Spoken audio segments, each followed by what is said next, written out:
remember it like it was yesterday, though it's been 8 months since I found the laptop hidden behind the water tank in our loft and discovered that the man I'd been married to for 6 years wasn't who I thought he was. David and I had what everyone considered a stable relationship. We'd met through mutual friends in Manchester, moved in together after about a year, got married 3 years later in a small ceremony that felt perfect for both of us. He worked in logistics for a mid-sized company. I taught primary school. Ordinary jobs, ordinary lives, the sort of comfortable domesticity that most couples aspire to. We lived in a Victorian terrace in Chorlton that we'd bought together, splitting the mortgage payments and household responsibilities in ways that felt fair and sustainable. David handled most of the practical stuff, bills, maintenance, the technical side of running a household, while I focused on the social aspects like keeping in touch with friends and family. It was a good arrangement that worked well for both our personalities. David was naturally private and preferred dealing with systems rather than people, while I enjoyed the interpersonal side of life that he found draining. We complemented each other in ways that made the relationship feel balanced and secure. The only thing that occasionally bothered me was how secretive David could be about his computer activities. Not suspicious secretive, just protective of his digital space in ways that seemed excessive for someone with nothing to hide. Separate user accounts, passwords I didn't know, laptops that he'd close when I entered the room. He explained it as work-related confidentiality requirements and general preference for privacy, which seemed reasonable enough. I had my own phone and computer for personal use, and it's not like I needed access to his devices for any practical reason. But after 6 years of marriage, the casual secrecy started feeling less like reasonable boundaries and more like active concealment, especially when he'd receive messages at odd hours that would make him immediately reach for his phone with an urgency that seemed disproportionate to routine work communication. The discovery happened by accident while I was looking for Christmas decorations in the loft.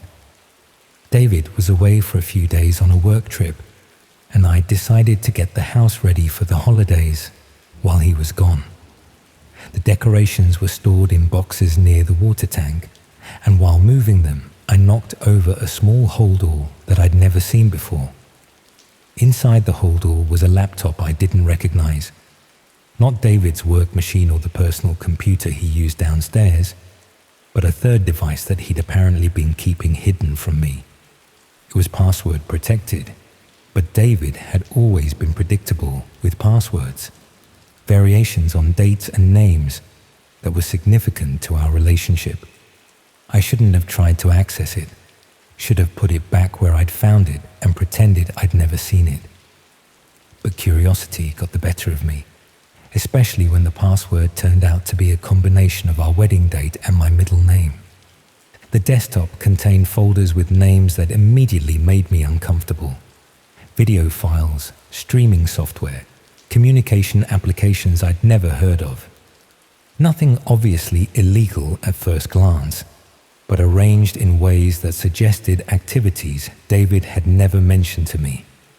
One folder contained what appeared to be technical documentation for broadcast equipment, cameras, lighting, audio recording devices, professional quality gear that would cost thousands of pounds and wasn't the sort of thing David had ever shown interest in owning.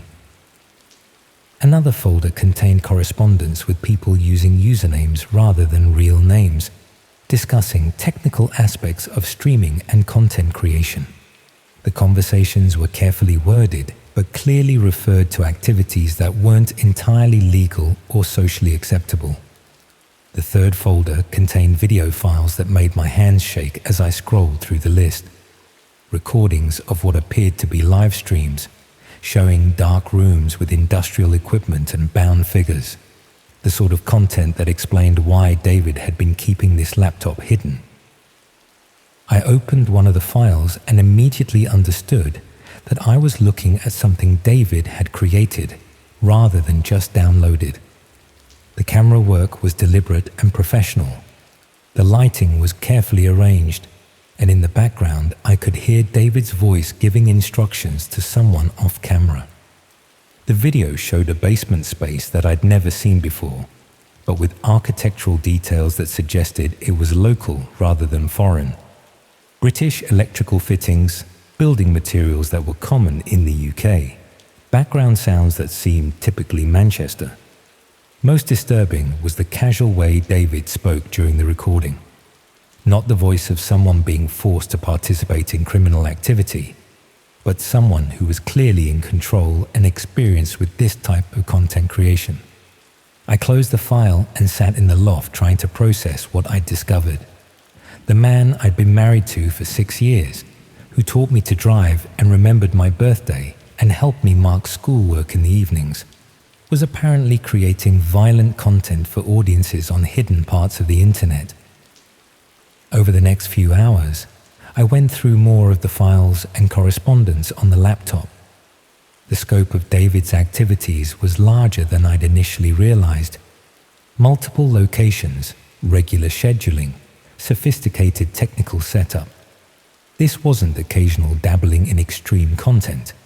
It was a substantial ongoing activity that he'd been maintaining throughout our relationship. Some of the correspondence included references to participants and locations that made it clear David wasn't working alone. He was part of a group that shared resources and expertise. Though the communications were careful never to use real names or specific geographic details, what bothered me most wasn't just the criminal nature of what David was doing, but the systematic way he'd been concealing it from me. Separate bank accounts I'd never known about, rental agreements for properties I'd never visited, equipment purchases that hadn't appeared on our joint financial statements. He'd been living a completely separate life that required significant time, money, and planning. The sort of elaborate deception that takes years to establish and maintain without detection. I put the laptop back where I'd found it and spent the rest of the day trying to decide what to do with what I'd discovered. Reporting David to the police would destroy our marriage and probably result in serious criminal charges. But continuing to live with someone who created violent content felt impossible now that I knew what he was capable of.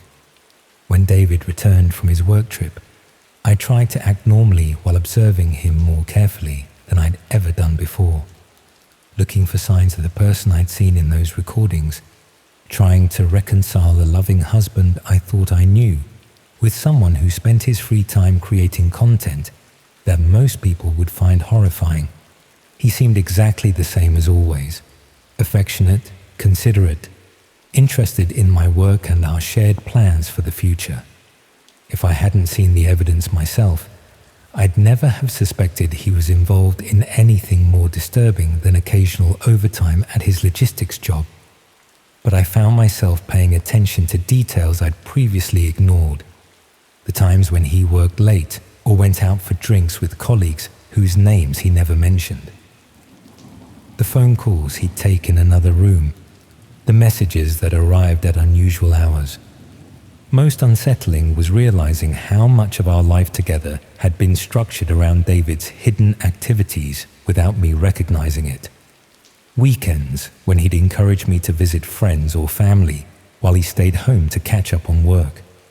Evening plans that would be cancelled at short notice because something urgent had come up. I'd always assumed he was just busy with legitimate work responsibilities. Now I understood that he'd been managing our relationship around his criminal activities, ensuring I wouldn't be present when he needed to focus on content creation. About 2 weeks after discovering the laptop, I decided to follow David when he said he was going out for drinks with work colleagues. Not because I wanted to confront him, but because I needed to understand the scale of what he was involved in. He drove to an industrial area on the outskirts of Manchester, parking outside a warehouse that looked abandoned from the road. but there were other cars in the car park and lights visible through windows that had been covered from inside.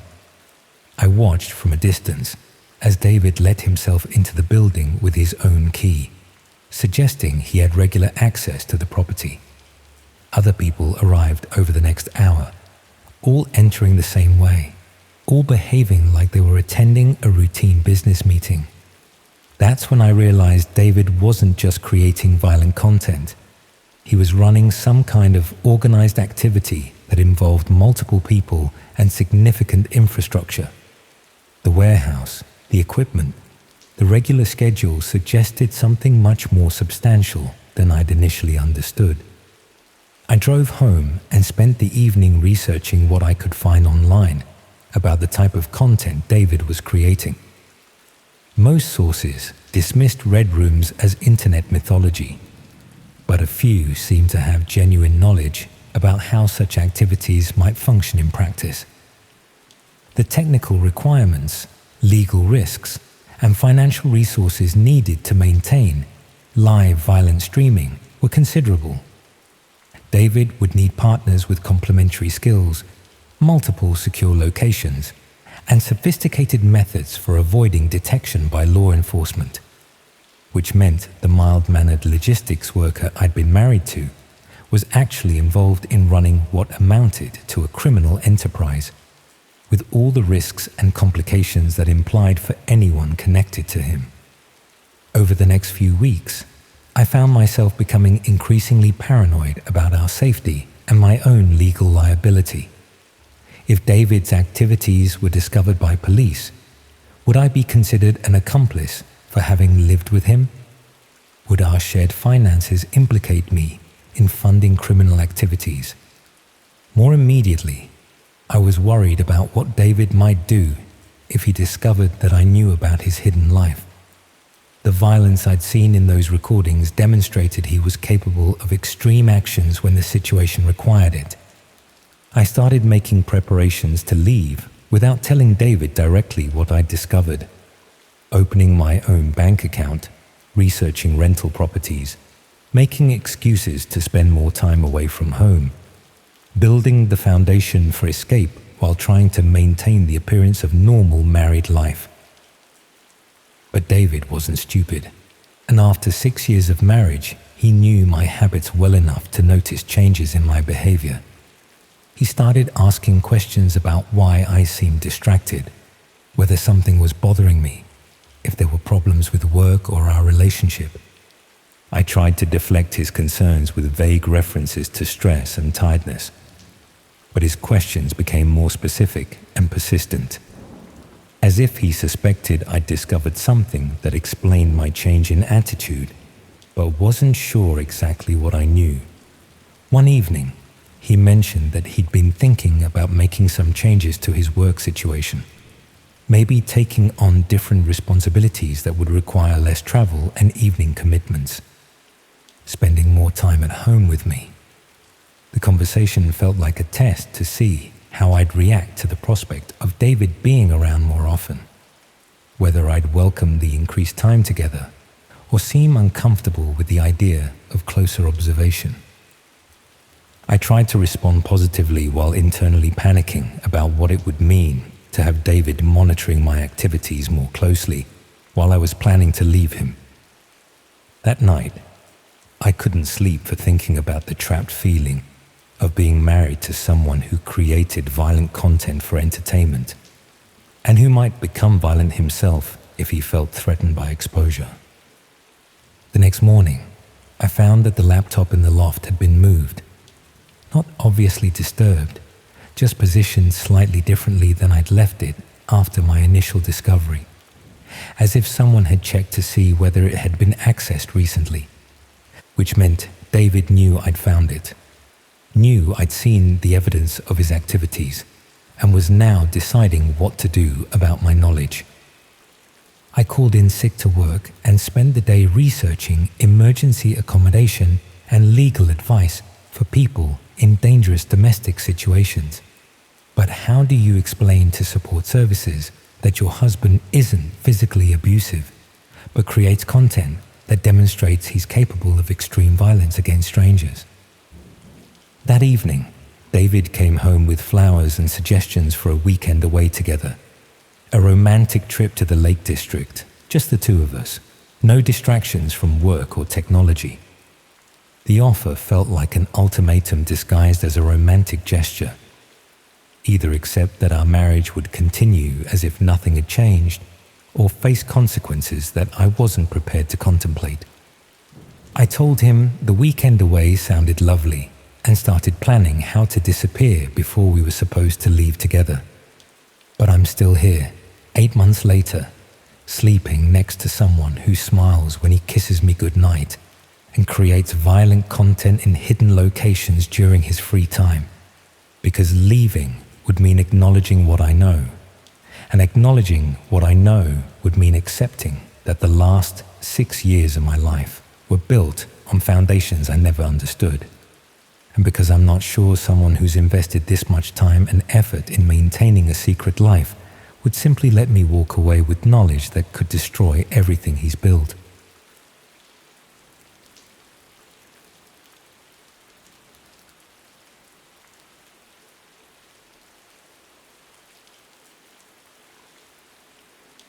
Isn't it strange how sometimes the thing that gets you banned from everywhere respectable is exactly what prepares you for places where respectability would just make you a target?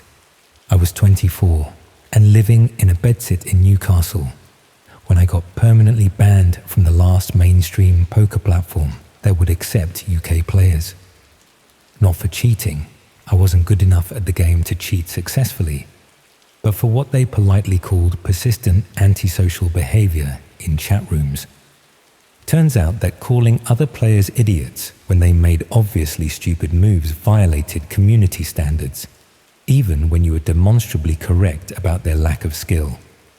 After about 18 months of warnings and temporary suspensions, they decided I was too disruptive for their family-friendly environment.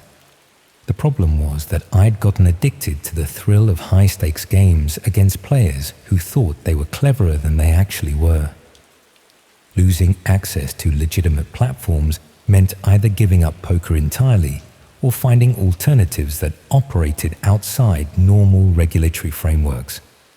The dark web had plenty of gambling sites that didn't care about your previous behavior on mainstream platforms. Anonymous rooms where you could play against people from around the world without worrying about identity verification or community standards. The sort of places that attracted players who'd been banned elsewhere or preferred to keep their activities private. I started with straightforward poker rooms that functioned exactly like legitimate sites except for the lack of regulation and player protection. The games were often higher quality than mainstream platforms because everyone there was serious about gambling rather than just casual entertainment. But the anonymous nature of these sites meant they attracted more than just poker players. People shared information about other hidden services, discussed activities that wouldn't be tolerated on the regular internet, treated the whole dark web like a private club for people who didn't fit into conventional online spaces. After about 6 months of regular play, I started hearing about rooms that offered more than just card games. Places where you could bet on real events happening in real time, often with the ability to influence outcomes through collective audience participation. The concept seemed like a natural evolution of online gambling. Instead of betting on the outcome of artificial games with predetermined odds, you could wager on genuine events with unpredictable results. The sort of authentic uncertainty that serious gamblers were always seeking. One player I'd gotten to know through regular games mentioned that he'd accessed rooms where you could watch and bet on what he called live action streams. Events broadcast from various locations where viewers could place bets on outcomes while they were happening. He was deliberately vague about the specific nature of these events, but his description suggested they were considerably more intense than typical sports betting or casino games, the sort of content that would explain why they needed to operate through hidden services, rather than legitimate platforms. After proving my reliability through months of regular poker play, he offered to share access details for one of these live-action rooms. He warned me that the content might be disturbing for people who weren't prepared for genuine uncertainty and real consequences. I should have asked more questions about what exactly I'd be watching and betting on. But the thrill of accessing something exclusive and potentially profitable overrode my caution about getting involved in activities I didn't fully understand. The access process was similar to the poker rooms I'd been using, just with additional security measures that suggested the content was more sensitive than card games. When I finally connected to the live-action room, the interface was more sophisticated than anything I'd encountered before. Multiple video feeds showed different locations, each with associated betting options and viewer participation features. The quality was professional rather than amateur, suggesting serious investments in equipment and infrastructure. Most of the feeds showed empty rooms or static scenes, but one was obviously active with something happening in real time. A basement or converted garage space with someone strapped to a metal table in the center of the frame. The betting options were unlike anything I'd seen before. Not simple win-lose propositions, but complex wagers on specific outcomes, duration of events, audience participation effects, the sort of sophisticated gambling mechanics that would appeal to serious players rather than casual observers. I placed a small bet on the duration of the current event, thinking I was wagering on some kind of performance or staged competition. The other participants in the room seemed experienced, placing larger bets with the confidence of people who understood what they were watching. About 30 minutes into my observation, someone entered the video frame and began making preparations that made it clear this wasn't a performance or competition. This was real violence happening in real time, with an audience betting on specific aspects of what was going to occur. I should have left the room immediately and tried to forget what I'd seen, but the gambling mechanics were genuinely engaging, and I found myself placing additional bets despite being disturbed by the content I was watching. The other participants treated it like any other form of gambling, discussing odds and strategies with the clinical detachment of professional players. Their casual approach to extremely disturbing content was somehow more unsettling than the violence itself. Over the next few weeks, I found myself returning to the live-action rooms regularly, not because I enjoyed watching violence, but because the gambling was unlike anything I'd experienced before. Genuine uncertainty combined with immediate results and the ability to influence outcomes through betting patterns. The rooms hosted different types of events on different schedules, all involving real people in real situations with unpredictable outcomes. The production quality varied, but the gambling mechanics were consistently sophisticated and engaging. What bothered me most wasn't the violence itself, but the gradual realization that some events appeared to be happening locally rather than in distant foreign countries. Background details that suggested British locations, architectural features I recognized, even glimpses of packaging or signage that looked familiar. I started paying attention to local news reports, looking for incidents that might correspond to events I'd seen in the live-action rooms.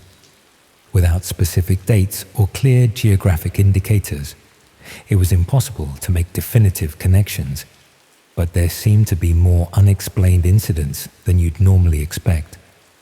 One case particularly caught my attention because it involved someone who'd gone missing from Newcastle, not far from where I lived. They disappeared after leaving a pub in the city centre, and despite extensive searches, no trace had been found.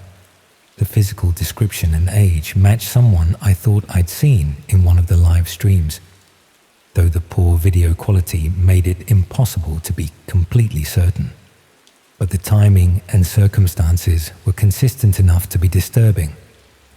The possibility that people from my own area might be involved in the events I'd been betting on made everything feel more immediate and dangerous. This wasn't abstract gambling on distant events. It could be involving people who lived in my city, used the same pubs, walked the same streets. I considered reporting what I'd discovered to the police, but I knew how that conversation would sound. Former poker player claims to have found evidence of live violence streams while gambling on illegal platforms. They'd probably assume I was making up stories to deflect attention from my own illegal gambling activities. More importantly, I was worried about what might happen if the people running these rooms discovered that someone was connecting their content to real-world events. I'd been participating regularly for weeks, placing bets and contributing to room discussions in ways that could potentially be traced back to me. I decided to be more cautious about which rooms I accessed and how much personal information I revealed through my betting patterns. But I also found myself unable to stop participating entirely, partly because of the gambling addiction, but also because I'd become fascinated by the mechanics of how these rooms functioned.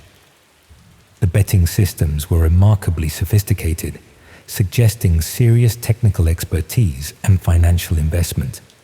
The video quality was professional, the streaming was reliable, and the audience participation features worked flawlessly, despite the obviously illegal nature of the content. Someone was running what amounted to a high-tech gambling business based on real violence, with all the infrastructure and technical sophistication you'd expect from legitimate online casinos. The sort of professional activity that required significant resources and long-term planning. About 2 months after I'd started accessing the live-action rooms, I received a private message from someone who claimed to be interested in my betting patterns and analytical approach to the events. They said they'd noticed my consistent participation and wondered if I might be interested in additional opportunities that weren't available to casual participants. More exclusive rooms with higher stakes and more sophisticated gambling mechanics. The offer felt like a natural progression from regular participation to VIP access, the sort of reward system that legitimate gambling sites used to retain valuable customers. But something about the tone of the message made me uncomfortable. It suggested they'd been monitoring my activities more closely than I'd realized, tracking not just my bets, but my overall approach to the content. The level of surveillance implied either sophisticated technical capabilities or dedicated human observers. I didn't respond immediately, telling myself I needed time to consider whether I wanted to become more deeply involved in activities that were obviously illegal and potentially dangerous. But I kept checking for new messages, worried that not responding quickly enough might be interpreted as rejection or disrespect by people who demonstrated they had access to considerable resources and weren't constrained by normal legal boundaries. The next evening, I found an envelope that had been slipped under my door while I was out buying groceries.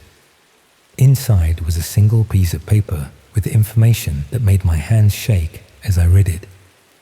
It was a printout of my betting history from the live action rooms, showing not just the amounts I'd wagered, but detailed analysis of my patterns, preferences, and successful predictions. Information that should have been private, but had obviously been compiled by someone with complete access to the room's records. At the bottom of the page was a handwritten note with a simple message. We should meet. No signature, no contact details. Just those 3 words that made it clear someone wanted to discuss my participation in person, rather than through anonymous online messages. The note was accompanied by an address in Newcastle city centre and a time the following evening, a location I recognized as a legitimate business area, rather than anywhere obviously dangerous or suspicious.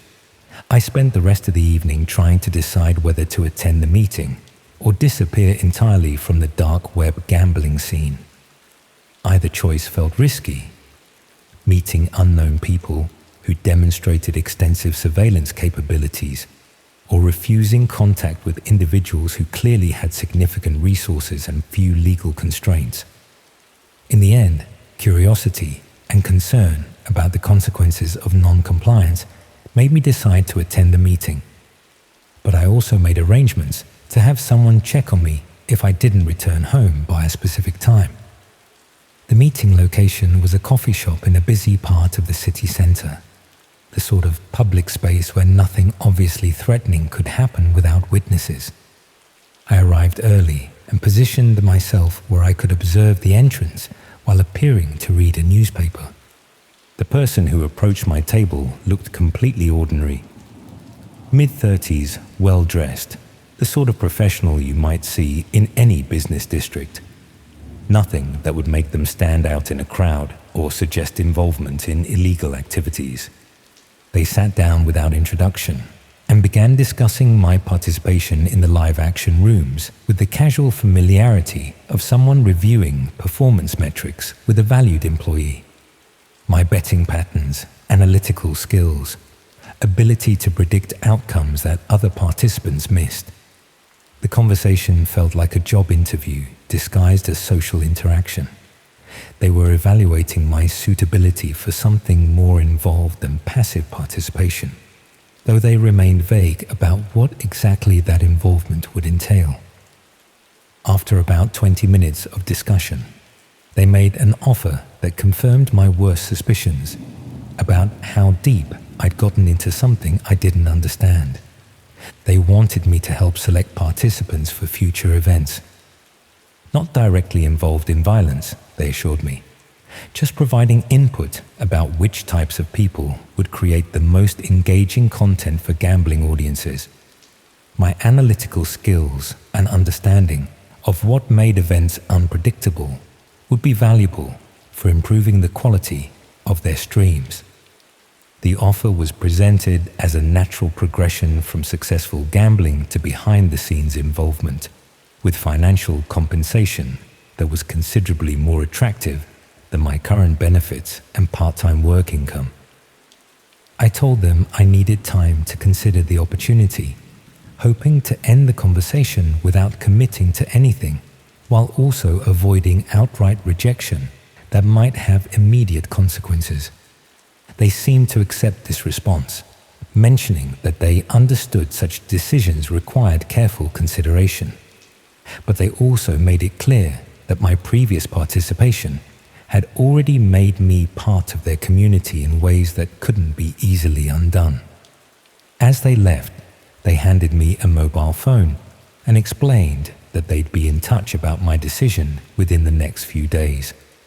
The phone was for communication purposes only and shouldn't be used for any other activities. I took the phone home and spent the evening trying to process what had just happened. My casual gambling on illegal platforms had somehow evolved into recruitment for activities that went far beyond passive participation in online betting. The phone remained silent for 2 days, during which I convinced myself that maybe they decided to pursue other candidates and I could return to normal life without further complications. Then it rang. The voice was different from the person I'd met, but the message was clear. They'd selected a potential participant for an upcoming event and wanted my input about whether this person would create engaging content for their audience. They provided an address and asked me to observe the location for a few hours, noting daily routines and habits that might be relevant for planning purposes. Nothing directly harmful, they assured me, just gathering information that would help them make better decisions about content development. I should have thrown the phone away and moved to a different city immediately. Should have contacted the police despite the risks, to myself, and tried to prevent whatever they were planning. Instead, I found myself walking past the address they'd provided, observing someone who looked like they could have been me in different circumstances. Someone living alone, following predictable routines, vulnerable in ways they probably didn't even realize. I never reported back about what I'd observed, and I never answered the phone when it rang again over the following weeks. But I also never threw it away or tried to escape the situation entirely. Because part of me knew that people who went to such lengths to recruit assistance wouldn't simply accept non-cooperation as a final answer. And another part of me was curious about how far this could go, how much control they really had, whether someone like me could find a way to benefit from association with people who clearly had resources and opportunities that weren't available through legitimate channels. The phone is still in my flat, charged and waiting. Sometimes I think about what would happen if I answered it, what they might offer now that enough time has passed for them to assume I've had adequate opportunity to consider their proposition. But mostly I think about the person I observed and whether they're still following the same routine I documented, still unaware that someone has been watching them with professional interest.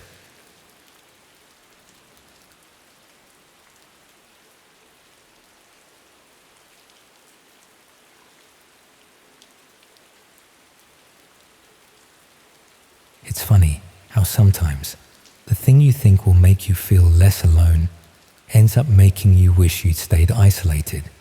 But by then, it's too late to go back to not knowing what you know.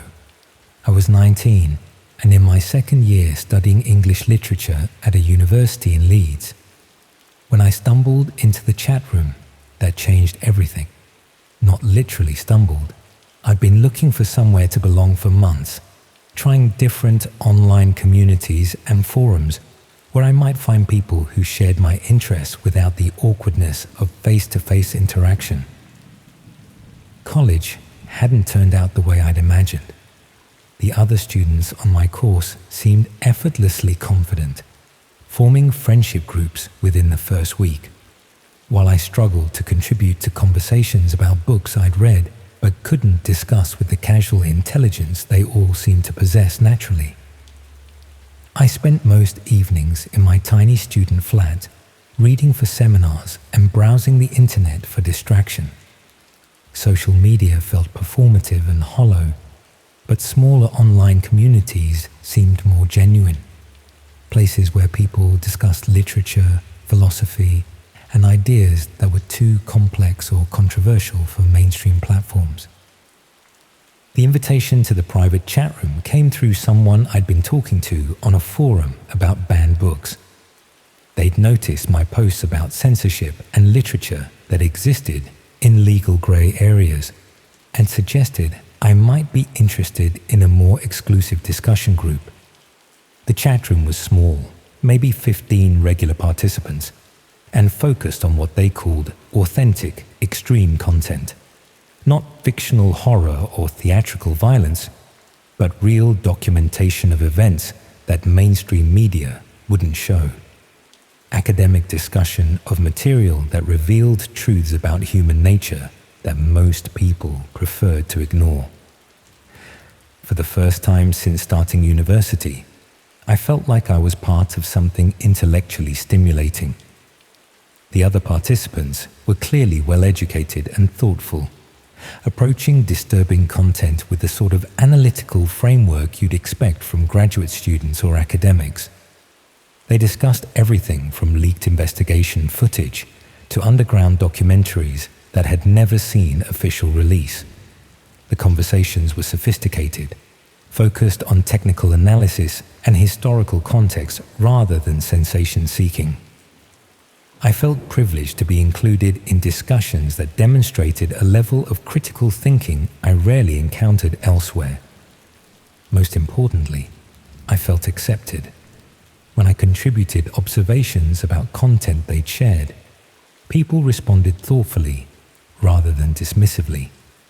When I asked questions about things I didn't understand, they provided detailed explanations without making me feel ignorant. After about a month of regular participation, one of the more experienced members mentioned something that made me pay closer attention to what we were actually discussing. Red rooms. He brought them up casually, as if they were just another category of extreme content that serious researchers occasionally encountered. Live streams broadcast from hidden locations where viewers could watch real violence happening in real time. Most participants seemed to accept their existence as established fact, rather than urban legend. They discussed technical aspects of hosting such content, legal barriers to maintaining streaming services, and ethical questions about documentation versus participation. I'd heard of red rooms before, but always assumed they were internet mythology. Too technically complex and legally risky for anyone to actually maintain. But the way these people discussed them suggested genuine familiarity rather than theoretical speculation. One participant, who went by the username Observer, claimed to have archived material from what appeared to be genuine Red Room streams. He was selective about sharing evidence, requiring people to demonstrate serious research interest rather than casual curiosity. I spent several weeks proving my commitment to academic analysis of extreme content, sharing thoughtful observations about material others had posted, and asking questions that showed I was thinking critically rather than just seeking sensational material. Observer eventually shared some clips from his collection. Dark rooms with industrial equipment, bound figures, interface elements suggesting live streaming capabilities. The quality was poor enough that it could have been elaborate fiction, but detailed enough to be potentially genuine. What struck me as possibly authentic was the mundane elements that would be easy to overlook if you were creating hoaxes. Background sounds that suggested specific environments, equipment visible in shots, timestamps that corresponded to real dates and times. Observer explained that accessing live Red Room streams required more than just knowing where to look. The hidden services changed locations frequently and weren't something you could find through casual browsing of the dark web. But if I was genuinely interested in documenting whether Red Rooms were real phenomena or elaborate fiction, he could potentially arrange for me to observe a live stream that was scheduled for the following week. I should have declined at that point. My interest in extreme content was supposed to be academic, focused on understanding censorship and documentation, rather than witnessing actual crimes. But the opportunity to access something that most people believed didn't exist felt like the sort of exclusive knowledge that would cement my place in this community. The access process was more complex than anything I'd encountered before. Specific software downloads, rotating access codes, designated connection times that had to be followed precisely. The whole system felt designed to exclude casual browsers while providing access to serious researchers. When I finally connected to the stream, the interface was surprisingly basic. A video player showing a feed from what appeared to be a converted basement space, with a simple chat function below where viewers could communicate. The video showed a concrete-walled room with harsh lighting and minimal furniture. In the center was a metal table, and strapped to that table was a man who appeared to be in his 30s. He was conscious, but not moving much, occasionally testing his restraints or looking around the room with obvious confusion. The chat was active with comments from maybe 50 viewers, people discussing what they expected to see happen, making observations about the setup, treating the situation like academic analysis rather than entertainment. The tone was clinical and detached, which somehow made it more disturbing than if people had been obviously excited about violence. I watched for about an hour while supposedly working on an essay about censorship in contemporary literature. The man on the table would periodically struggle against his restraints or attempt to speak, but no audio was coming through the stream. Around 11 p.m., someone entered the frame. They were dressed in ordinary work clothes, jeans, plain shirt, boots that looked like they'd seen regular use. Nothing theatrical about their appearance, no mask or costume. Just someone who could have been starting any manual job, except for what they were obviously planning to do. The figure moved around methodically, arranging tools on a nearby surface, adjusting camera angles, checking equipment that wasn't visible in the main feed.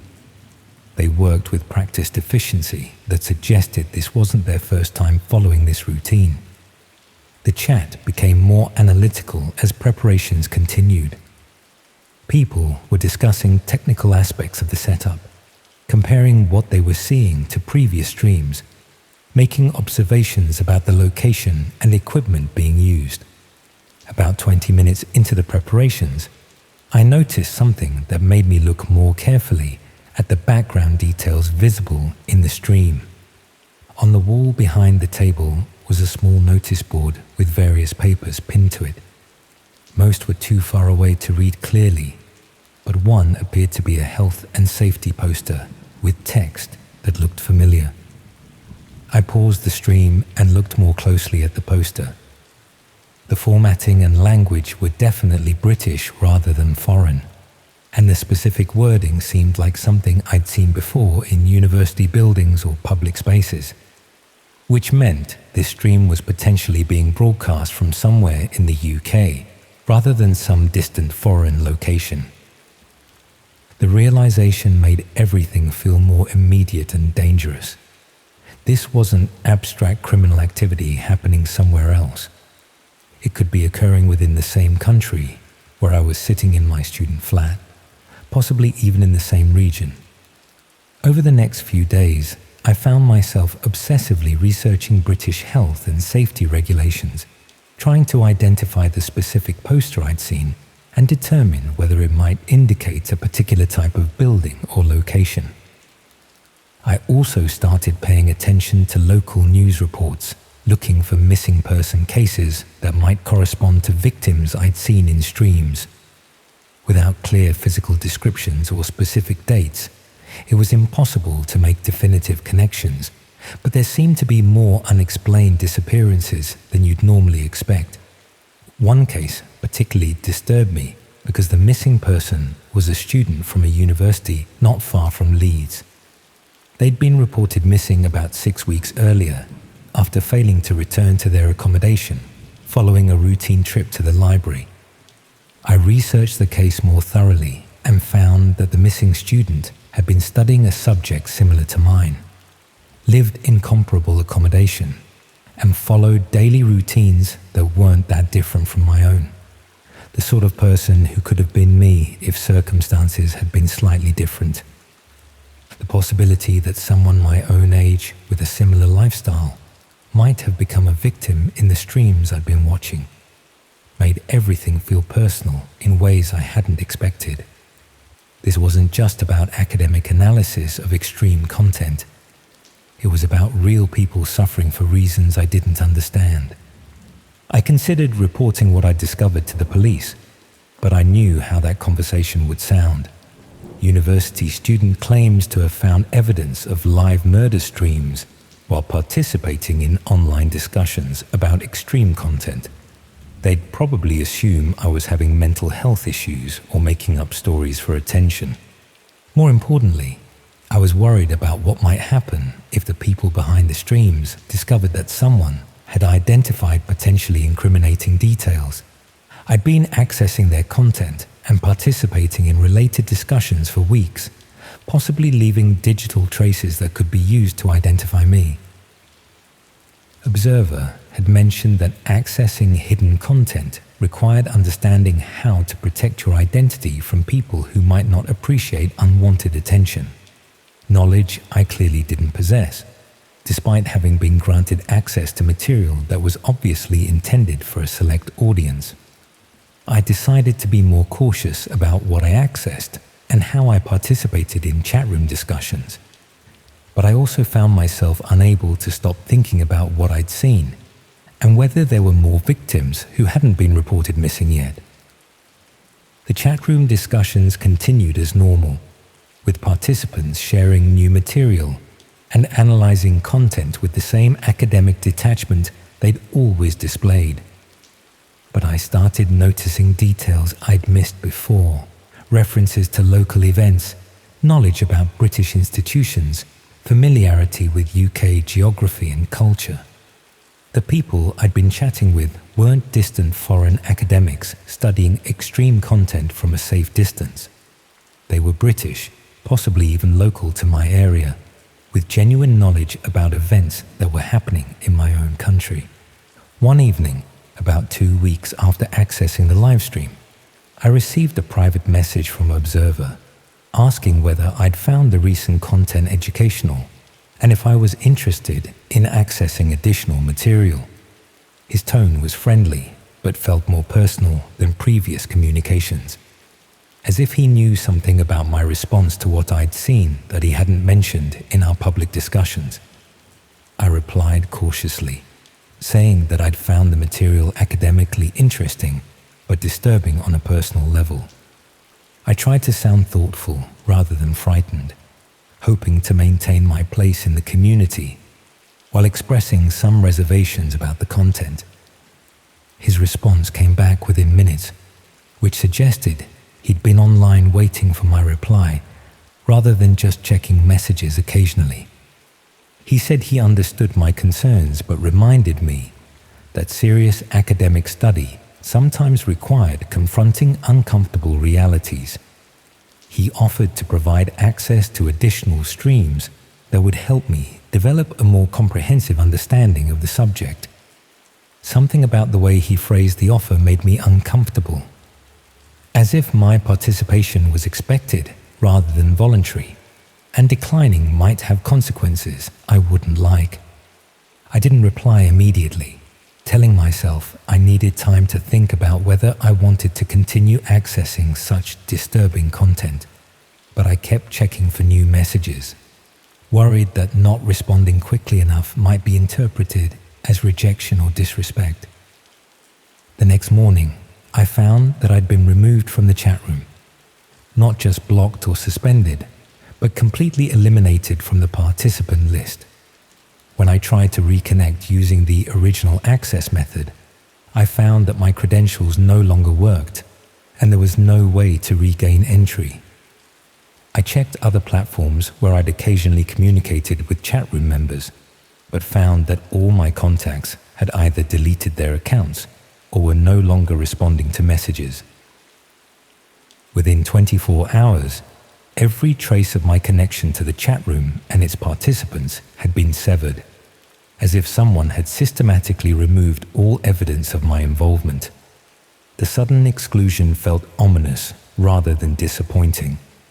Either I'd failed some test I hadn't known I was taking, or someone had decided that my continued participation represented a risk they weren't willing to accept.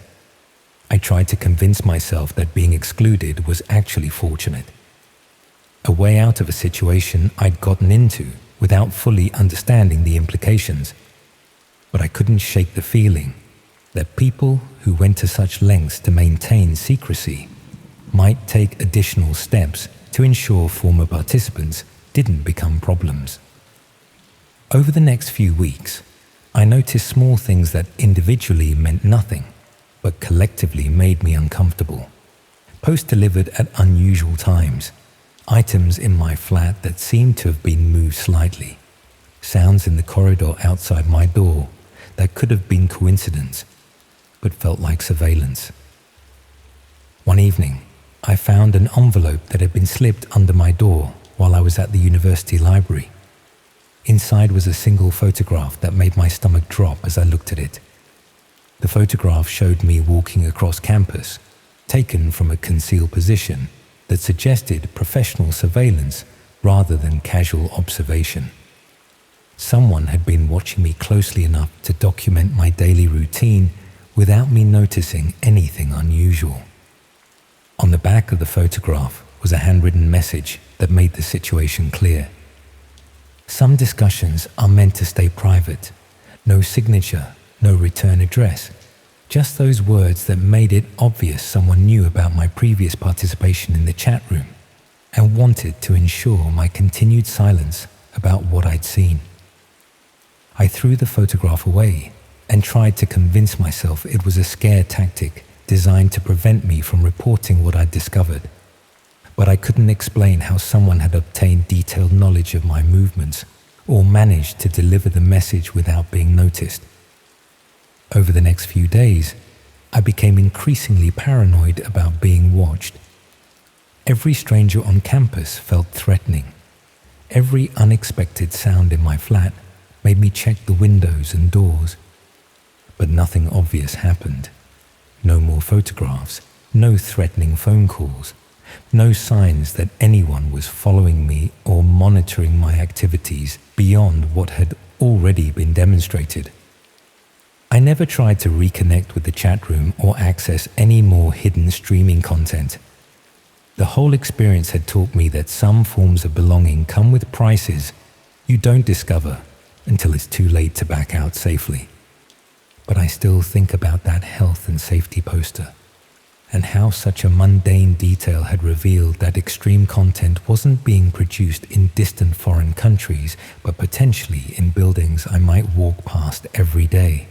And I think about the missing student whose case I'd researched, wondering whether they'd also been looking for somewhere to belong when they encountered people who were considerably more dangerous than they appeared. Sometimes I wonder if the chat room is still active with new participants, and whether other isolated students are being drawn into discussions that seem academic and intellectual until they realize they've become part of something they can't safely leave.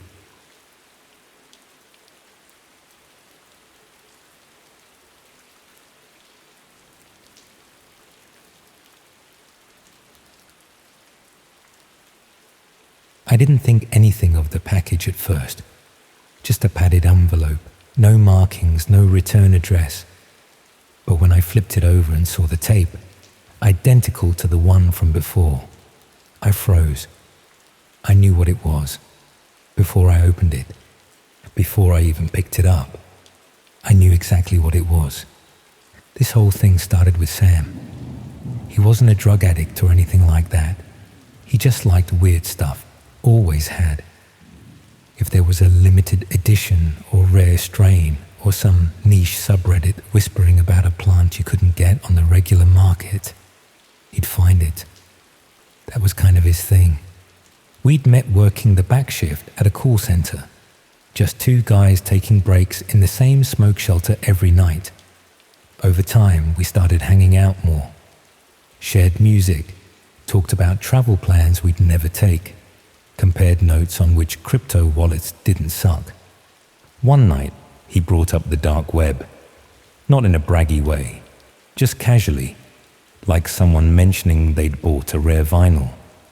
He said he'd been browsing some lesser-known forums, looking for these exotic cannabis hybrids, stuff grown in places that didn't export, rare phenotypes with strange colors or effects. Some of it sounded made up. Blue leaves, flower that smelled like rust. One supposedly gave you lucid dreams for 2 nights straight. I didn't think he'd actually buy anything. I mean, we've all clicked too far down a rabbit hole at 2 a.m. But that's different from actually putting in your address and waiting for a stranger to mail you drugs. But he did. I was there, actually, at his place. We'd just ordered Chinese. He had his laptop open and was clicking through a market page, one I hadn't seen before. Everything about it looked off.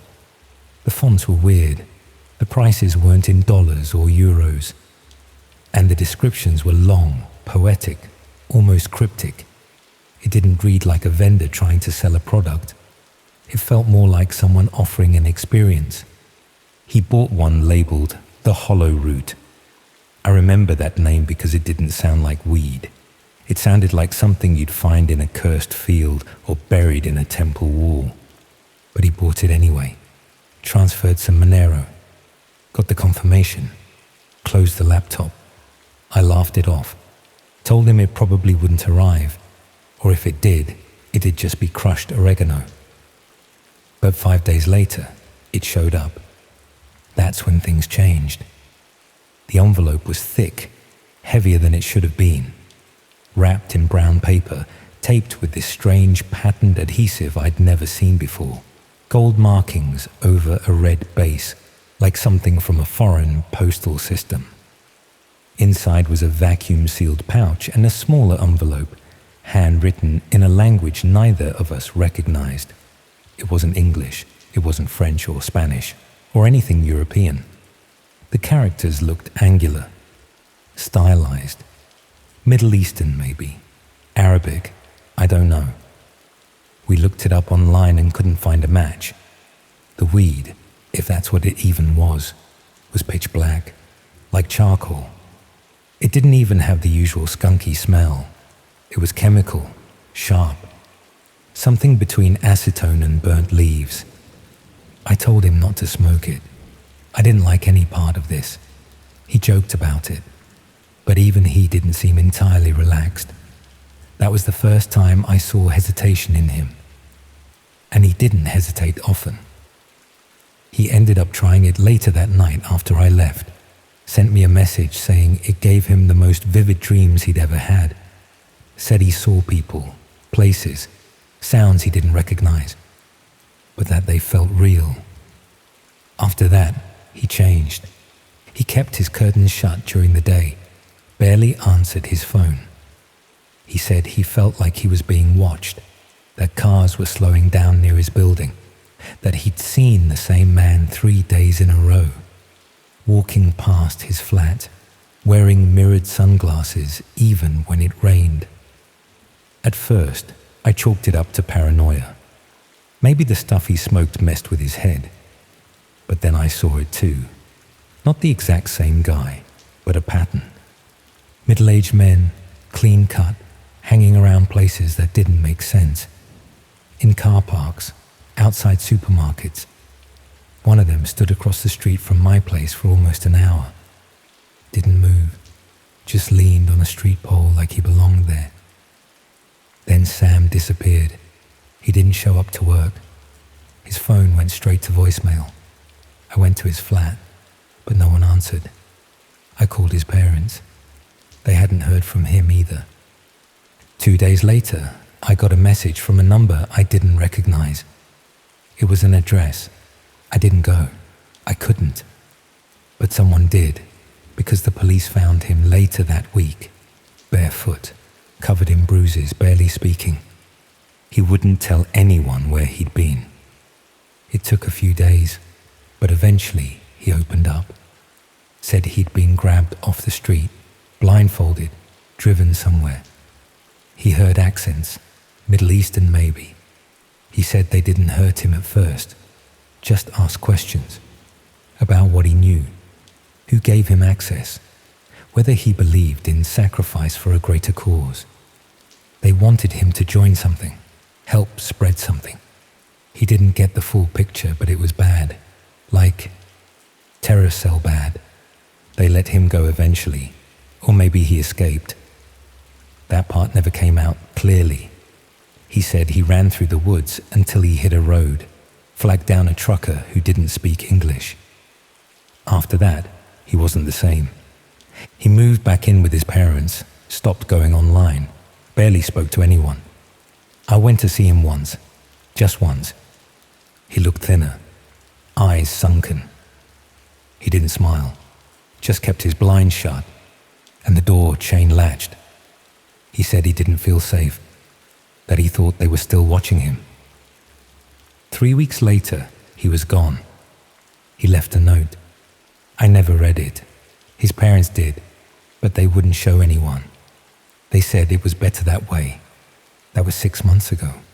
And now, standing in my hallway, holding this envelope in my hand, the same pattern tape, the same weight, the same faint chemical smell. I can't pretend it's over, because it just started again.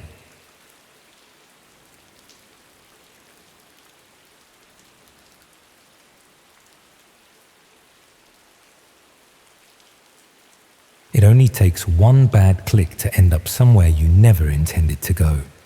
And once you're there, getting back out isn't always as simple as closing a browser window. I was working part-time security at an office complex in Nottingham, doing the weekend shifts that nobody else wanted. 12-hour days walking around empty buildings, checking doors that were always locked, watching CCTV screens that never showed anything more interesting than the occasional fox crossing the car park. The pay was decent enough for what it was, but the boredom was crushing. Most of the time, I'd bring books or magazines to help pass the hours, but eventually, you run out of things to read. That's when I started spending more time online, using the free Wi-Fi in the reception area to browse whatever caught my attention. News sites, social media, the usual time-wasting activities that everyone does when they're trying to make 8 hours feel like less than 8 hours. The progression to darker content was gradual. Started with true crime forums, then moved to places where people shared footage of accidents and incidents that mainstream media wouldn't show. Nothing particularly extreme initially, just the sort of material that gets removed from regular platforms for being too graphic or disturbing. But each forum led to recommendations for others, and the content kept getting more intense. Places where people discussed banned documentaries, leaked police footage, material that existed in the grey areas between legal and illegal, the sort of communities that felt like digital speakeasies, hidden from casual browsers but accessible if you knew where to look. One forum I found was dedicated to documenting what they called authentic extreme content. The participants claimed to verify whether violent videos were genuine or staged, approaching it like academic research rather than entertainment. They had detailed discussions about production techniques, geographic indicators, and technical analysis that seemed more professional than you'd expect from random internet users. That's where I first encountered serious discussions about red rooms. For those who don't know, red rooms are supposedly live streams hidden on the dark web where viewers can watch real torture and murder happening in real time. Most people dismiss them as internet mythology, too technically complex and legally risky for anyone to actually operate. But the forum participants had evidence that suggested otherwise. Screenshots of streaming interfaces, recordings of what appeared to be live violence, documentation of hidden services that hosted such content. The material was disturbing enough that I initially assumed it was elaborate fiction created by people with too much time and too much imagination. What made me reconsider was the level of technical detail in their discussions. These weren't teenagers making up stories about urban legends. They spoke about hosting infrastructure, audience management, and content distribution with the sort of expertise that suggested real familiarity rather than speculation. One participant, who went by the username Witness X, claimed to have documented multiple Red Room operations over the past year. He offered to share evidence with people who could demonstrate serious research interest rather than casual curiosity. The verification process involved discussing other extreme content in enough detail to prove you weren't just fishing for sensational material. After several weeks of conversation, Witness X finally shared some of his archive. The files were disturbing but not conclusive. Dark rooms with industrial equipment, bound figures, timestamps suggesting live broadcasts. It could have been sophisticated fiction or genuine documentation of real events. Without seeing the streams themselves, there was no way to make a definitive judgment. Witness X explained that accessing live Red Room streams required more commitment than just viewing recordings. The hidden services changed locations frequently, operated on irregular schedules, and required personal recommendations to access. Not the sort of thing you could stumble across accidentally. But if I was serious about understanding whether red rooms were real phenomena or elaborate hoaxes, he could arrange for me to observe a live stream scheduled for the following week. I should have declined.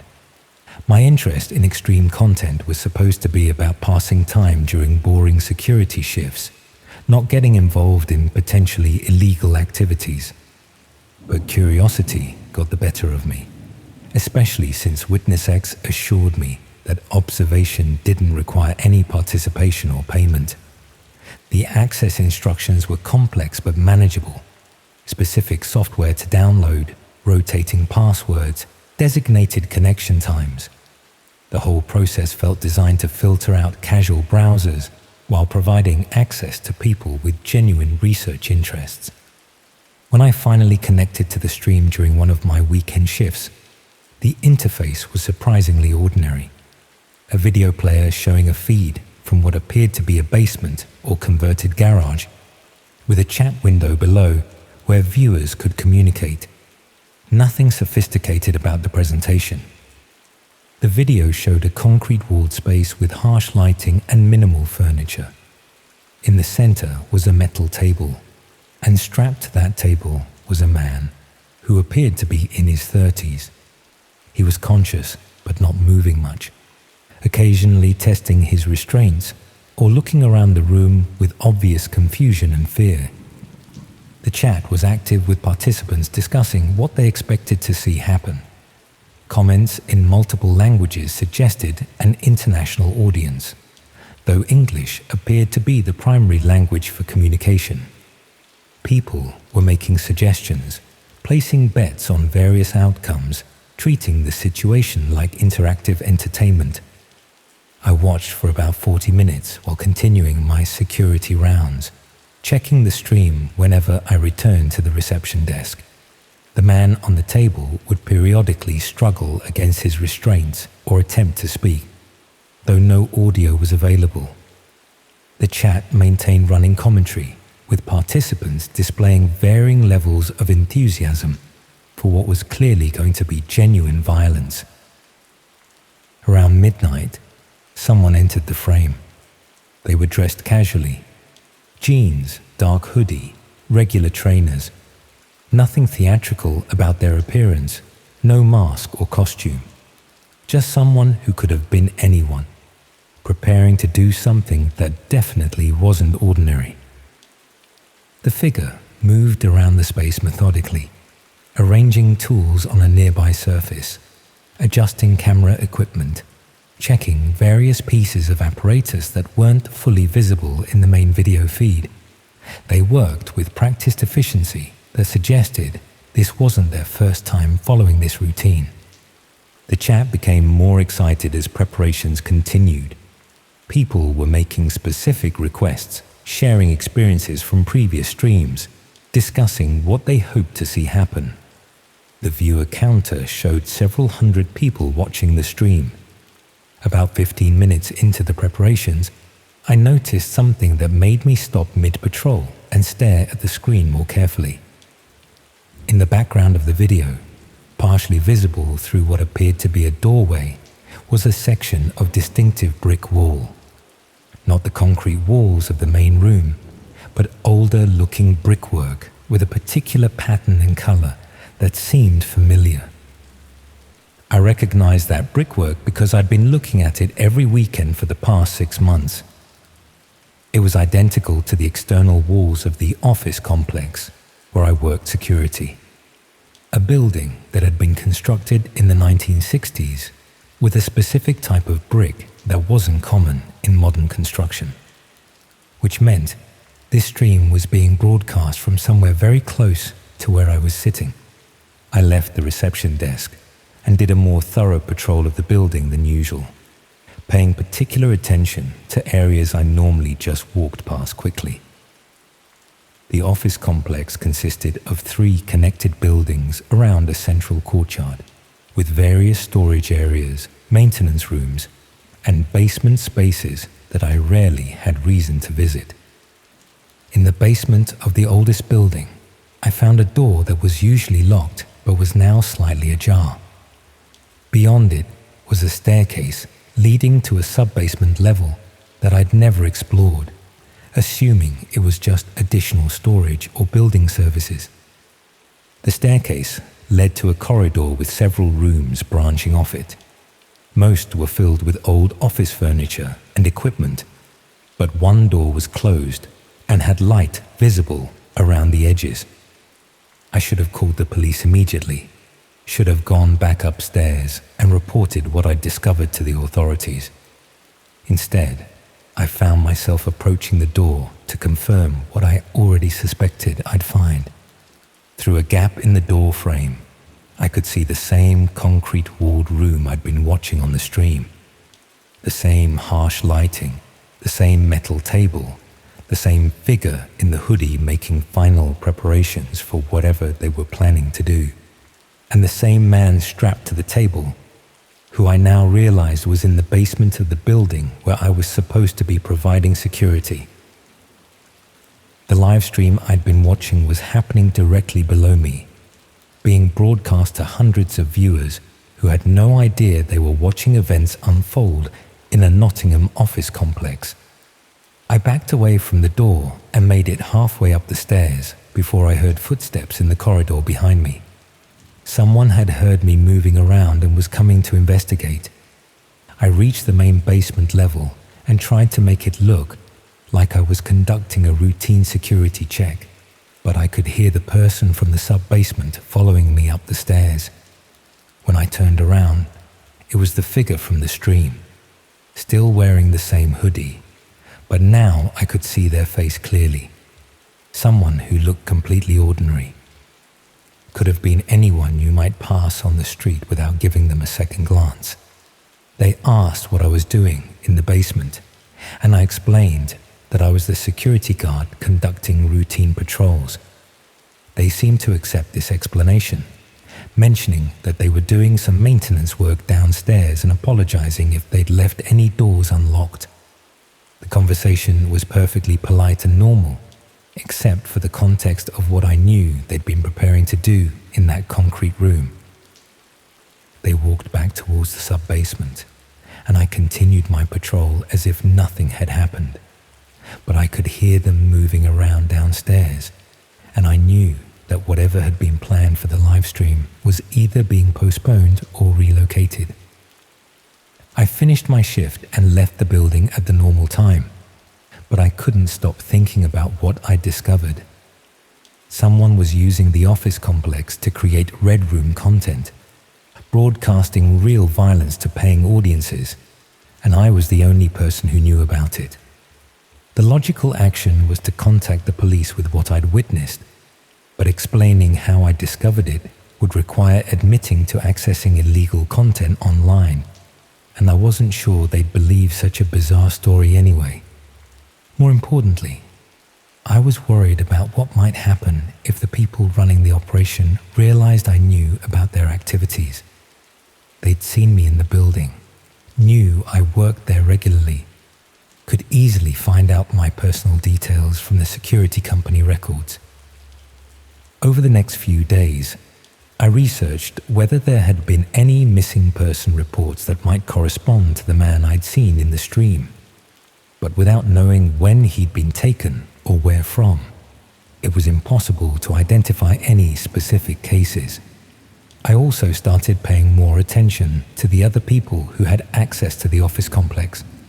Maintenance staff, cleaning crews, building management personnel, anyone who might have keys to areas that weren't normally accessible to security guards.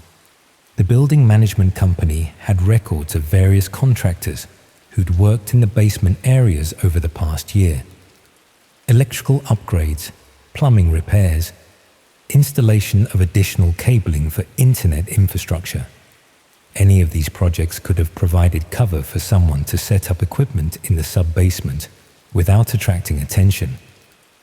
One contractor particularly caught my interest, a small company that had done extensive electrical work throughout the basement levels, installing new power circuits and data connections, the sort of infrastructure improvements that would be necessary for running high-bandwidth streaming equipment. I looked up the company online and found that it was registered to an address that didn't seem to exist. The phone number went to voicemail. The website looked professional, but contained no useful contact information, and there were no customer reviews or business listings that suggested genuine trading activity, which meant either the company was a front for illegal activities, or someone had used fake credentials to gain access to the building for legitimate work that had nothing to do with the Red Rooms. The next weekend, I did a more thorough exploration of the sub-basement during my shift. The concrete room was empty now, but there was clear evidence of recent use. Power cables, camera mounting points, network connections that hadn't been there during the building's original construction. Someone had spent considerable time and money converting that space into a professional streaming facility, and they'd done it without the building owners apparently knowing anything about it. I found other evidence too. A schedule pinned to the wall showing dates and times over the next several weeks. Equipment lists that suggested multiple cameras and professional lighting. Contact details for what appeared to be other locations, possibly part of a larger operation. And most disturbing of all, a folder containing photographs and personal information about various individuals. Names, addresses, daily routines, the sort of detailed surveillance data that would be used for targeting potential victims. I photographed everything I could find and then left the area undisturbed.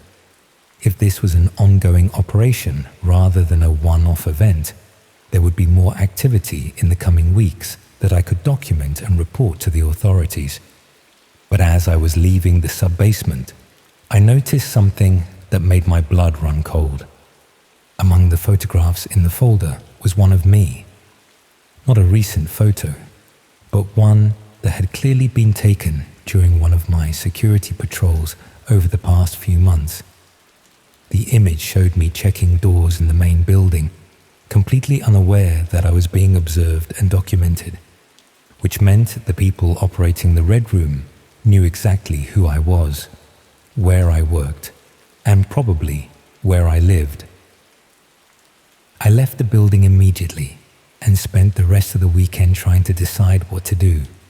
Going to the police would provide some protection, but it would also confirm to the operators that I'd discovered their activities and was willing to report them. Not going to the police meant allowing the operation to continue, potentially putting other people at risk, but might keep me safer if they believed I hadn't seen anything significant. In the end, I called in sick on Monday and sent an anonymous tip to the police about suspicious activity in the office complex basement. I provided enough details to justify a thorough search, without revealing how I'd obtained the information.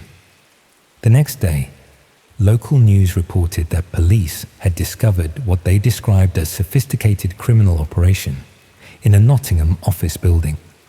3 people were arrested and various equipment was seized, but no details were provided about what exactly had been found. I never went back to that security job.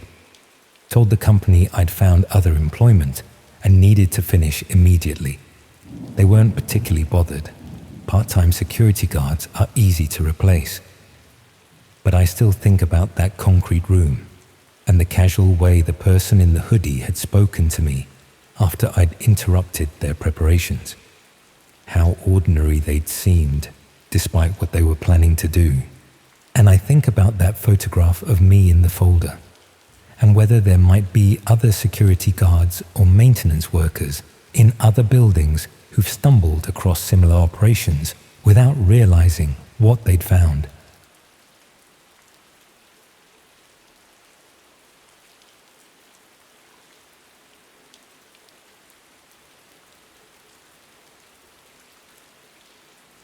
Imagine being 15 and desperate enough to impress someone that you pretend to know about things you'd only read about in forum posts, until pretending becomes something much more dangerous than you ever intended.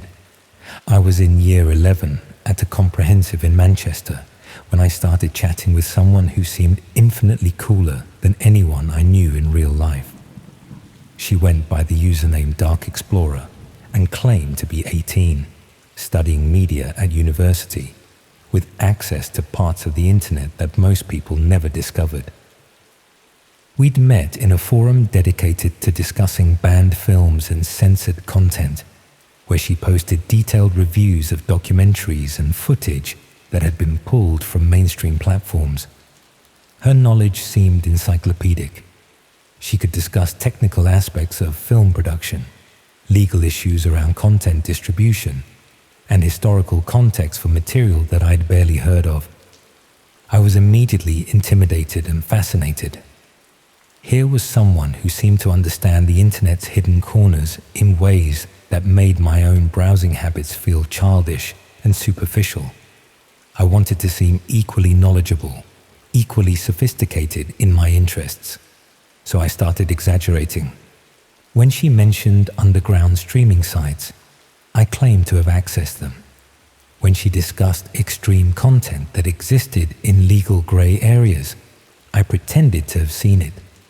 When she referenced technical concepts I didn't understand, I nodded along and tried to contribute insights that made me sound more experienced than I actually was.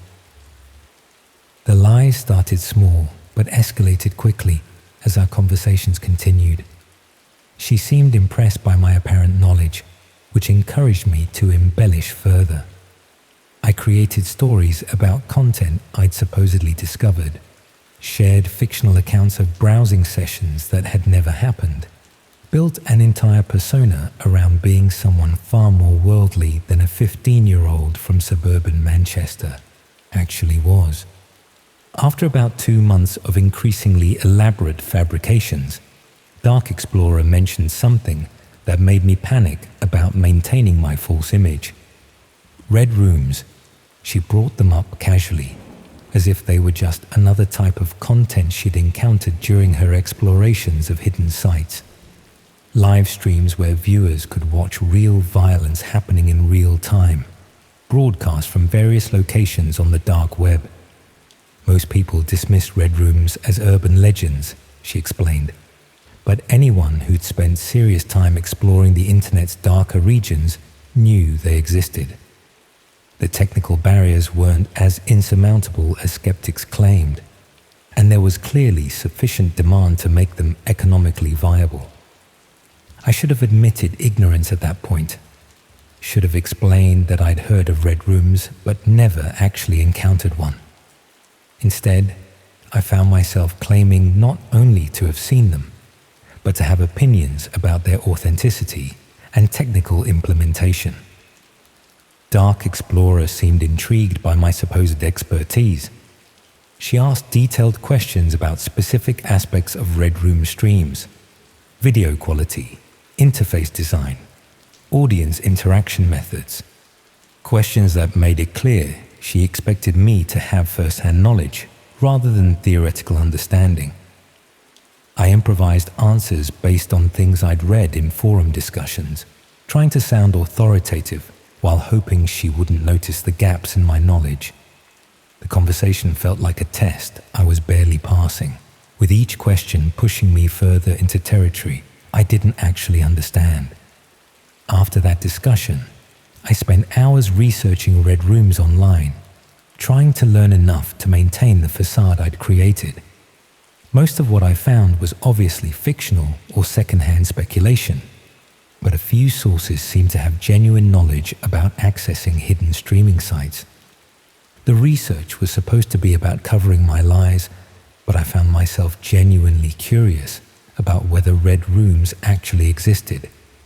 If Dark Explorer was right about them being real phenomena rather than internet mythology, then documenting them would provide the sort of exclusive knowledge that would cement my reputation as someone worth knowing.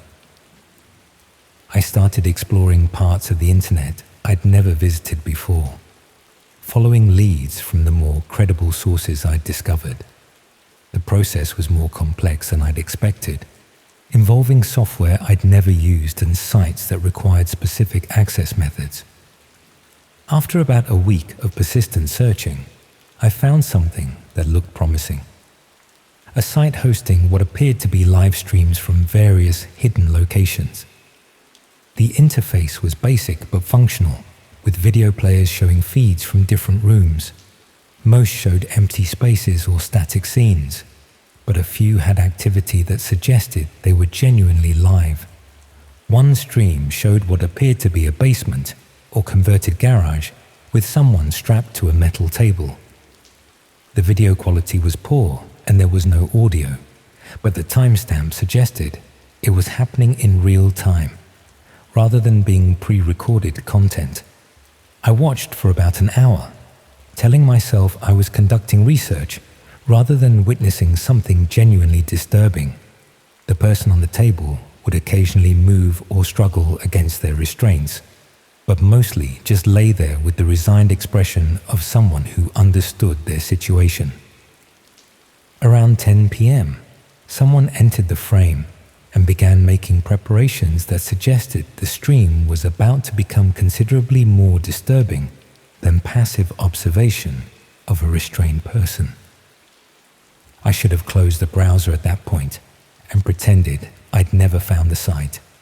Instead, I took screenshots and saved details about how to access the stream, thinking this would provide evidence to share with Dark Explorer that would prove my claimed expertise was genuine.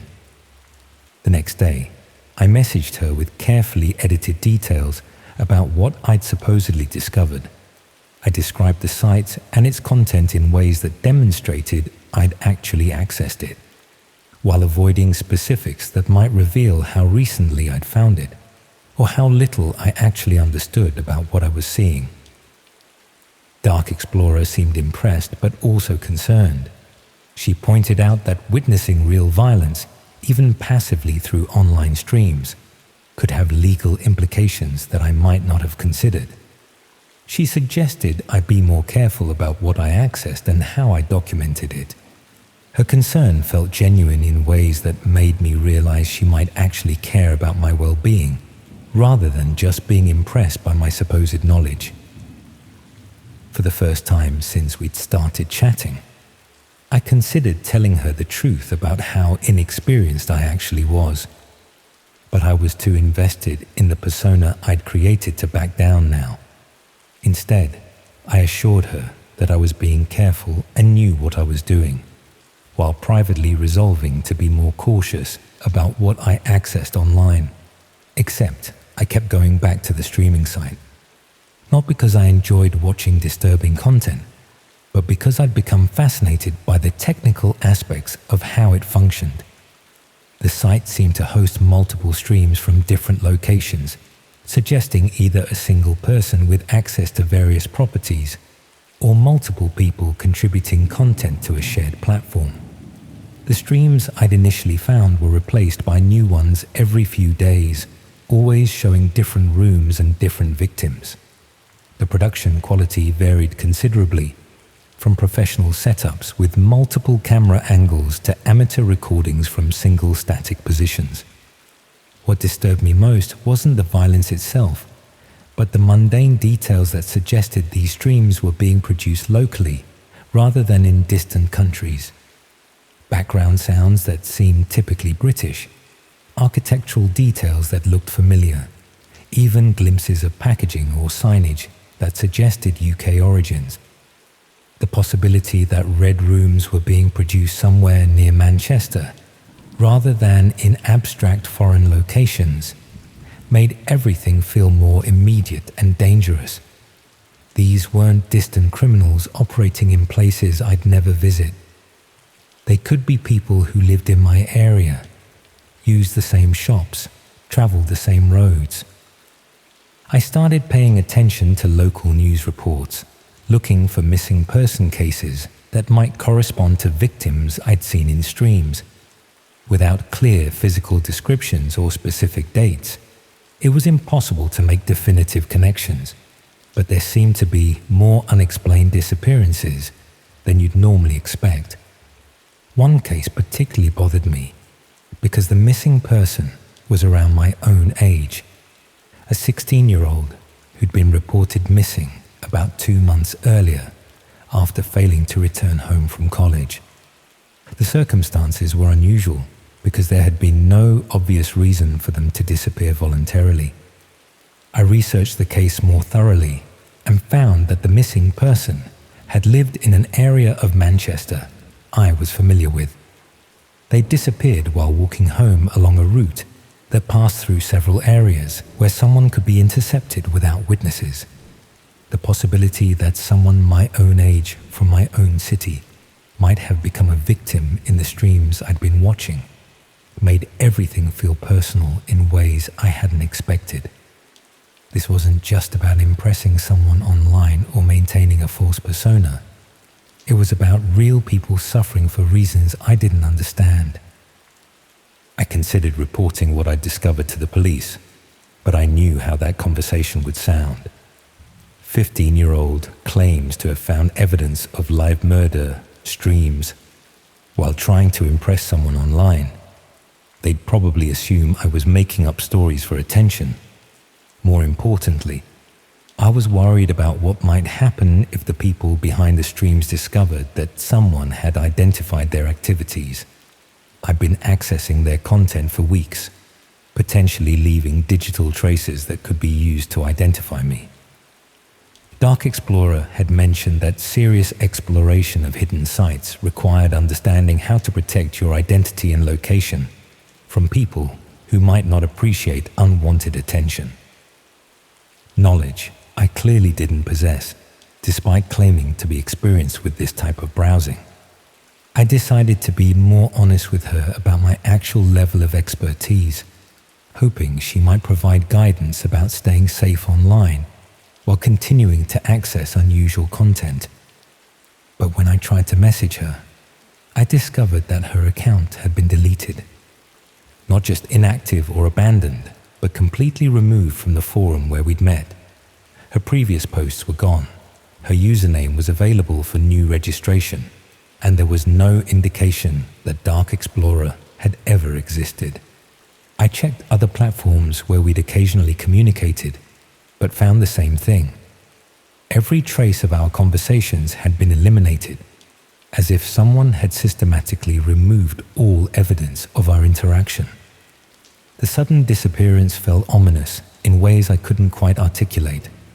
Either Dark Explorer had decided to completely reinvent her online identity for reasons I didn't understand, or something had happened that required eliminating her digital presence entirely. I stopped accessing the streaming site after that, telling myself I'd learned enough to satisfy my curiosity and prove my claimed expertise to myself, if not to anyone else. But I couldn't shake the feeling that I'd gotten involved in something more serious than I'd initially understood. Over the next few weeks, I noticed small things that individually meant nothing but collectively made me uncomfortable. Post delivered later than usual. Items in my room that seemed to have been moved slightly. Sounds outside my bedroom window that could have been coincidence, but felt like surveillance. The sort of details that could easily be imagination or paranoia, but which felt more significant in the context of my growing concern that I'd attracted unwanted attention through my online activities. One evening, I found an envelope that had been slipped under my bedroom door while I was downstairs having dinner with my parents. Inside was a single photograph that made my hands shake as I looked at it. The photograph showed me walking to college, taken from a concealed position that suggested professional surveillance rather than casual observation. Someone had been watching me closely enough to document my daily routine without me noticing anything unusual. On the back of the photograph was a handwritten message that made it clear this wasn't a random incident. Stop pretending. No signature, no explanation. Just those two words that referenced the fundamental dishonesty that had led me into this situation. Someone knew I'd been fabricating knowledge about things I didn't understand, and they'd apparently been monitoring my activities closely enough to document my real-world movements. I threw the photograph away and tried to convince myself it was a prank or coincidence, but I couldn't explain how someone had obtained my home address or managed to deliver the message without my parents noticing anything unusual. Over the next few days, I became increasingly paranoid about being watched. Every stranger I saw near my house felt threatening. Every unexpected sound made me check the windows and doors. But nothing obvious happened. No more photographs, no threatening phone calls, no signs that anyone was following me or monitoring my activities. Just the persistent feeling that someone knew more about my daily routine than they should. I never tried to contact Dark Explorer again or access any more hidden streaming sites. The whole experience had taught me that pretending to knowledge I didn't possess could lead to consequences I wasn't prepared to handle. But I still think about that photograph and the casual way someone had documented my movements without me noticing anything unusual. How long they might have been watching me before deciding to reveal their surveillance. And I think about Dark Explorer and whether she'd been real at all, or just part of an elaborate process designed to draw people like me into situations they didn't understand. Whether other people had received similar guidance and encouragement to explore content they weren't equipped to handle safely. Sometimes I wonder if the whole thing had been a game from the beginning, just not the kind of game I'd thought I was playing. Whether my attempts to impress someone online had made me a target for people who were considerably more experienced at manipulation than I was at detecting it.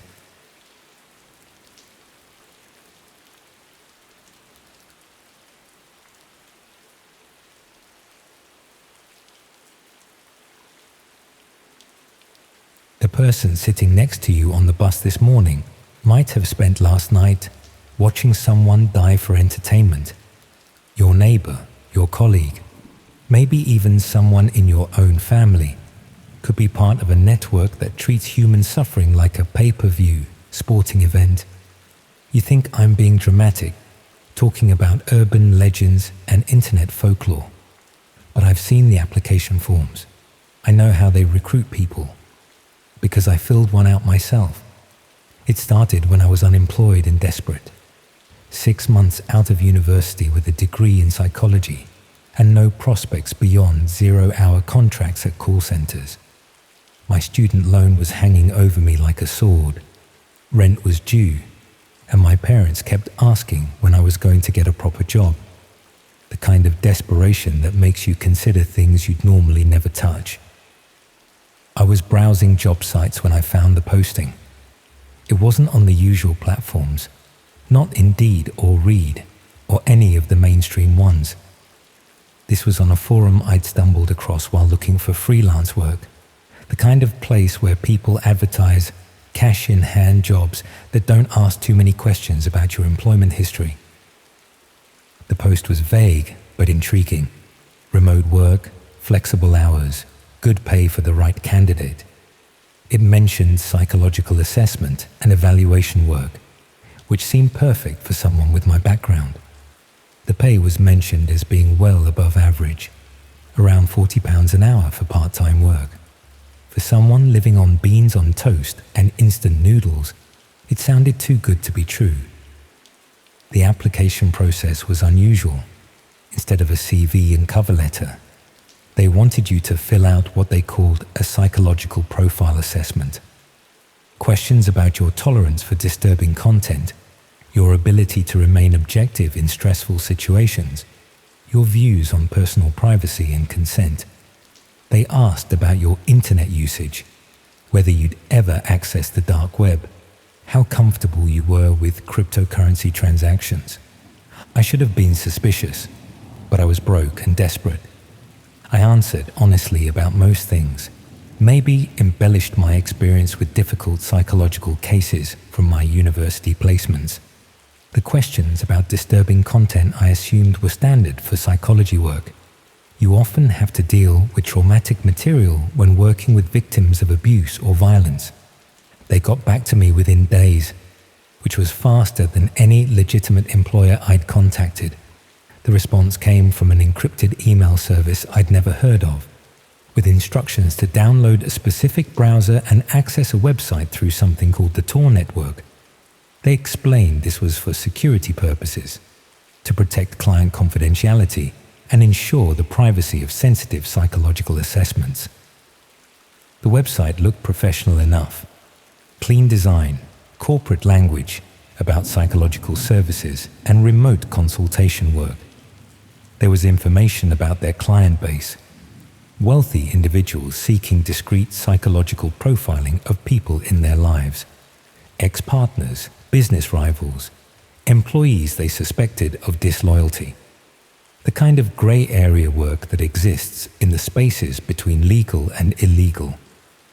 My job, they explained, would be to observe individuals through various means and provide psychological assessments of their behavior, mental state, and likely responses to different situations. The pay was excellent because the work required complete discretion and a strong stomach for morally ambiguous situations. The first assignment seemed straightforward enough. I was given access to what they called an observation session, essentially a live video feed of someone's home. A woman in her 30s, living alone in what looked like a converted flat in London. The feed showed multiple angles of her living space, apparently from hidden cameras that had been installed without her knowledge. My job was to observe her routine over the course of a week and write a detailed psychological profile. Her habits, her emotional responses to different situations, her vulnerabilities and strengths. They were particularly interested in how she might react to unexpected stress or threatening situations. The money was deposited into my account within hours of accepting the assignment. Real money, more than I'd seen in months. Enough to pay rent, buy proper food, maybe even start paying down some of my student debt. All for what seemed like glorified people watching. The woman's routine was mundane. She worked from home, had video calls with colleagues, ate meals while watching Netflix, went to bed around 11 each night. I took notes on her behavior, her apparent emotional state, the way she responded to work stress or personal phone calls. It felt invasive, but I told myself this was just advanced market research or corporate intelligence gathering. After a week, I submitted my report and received payment immediately. The feedback was positive, and they offered me another assignment. This time the pay was higher, the observation period longer. I was building a reputation within their system, proving myself reliable and thorough. The assignments gradually became more intensive. Instead of just observing people in their homes, I was given access to feeds from multiple locations. Someone's workplace, their gym, their regular cafe. The psychological profiles became more detailed, focusing on specific vulnerabilities and potential breaking points.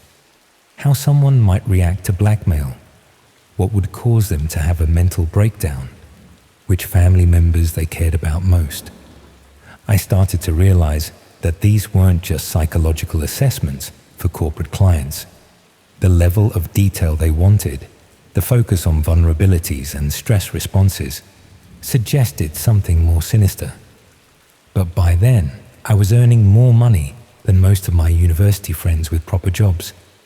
I'd moved to a better flat, bought new clothes, started paying off my debts properly for the first time since graduation. The rationalization was easy. I wasn't hurting anyone directly. I was just observing and writing reports. Whatever clients did with that information wasn't my responsibility. I was providing a professional service, using my psychology training for legitimate consultation work. The fact that it operated through the dark web was just about client privacy and commercial discretion. The breakthrough assignment changed everything. Instead of just observing someone's routine, I was given access to what they called an interactive session. The target was a man in his 40s, living alone in Birmingham. The setup was similar, hidden cameras throughout his flat, but this time there were other viewers logged into the session. I could see a chat sidebar where other people were commenting on what they were watching. At first, it seemed like professional colleagues sharing observations and insights. But as the session continued, The comments became more disturbing. People were making suggestions about what should happen next, placing what looked like bets on how the target would respond to different scenarios. Then the phone started ringing in the man's flat. He answered it, and I watched his face change from confusion to fear. He hung up quickly, but the phone rang again immediately. This pattern continued for nearly an hour. Phone calls that clearly distressed him, followed by brief periods of peace, then more calls. The people in the chat were reacting with excitement, commenting on his stress responses and psychological deterioration. I realized I wasn't just observing anymore. I was watching someone being deliberately tormented, and the psychological profile I'd been asked to create was being used to determine the most effective ways to break him down mentally. The next few hours were horrific. The phone calls escalated to sounds outside his flat, footsteps in the hallway, knocking on doors, car alarms going off in the street below. Each incident was clearly orchestrated based on the psychological weaknesses identified in profiles like the one I'd written. The man became increasingly paranoid and distressed, eventually barricading himself in his bedroom, while the chat exploded with commentary and what were clearly financial transactions. People were paying to watch this man's psychological torture and paying extra to suggest new ways to torment him. The amounts being discussed were substantial, hundreds of pounds for specific requests, thousands for extended sessions. This wasn't corporate intelligence gathering. It was entertainment for people who enjoyed watching others suffer. I tried to close the browser, but found I couldn't log out of the session. A message appeared saying that all observers were required to complete the full assignment to receive payment. More disturbing was the implication that my participation was being recorded, and that leaving early would result in consequences for my future employment with the organization. So I watched. For another 6 hours, I watched as this man was systematically broken down through carefully orchestrated psychological pressure. The torment was designed using the same principles I'd learned in university: how to identify and exploit psychological vulnerabilities, how to create maximum distress through targeted manipulation. By morning, the man was catatonic with fear. He'd stopped responding to the phone calls and sounds outside his flat, just sitting in his bedroom staring at the wall. The chat had moved on to discussing how long it would take him to recover, whether he'd seek professional help, and how his mental state could be further exploited in future sessions. The payment for that assignment was more than I'd earned in the previous month combined. Along with the money came an invitation to become what they called a premium observer, with access to more exclusive content and higher paying assignments. The invitation mentioned that my psychological insights had been particularly valuable in designing effective torment strategies. I should have stopped then, should have deleted the browser, blocked the email addresses, pretended none of it had ever happened. But the money was addictive, and I'd already crossed lines I never thought I would. Each assignment pushed the boundaries a little further, normalized behavior that would have horrified me months earlier. The premium sessions were worse, much worse. Instead of just psychological torment, they escalated to physical interventions. Break-ins while people were away, designed to create paranoia and fear. Items moved or stolen to make targets question their own sanity. In extreme cases, actual physical harm, though this was presented as being carried out by independent contractors rather than the organization itself. The worst part was how systematic it all was. They had psychological profiles on thousands of people, detailed vulnerability assessments that could be used to destroy someone's mental health with surgical precision. The observers weren't just paying to watch random suffering. They were commissioning bespoke psychological torture based on scientific principles of human behavior. and I was part of it. My psychology degree, the knowledge I'd gained studying human behavior and mental health, was being used to cause maximum psychological damage to innocent people. I was helping to turn human suffering into entertainment for people wealthy enough to pay for front row seats to someone else's destruction. The organization started offering me more than just observation work. They wanted me to help develop new techniques, to use my academic background to design more effective methods of psychological manipulation. The pay for this consultancy work was enormous. More money than most people earn in a year for work that could be done in a few hours. I told myself I was just providing academic insight, that I wasn't directly involved in implementing the techniques, but I knew exactly how my research was being used. Every principle of psychological pressure I explained, every vulnerability I identified, every technique I suggested would be used to torment real people for the entertainment of paying viewers. The money let me live a life I'd never imagined possible. Expensive flat in London, designer clothes, holidays abroad, meals at restaurants I'd only read about in magazines. My parents were proud of how successful I'd become, how quickly I'd turned my life around after university. Friends were envious of my apparent success in such a competitive field. But I couldn't sleep properly anymore. Every time I closed my eyes, I saw the faces of the people I'd watched being tormented. The man in Birmingham was just the first. There had been dozens since then, each one carefully selected and systematically destroyed for the entertainment of people who treated human suffering like a particularly engaging video game. The organization's reach was vast. They had contacts in security companies who could install hidden cameras, telecommunications workers who could intercept phone calls, even people in local councils who could provide information about vulnerable individuals. What I'd stumbled into wasn't just a website.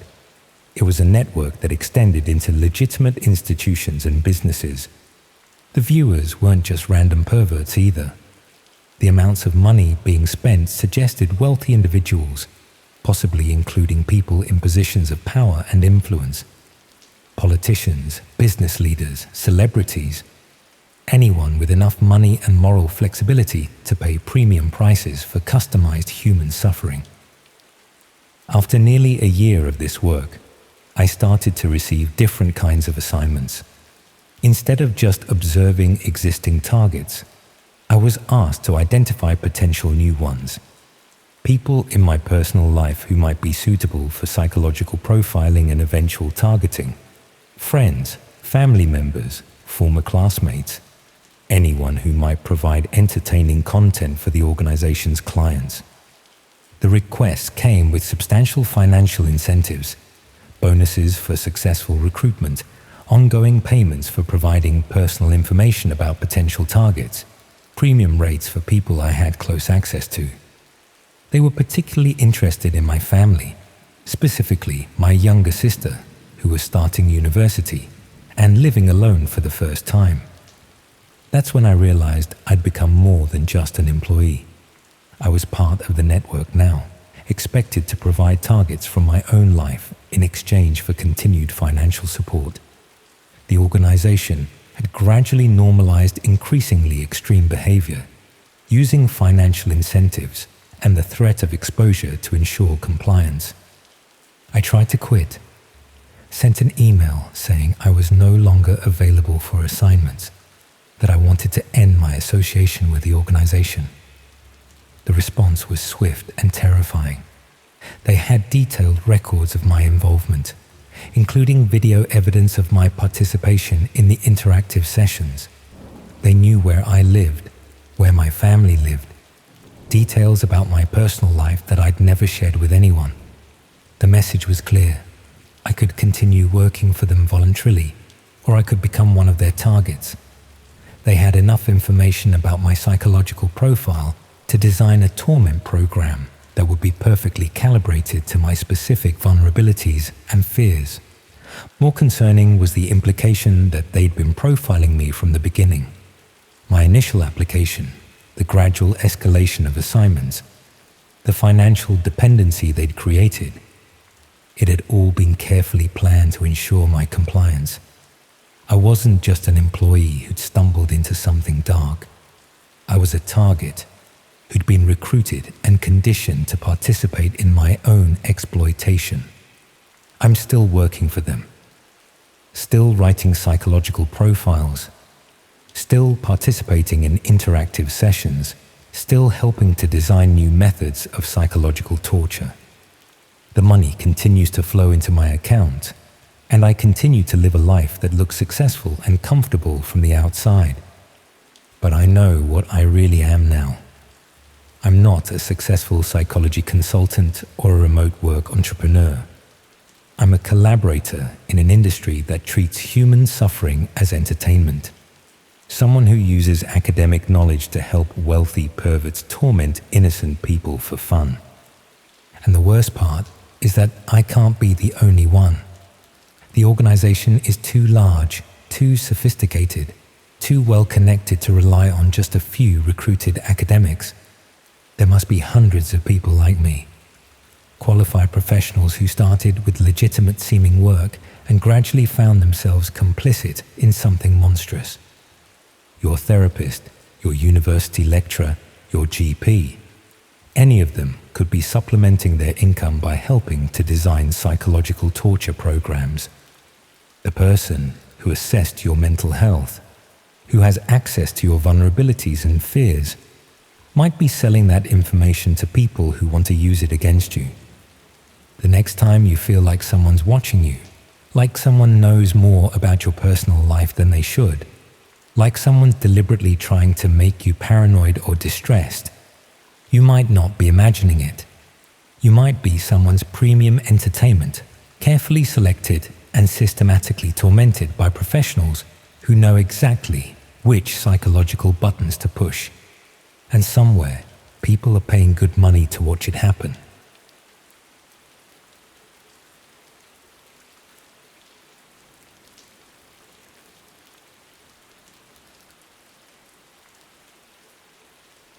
Looking back, a lot of things about that site didn't make sense, even before the video started. I was in my second year at Birmingham, sharing a cramped terrace house with 3 other students. The sort of place where the heating barely worked, and you could hear everything through the paper-thin walls. My room was at the back, overlooking a car park and the bins, which suited me fine. Meant I could stay up late without bothering anyone. That's how I'd gotten into browsing the darker corners of the internet in the first place.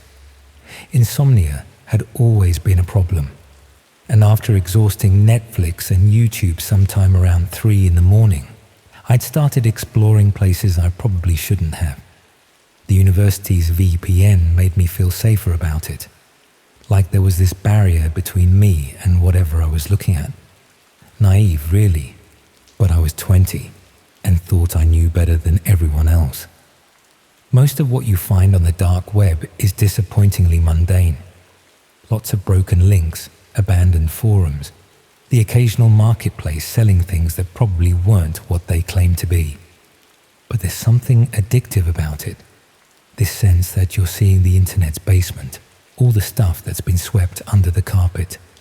I'd spend hours just clicking through random addresses, following breadcrumbs that led nowhere. The site I found that night didn't have a name, just a string of random characters in the address bar. The layout was basic, almost primitive.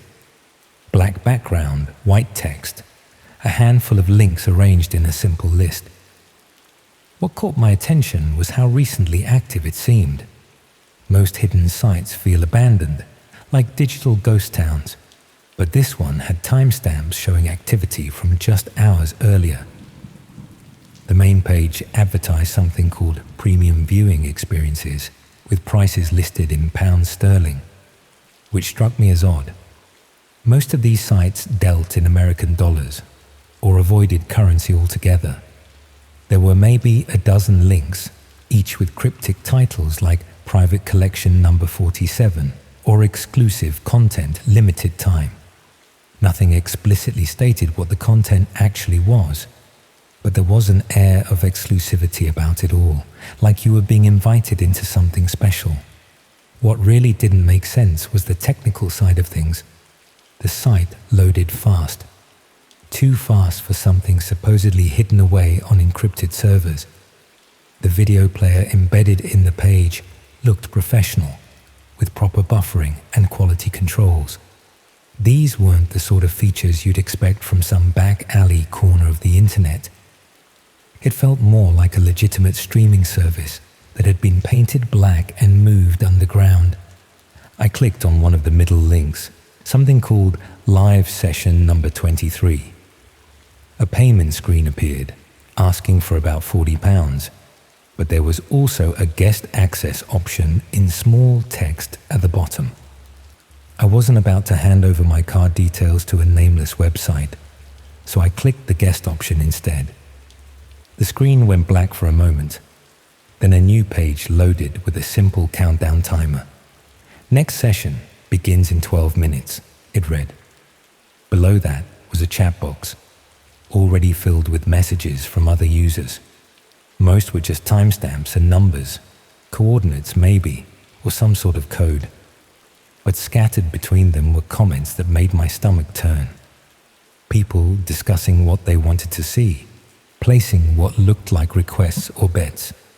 I should have closed the browser then, should have gone to bed, or watched something normal, or done literally anything else.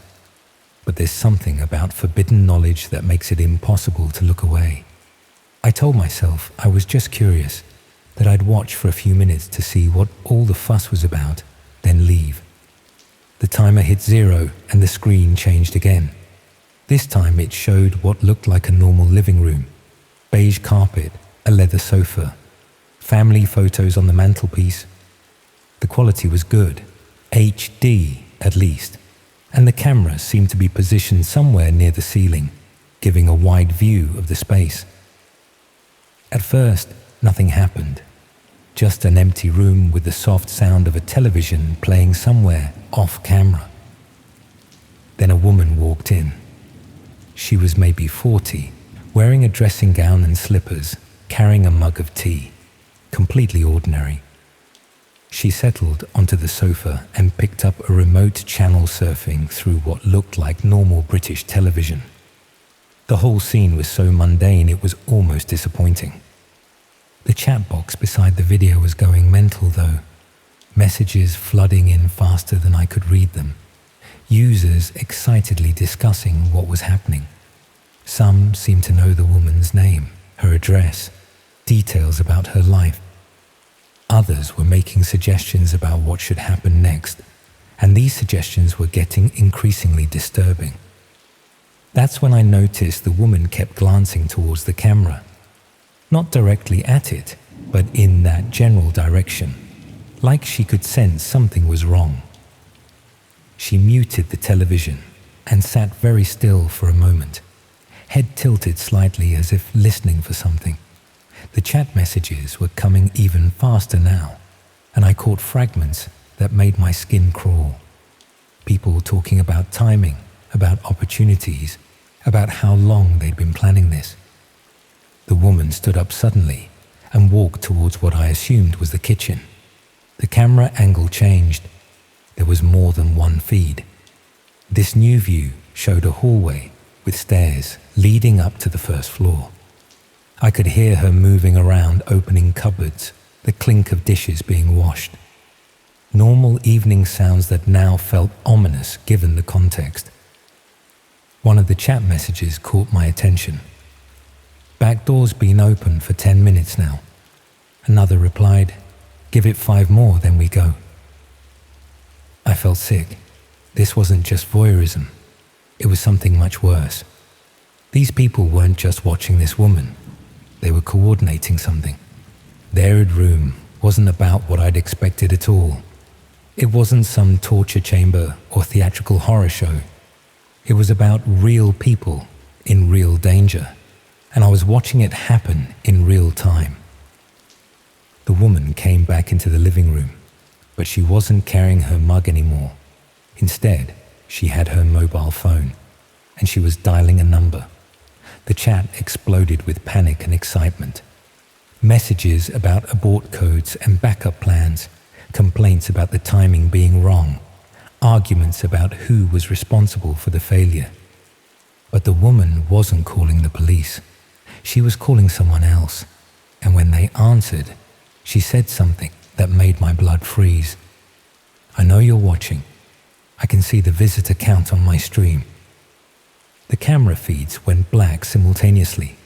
The chat box disappeared. Within seconds, I was staring at an error page claiming the site had never existed.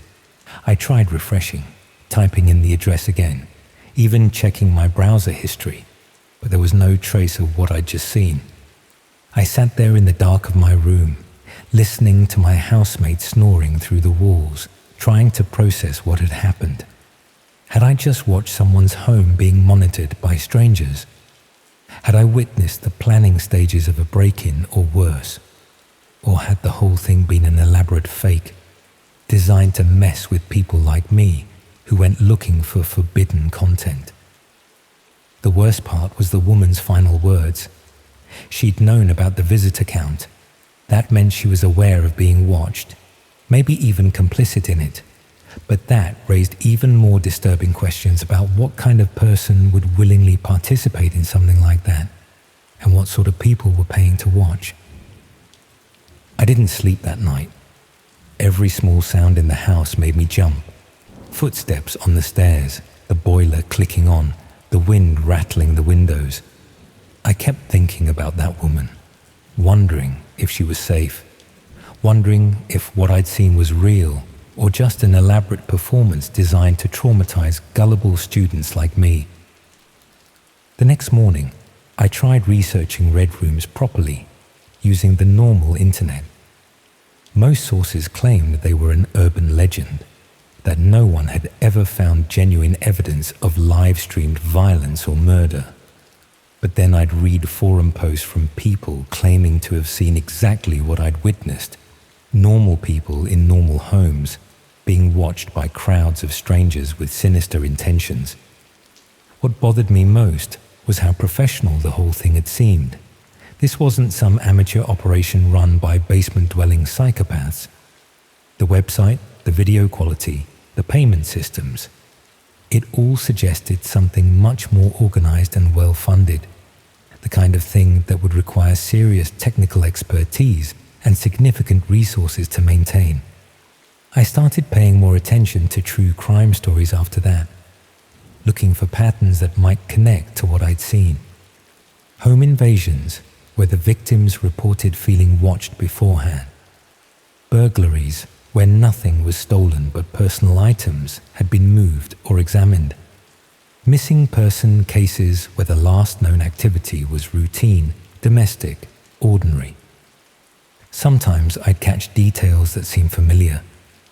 A layout similar to that living room. A victim who matched the description of the woman I'd seen. But there was never enough to make a definitive connection, and I was hardly going to call the police to report something I'd witnessed while illegally browsing hidden websites.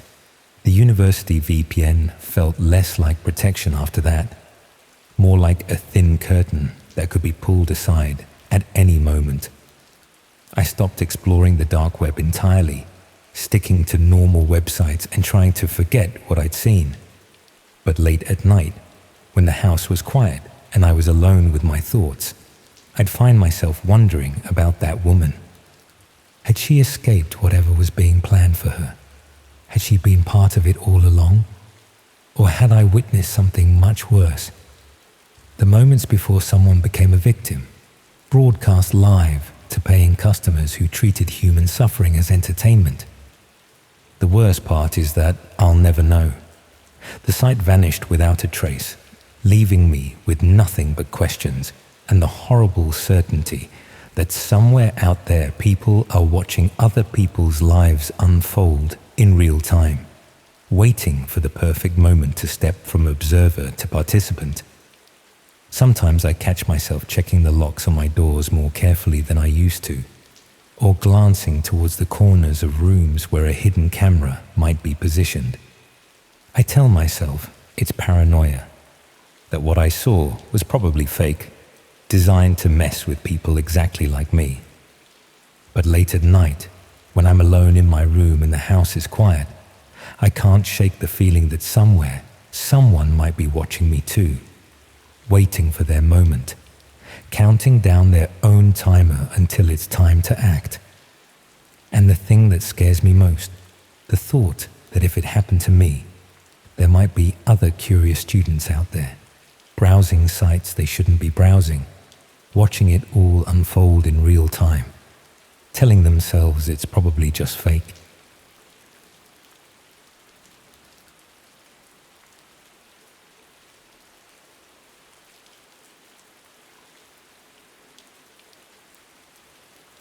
It felt like a game at first, but I quickly learned it wasn't, and what followed would change my life.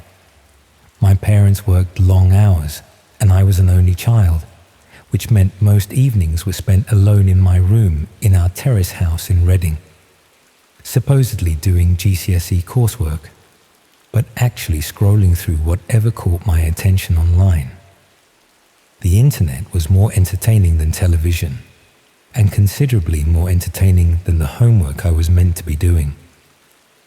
I'd started with the usual social media platforms, but they got repetitive quickly. Same people posting the same types of content, same arguments about the same topics, same manufactured drama that felt hollow after a while. I wanted something more authentic, more immediate, more real than the polished nonsense everyone was sharing. That's when I discovered image boards, not the mainstream ones that everyone knew about, but smaller, more obscure communities where people shared content that wouldn't survive long on regular platforms.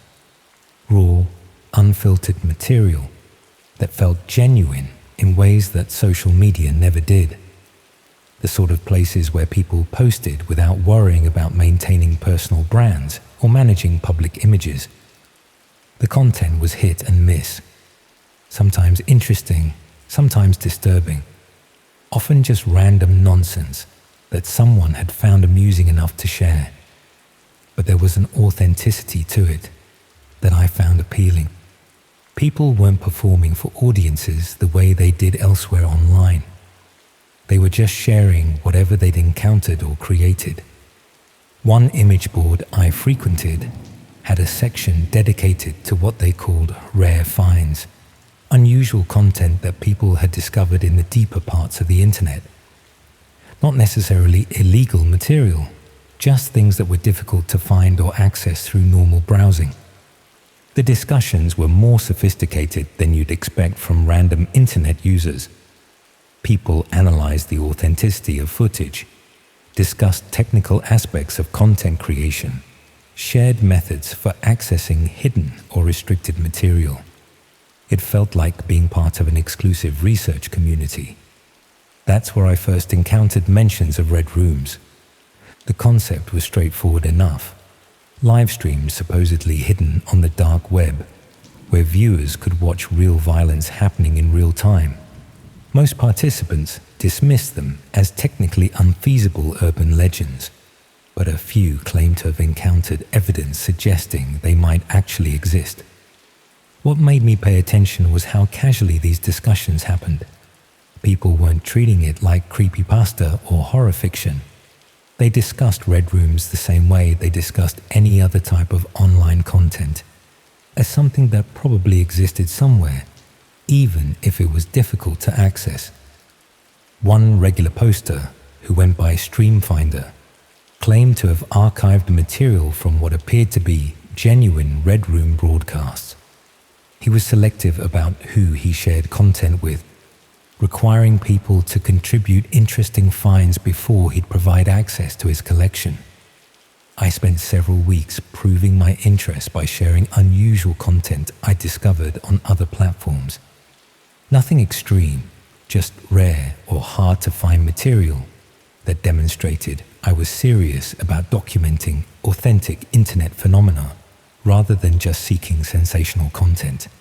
Streamfinder eventually shared some files from his archive, video clips that showed dark rooms with industrial equipment bound figures, interface elements suggesting live streaming capabilities. The quality was poor enough that it could have been elaborate fiction, but detailed enough to be potentially genuine. What struck me as possibly authentic was the mundane elements that would be easy to overlook if you were creating hoaxes. Background sounds that suggested specific geographic locations, equipment brands visible in some shots, timestamps that corresponded to real dates and times. Streamfinder explained that accessing live Red Room streams required more than just knowing where to look. The hidden services changed locations frequently and weren't easy to find through casual browsing. But if I was genuinely interested in documenting whether Red Rooms were real phenomena or elaborate fiction, he could potentially arrange for me to observe a live stream that was scheduled for later that week. I should have declined at that point. My interest in unusual internet content was supposed to be about finding authentic material, not witnessing actual crimes. But the way Streamfinder described it made it sound like an academic exercise rather than participation in something illegal. The access process was more complex than anything I'd encountered before. Specific software to download, rotating passwords that changed every few hours, designated connection times that had to be followed precisely. The whole system felt designed to exclude casual browsers while providing access to serious researchers. When I finally connected to the stream during a quiet evening at home, the interface was surprisingly basic. A video player embedded in a simple web page, chat window below, viewer counter showing about 150 people online. Nothing sophisticated about the presentation. The video showed what appeared to be a converted basement or garage space. Concrete walls, harsh fluorescent lighting, minimal furniture except for a metal table positioned in the center of the frame. The atmosphere felt industrial rather than domestic. Strapped to the table was a woman who appeared to be in her 20s, conscious but not moving much. She would occasionally test her restraints or look around the room, but mostly just lay there with the resigned expression of someone who'd stopped fighting against their situation. The chat was active with comments in multiple languages. People discussing what they wanted to see happen, making suggestions, treating the whole thing like interactive entertainment. The casual way they discussed real violence was more disturbing than the violence itself. I watched for about an hour while my parents were downstairs watching television, using headphones so they wouldn't hear anything from my room. The woman would periodically struggle against the restraints or attempt to speak, but no audio was coming through the stream. Around 9 p.m., someone entered the frame. They were dressed in ordinary work clothes, jeans, plain shirt, boots that looked like they'd seen regular use. Nothing theatrical about their appearance, no mask or costume. Just someone who could have been starting any manual job, except for what they were obviously planning to do. The figure moved around the space with practiced efficiency, arranging tools on a nearby surface, adjusting camera angles, checking equipment that wasn't visible in the main video feed. They worked methodically, following what appeared to be a familiar routine. The chat became more excited as preparations continued. People were making specific requests, sharing experiences from previous streams, discussing what they hoped to see happen. The viewer count had climbed to over 200. About 20 minutes into the preparations, I noticed something that made me look more carefully at the background details in the video feed. On the wall behind the table was a local business calendar, one of those promotional items that companies give out to customers at the beginning of each year. The business name was partially visible, and it looked familiar in a way that made me uncomfortable. I paused the stream and looked more closely at the calendar. The company name was for a plumbing supplier in Reading, the same town where I lived. I'd seen their van parked outside houses in my neighborhood when they were doing repair work or installations, which meant this stream was potentially being broadcast from somewhere local rather than some distant foreign location. The realization made everything feel more immediate and real. This wasn't abstract criminal activity happening somewhere else. It was potentially occurring within a few miles of where I was sitting in my bedroom. Over the next few days, I found myself obsessively researching the plumbing company and their customer base. They serviced residential and commercial properties throughout Reading and the surrounding areas, including industrial units and warehouse spaces that would be perfect for activities people wanted to keep private. I started paying attention to their vans when I saw them around town, noting which properties they visited and whether any locations seemed unusual or suspicious. Most were obviously legitimate, houses and businesses that needed normal plumbing work, but I noticed they'd done work at several commercial properties that appeared to be vacant or underutilized based on their external appearance. Empty office buildings, unused warehouse units, the sort of places where someone could operate without being noticed by neighbors. One location particularly caught my attention because it was in an industrial area about 20 minutes from my house, and the plumbing company had visited several times over the past few months, according to the work schedules visible on their website. I decided to take a look at the area during a weekend, using revision time as an excuse to get out of the house. The industrial estate was mostly legitimate businesses, but several units were clearly vacant with to let signs and boarded windows. The unit that had received multiple plumbing visits was officially empty according to the estate agent's signage, but showed signs of recent activity. Fresh tire tracks in the car park, windows that had been covered from inside rather than just boarded up, utility connections that suggested power and water were still active. From the road, everything looked normal, just another vacant commercial property waiting for new tenants. But knowing what I potentially knew about local Red Room operations made it feel sinister in ways that were difficult to explain. I walked past several times over the next week, varying my route and timing to avoid appearing suspicious. Most of the time, there was no obvious activity, but occasionally I'd notice vehicles parked outside that weren't there regularly. One evening, I saw light coming from inside the unit despite it being officially vacant. Not normal commercial lighting, but the harsh, bright illumination that would be needed for filming or broadcasting. That's when I realized I might be looking at the actual location where the stream I'd watched was being produced. Streamfinder had mentioned that what I'd observed wasn't an isolated incident.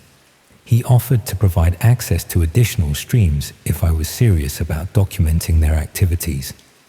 I should have declined and focused on my GCS-ES instead, but the discovery that this might be happening locally had made it feel more urgent and important than just another piece of unusual internet content. The next stream he arranged access to was scheduled for the following weekend. Different location, different setup, but the same basic format. Live violence broadcast to paying audiences who treated real suffering as entertainment. This time, the identifying details were clearer. Not just a local business calendar, but a window that showed part of what appeared to be a residential street. Houses with a particular architectural style, streetlights with distinctive designs, road markings that were obviously British. The architectural style looked familiar because it was similar to houses in my own neighborhood. Those Victorian terraces, the specific streetlight designs used by the local council, even the particular type of paving stones visible in the road. It all looked very much like areas of Reading I knew well. I spent hours comparing the glimpse of street visible through that window with online maps and street view images of my local area. The match wasn't exact, but it was close enough to suggest the stream was being broadcast from somewhere within the town where I lived. The realization that red rooms might be operating in my own community, rather than some distant location, made everything feel more dangerous and immediate. These weren't abstract criminals in foreign countries. They were people who might shop in the same places, use the same roads, possibly even live on streets I walked down regularly. I started researching local missing person reports, looking for cases that might correspond to victims I'd seen in streams. Without knowing exactly when people had been taken or having clear physical descriptions, it was impossible to make definitive connections. But I did find several reports of people who disappeared without obvious explanation over the past year. Not enough to establish any clear pattern, but more than you'd normally expect in a town the size of Reading. One case particularly bothered me because the missing person was someone around my own age. A 17-year-old who'd been reported missing about 3 months earlier after failing to return home from college. The physical description and age were similar to someone I thought I'd seen in one of the archive streams Streamfinder had shared. The circumstances of the disappearance were unusual because there had been no obvious reason for the person to leave voluntarily, and no evidence of where they might have gone. They'd simply vanished between college and home on what should have been a routine journey. I researched the route they would have taken and found it passed through several areas with vacant commercial properties, including the industrial estate where I'd noticed the suspicious activity. It would have been easy for someone to intercept them in a relatively isolated area without witnesses. The possibility that someone my own age from my own town might have become a victim in the streams I'd been watching made everything feel personal in ways I hadn't expected. This wasn't just about documenting unusual internet phenomena. It was about real people from my community suffering for the entertainment of online audiences. I considered reporting what I'd discovered to the police, but I knew how that would sound. 16-year-old claims to have found evidence of live murder streams based on recognizing local business calendars and street architecture. Without more concrete evidence, they dismiss it as internet fantasy. More importantly, I was worried about what might happen if the people behind the red rooms discovered that someone had identified their activities. They demonstrated willingness to commit serious violence for entertainment. What would they do to protect themselves from exposure? Instead, I decided to gather more evidence before making any reports. Document activity at suspicious locations, record when lights were visible in supposedly vacant properties, note which vehicles visited and when. But as I was conducting this informal surveillance, I started noticing that I might not be the only person watching these locations. Other people seemed to be taking unusual interest in the same properties I was monitoring. Not obviously suspicious behavior, just individuals who appeared more often than random chance would suggest, positioned where they could observe the vacant units without being obvious about it. One person I noticed regularly was someone who looked like they might be around college age, watching the industrial estate from different positions over several days. Not someone I recognized from my own college, but possibly a student from elsewhere in Reading. The possibility that other people had discovered the same connections I had made me realize that my investigation might not be as secret as I'd assumed. If multiple people were monitoring these locations, then whoever was behind this might already be aware that their activities had been identified. That evening, I found a note that had been slipped under my bedroom door while I was downstairs having dinner with my parents. Just a single piece of paper with a printed message that made my hands shake as I read it. Games should stay games. No signature, no return address, nothing that would identify who had sent it. But the timing and content made it clear that someone knew about my interest in red rooms and wanted me to stop investigating. The word games particularly bothered me because it echoed my own initial reaction to finding the streams. Someone had been watching me closely enough to know how I'd approach this situation, what my motivations were, possibly even what I'd been thinking. I threw the note away and tried to convince myself it was coincidence or someone playing a prank, but I couldn't explain how they'd obtained my home address and managed to deliver the message without my parents noticing anything unusual. Over the next few days, I became increasingly paranoid about being watched. Every stranger I saw near my house felt threatening. Every unexpected sound made me check the windows and doors. But nothing obvious happened. No more notes, no threatening phone calls, no signs that anyone was following me or monitoring my activities. Just the persistent feeling that someone was paying closer attention to my routine than felt comfortable. I stopped visiting the industrial estate and tried to focus on my GCSE revision instead. But I couldn't shake the knowledge of what I'd discovered, or the fear that I'd gotten too close to something dangerous. The lights stopped appearing in the vacant units around the same time I stopped conducting surveillance. Either the activities had moved elsewhere, or whoever was responsible had decided to suspend things until the attention died down. I never reported what I'd discovered to the authorities. The evidence was too circumstantial, and the risks too obvious. Instead, I tried to pretend the whole thing had never happened and focus on preparing for my exams. But I still think about that first stream and how it had felt like a game until I realized the victims were real people from my own community. How the distance created by computer screens and internet anonymity had made it easy to treat serious violence as entertainment.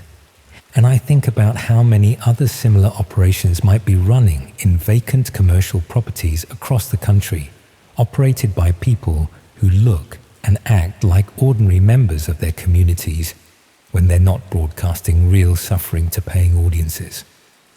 Sometimes I wonder if other people my age have stumbled across similar activities in their own towns, thinking they were just exploring unusual internet content until they realized the victims were real people from their own communities, whether they reported what they found or stayed quiet like I did, too scared to risk becoming the next person to disappear between college and home on what should have been a routine journey.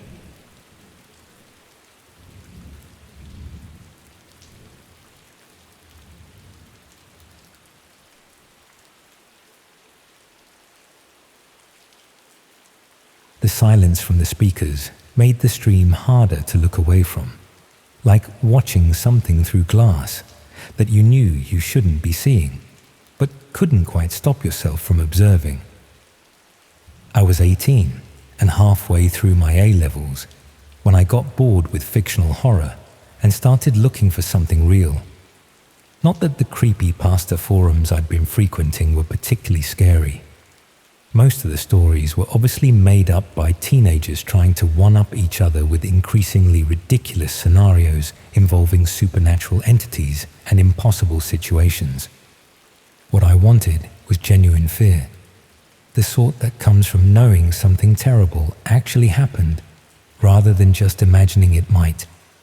Real footage, authentic documentation, evidence of events that would make you lose sleep because they were part of the actual world, rather than someone's creative writing exercise. The transition from fictional horror to real content was gradual. Started with true crime forums, then moved to places where people shared footage from accidents and incidents that mainstream media wouldn't broadcast. Nothing particularly extreme initially, just material that was too graphic or disturbing for regular platforms. Each community led to recommendations for others, and the content kept escalating. Places where people discussed banned documentaries, leaked investigation footage, material that existed in legal grey areas. The sort of communities that felt like digital speakeasies, accessible if you knew where to look, but hidden from casual browsers. One forum I discovered was dedicated to what they called authentic extreme documentation. The participants approached it like academic research, verifying whether violent content was genuine or staged, discussing production techniques, and analyzing geographic indicators with more professionalism than you'd expect from random internet users. That's where I first encountered serious discussions about red rooms. The concept was straightforward. Live streams supposedly hidden on the dark web where viewers could watch real torture and murder happening in real time. Most participants were skeptical, discussing the technical and legal barriers that would make such operations nearly impossible to maintain. But a few claimed to have encountered evidence suggesting red rooms might actually exist. Screenshots of streaming interfaces, recordings of what appeared to be live violence, documentation of hidden services that hosted such content. What made me pay attention was the level of detail in their discussions. These weren't teenagers making up stories about urban legends. They spoke about hosting infrastructure, content distribution, and audience management with expertise that suggested real familiarity rather than speculation. One participant, who went by Archive Seeker, claimed to have documented multiple Red Room operations over the past year. He was cautious about sharing evidence, requiring people to demonstrate serious research interest rather than casual curiosity before providing access to his collection. The verification process involved discussing other extreme content in enough detail to prove you weren't just seeking sensational material. After several weeks of conversation, Archive Seeker finally shared some files from his archive. The material was disturbing but not conclusive. Dark rooms with industrial equipment, bound figures, interface elements suggesting live streaming. It could have been sophisticated fiction or genuine documentation of real events. What struck me as potentially authentic was the mundane details that would be easy to overlook if you were creating hoaxes. Background sounds that suggested specific environments, equipment brands visible in shots, timestamps that corresponded to real dates when cross-referenced with news reports. Archive Seeker explained that accessing live Red Room streams required more than just knowing where to look. The hidden services changed locations frequently, operated on irregular schedules, and required personal recommendations from existing viewers. Not something you could stumble across accidentally. But if I was genuinely interested in documenting whether red rooms were real phenomena or elaborate fiction, he could arrange for me to observe a live stream scheduled for the following week. I should have declined. My interest in extreme content was supposed to be about finding authentic horror stories, not witnessing actual crimes. But curiosity got the better of me, especially since Archive Seeker assured me that observation didn't require participation or payment. The access instructions were complex but manageable. Specific software downloads, rotating passwords, designated connection times. The whole system felt designed to filter out casual browsers while providing access to serious researchers.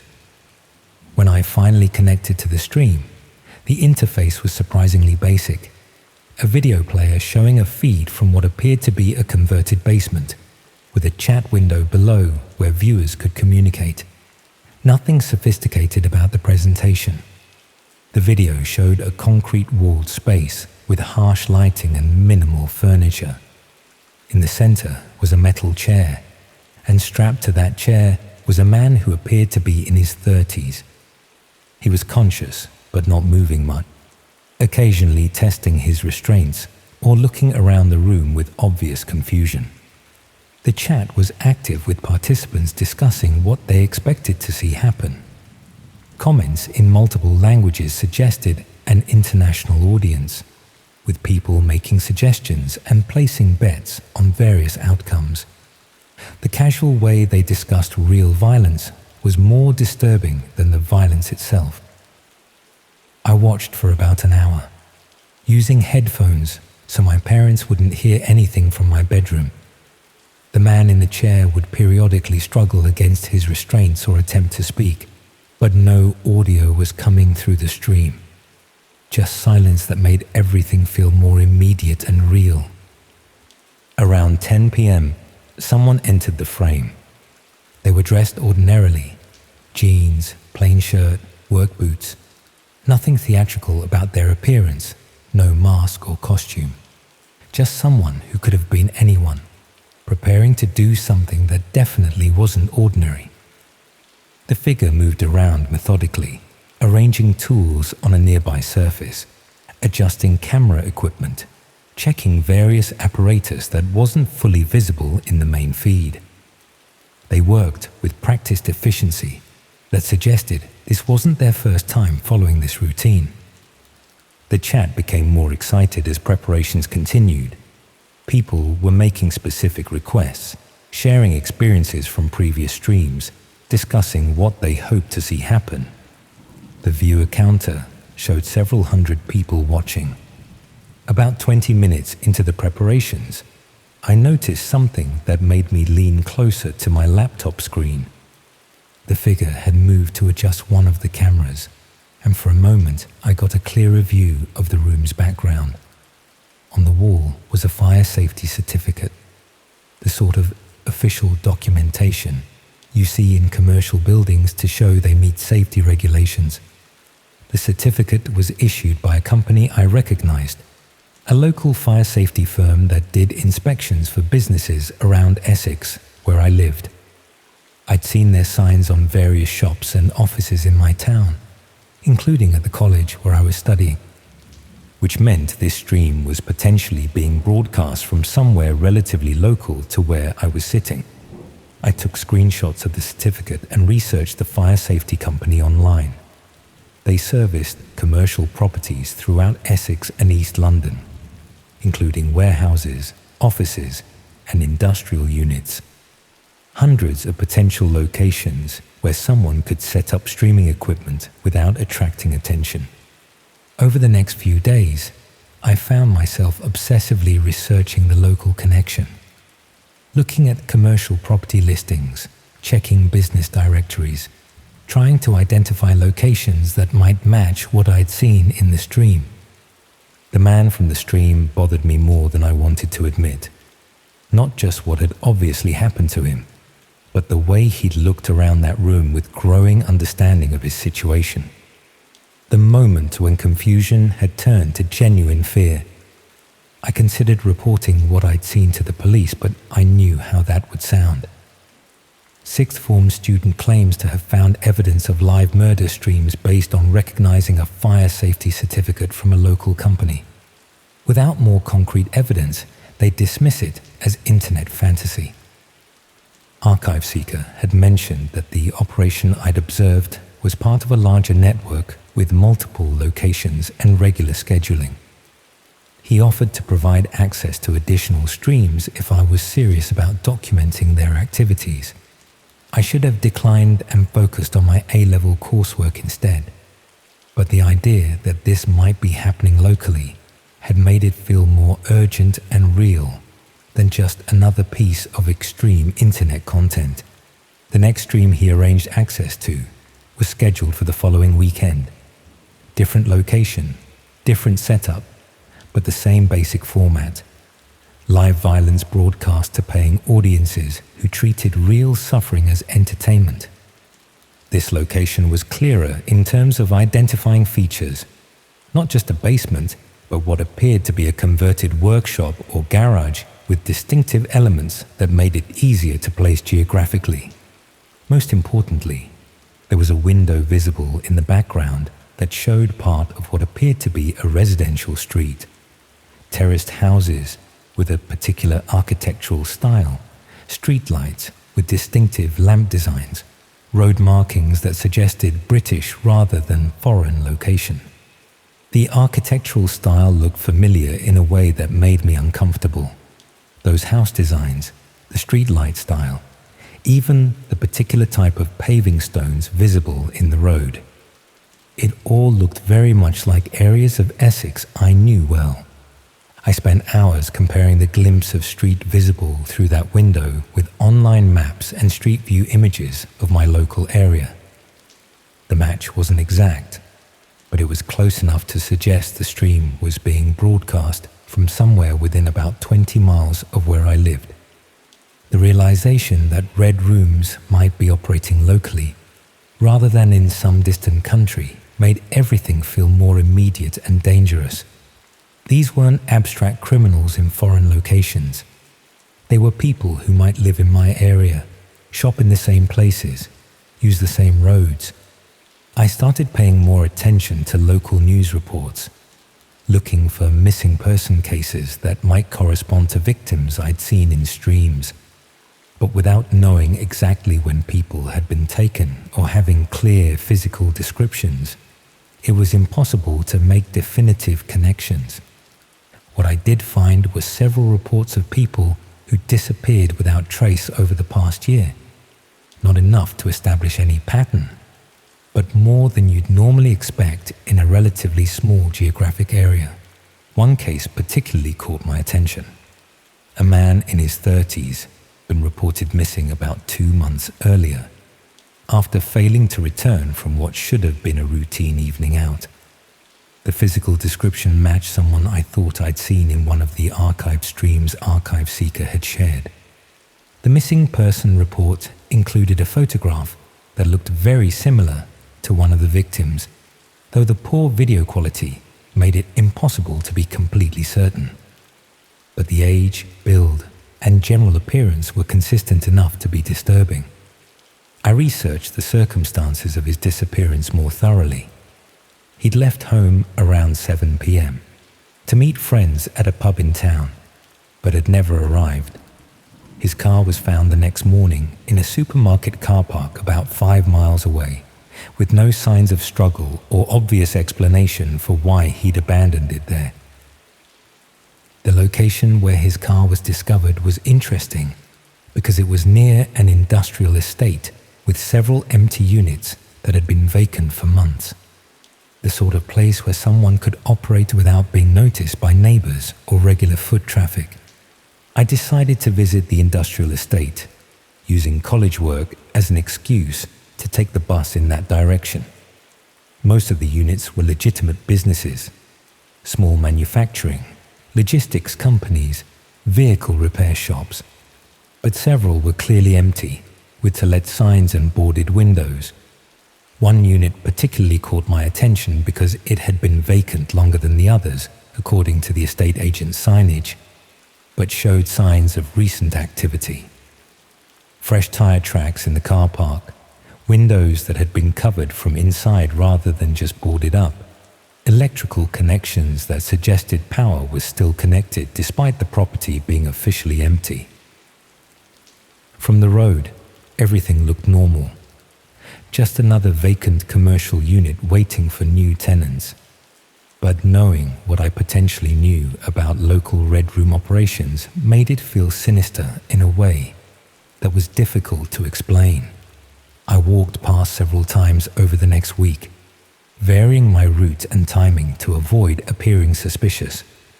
Most of the time there was no obvious activity, but occasionally I'd notice vehicles parked outside that weren't there regularly. One evening, I saw light coming from inside the unit, despite it being officially vacant. Not normal commercial lighting, but the harsh, bright illumination that would be needed for filming or streaming. That's when I realized I might be looking at the actual location where some of the streams were being broadcast. I should have contacted the authorities immediately, should have reported my suspicions and let them investigate whether criminal activity was taking place at that address. But I was worried about how my story would sound and whether anyone would take a sixth form student seriously. More importantly, I was concerned about what might happen if the people operating the Red Room discovered that someone had identified their location. They demonstrated willingness to commit serious violence for entertainment. What would they do to protect their operation from exposure? Instead, I decided to gather more evidence before making any reports, document activity at the property, record when lights were visible, note which vehicles visited and when, build a case that would be convincing enough for police to take seriously. But as I was conducting this informal surveillance, I noticed something that changed my approach entirely. One of the regular visitors to the vacant unit was someone I recognized from college. Not a student, but one of the part-time maintenance staff who worked around the buildings and grounds. Someone who had access to areas students didn't normally go, who could move around without attracting attention, who would know which parts of the college were empty at different times. Someone who would have seen me around campus regularly and could easily find out my personal details from college records. The realization that someone from my own college might be involved in Red Room operations made me reconsider everything I thought I knew about the situation. This wasn't just about finding evidence of criminal activity. It was about discovering that someone from my daily environment was potentially involved in torture and murder. I stopped visiting the industrial estate after that realization. If the maintenance worker was involved and had noticed my interest in the vacant unit, then I'd potentially identified myself as someone who knew too much about their activities. The next day at college, I found myself paying attention to the maintenance staff in ways I never had before, watching how they moved around the building, which areas they accessed, whether they showed any unusual interest in particular students or staff members. The worker I'd recognized seemed to be watching me too. Not obviously, but I caught him looking in my direction more often than felt normal, and he seemed to be working in areas near my usual routes, between classes more frequently than before. That evening, I found an envelope that had been slipped under my bedroom door while I was downstairs having dinner with my parents. Inside was a single piece of paper with a printed message that made my hands shake as I read it. Curiosity can be dangerous. No signature, no return address, nothing that would identify who had sent it. But the timing and content made it clear that someone knew about my interest in Red Rooms and wanted me to stop investigating. I threw the note away and tried to convince myself it was just coincidence or someone playing a prank. But I couldn't stop thinking about how they'd obtained my home address and managed to deliver the message without my parents noticing anything unusual. Over the next few days, I became increasingly paranoid about being watched. Every glance from the maintenance worker at college felt threatening. Every unexpected sound at home made me check the windows and doors, but nothing obvious happened. No more notes, no threatening phone calls, no signs that anyone was following me or monitoring my activities. Just the persistent feeling that someone was paying closer attention to my routine than felt comfortable. I stopped participating in the extreme content forums and tried to focus on my A-level coursework instead. But I couldn't shake the knowledge of what I'd discovered, or the fear that I'd gotten too close to something dangerous.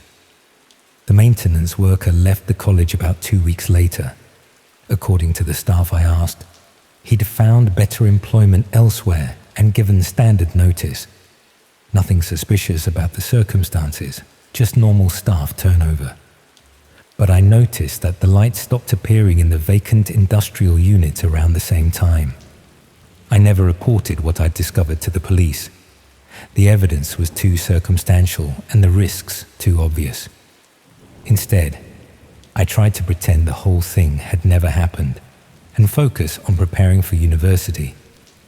But I still think about that first stream and the silence that had made it impossible to look away. How the lack of audio had somehow made everything feel more real and immediate than if there had been sound. And I think about how many other similar operations might be running in vacant commercial units and empty buildings across the country, operated by people who work ordinary jobs and live ordinary lives when they're not broadcasting real violence to paying audiences. Silence from the speakers made the stream harder to look away from. But sometimes the most disturbing thing about extreme content isn't what you can see and hear. It's realizing how close it might be to your own everyday world. I used to think online anonymity made you safer, until I found out how easy it is for someone to find you when they really want to. Working at TechFix in Birmingham city centre wasn't exactly what I'd planned when I dropped out of college halfway through my computing course. The pay was rubbish, and most customers treated you like you were thick, but it beat signing on and gave me something to do while I figured out what came next. Plus, Dave, who owned the shop, was decent enough and didn't ask too many questions about why I'd left uni. The work was mostly straightforward: virus removals, hardware upgrades, data recovery for people who'd managed to delete their holiday photos.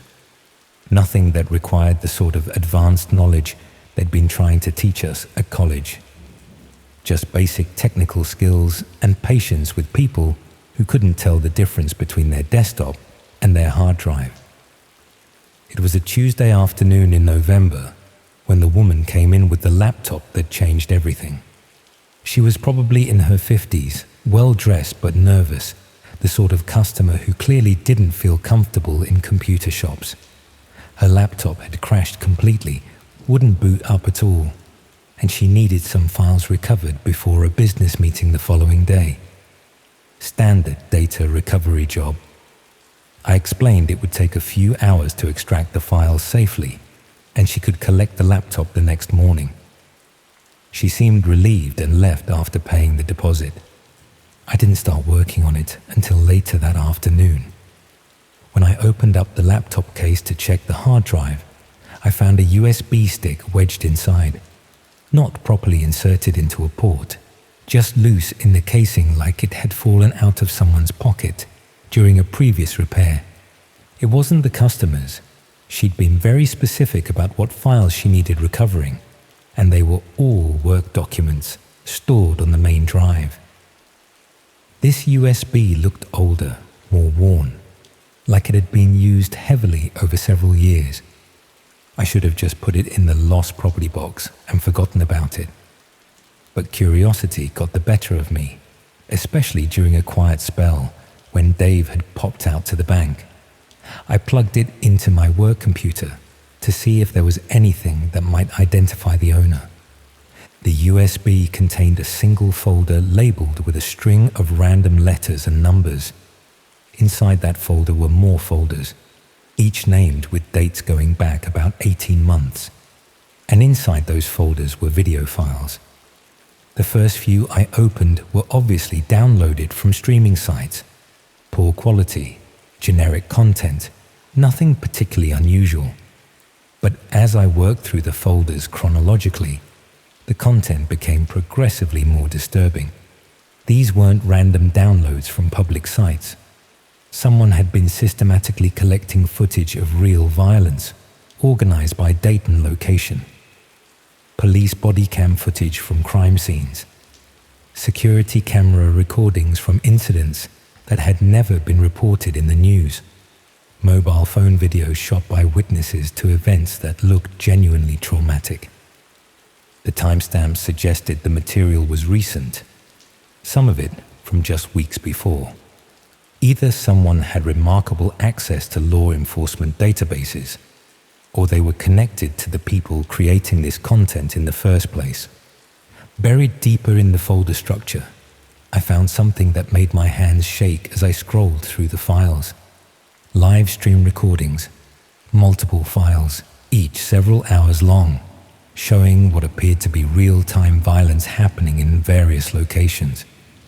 The video quality was better than the other content, suggesting professional equipment rather than security cameras or phone recordings. These weren't just recordings either. The interface visible around the edges of the video showed chat windows, viewer counters, control panels. Someone had been participating in live streams where people could watch real violence happening as it occurred. The most recent folder contained something even worse. Rather than just recordings of streams, there were planning documents, schedules, location details, equipment lists. Someone wasn't just watching this content, they were involved in organizing it. One document caught my attention because it mentioned Birmingham specifically, a location I recognized from the address, a warehouse district about 20 minutes from the city centre, where several businesses had closed down over the past year, leaving empty buildings that would be perfect for activities people wanted to keep private.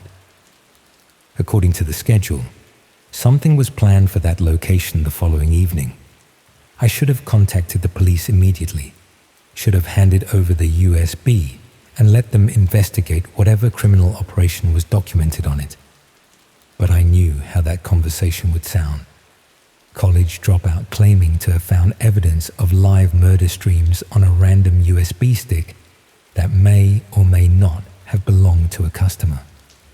Instead, I copied some of the files to my personal laptop and spent the evening researching the locations mentioned in the documents. Most were commercial properties that had been empty for months, the sort of places where unusual activity might go unnoticed for weeks. The Birmingham warehouse was owned by a company that had gone into administration 6 months earlier. According to the business listings, it had been used for food storage, but satellite images showed it was now clearly abandoned, perfect for someone who needed a secure location away from residential areas. The planning documents suggested the operation was more sophisticated than I had initially assumed. Multiple camera positions, streaming equipment, backup systems. This wasn't amateur content. Someone was running what amounted to a professional production, just with considerably more disturbing subject matter than typical broadcasts. I found myself checking the documents obsessively over the next 24 hours, looking for more details about what was being planned. The scheduling information suggested regular events rather than one-off incidents, with different locations used on a rotating basis to avoid detection. By Wednesday evening, I'd convinced myself that I needed to see for myself what was happening at the warehouse, not to get involved or intervene, just to confirm whether the documents were describing something real or elaborate fiction. I drove out there around 8 o'clock, parking several streets away and approaching on foot through the industrial estate. Most of the businesses in the area closed early, leaving the roads empty except for the occasional lorry heading to the motorway.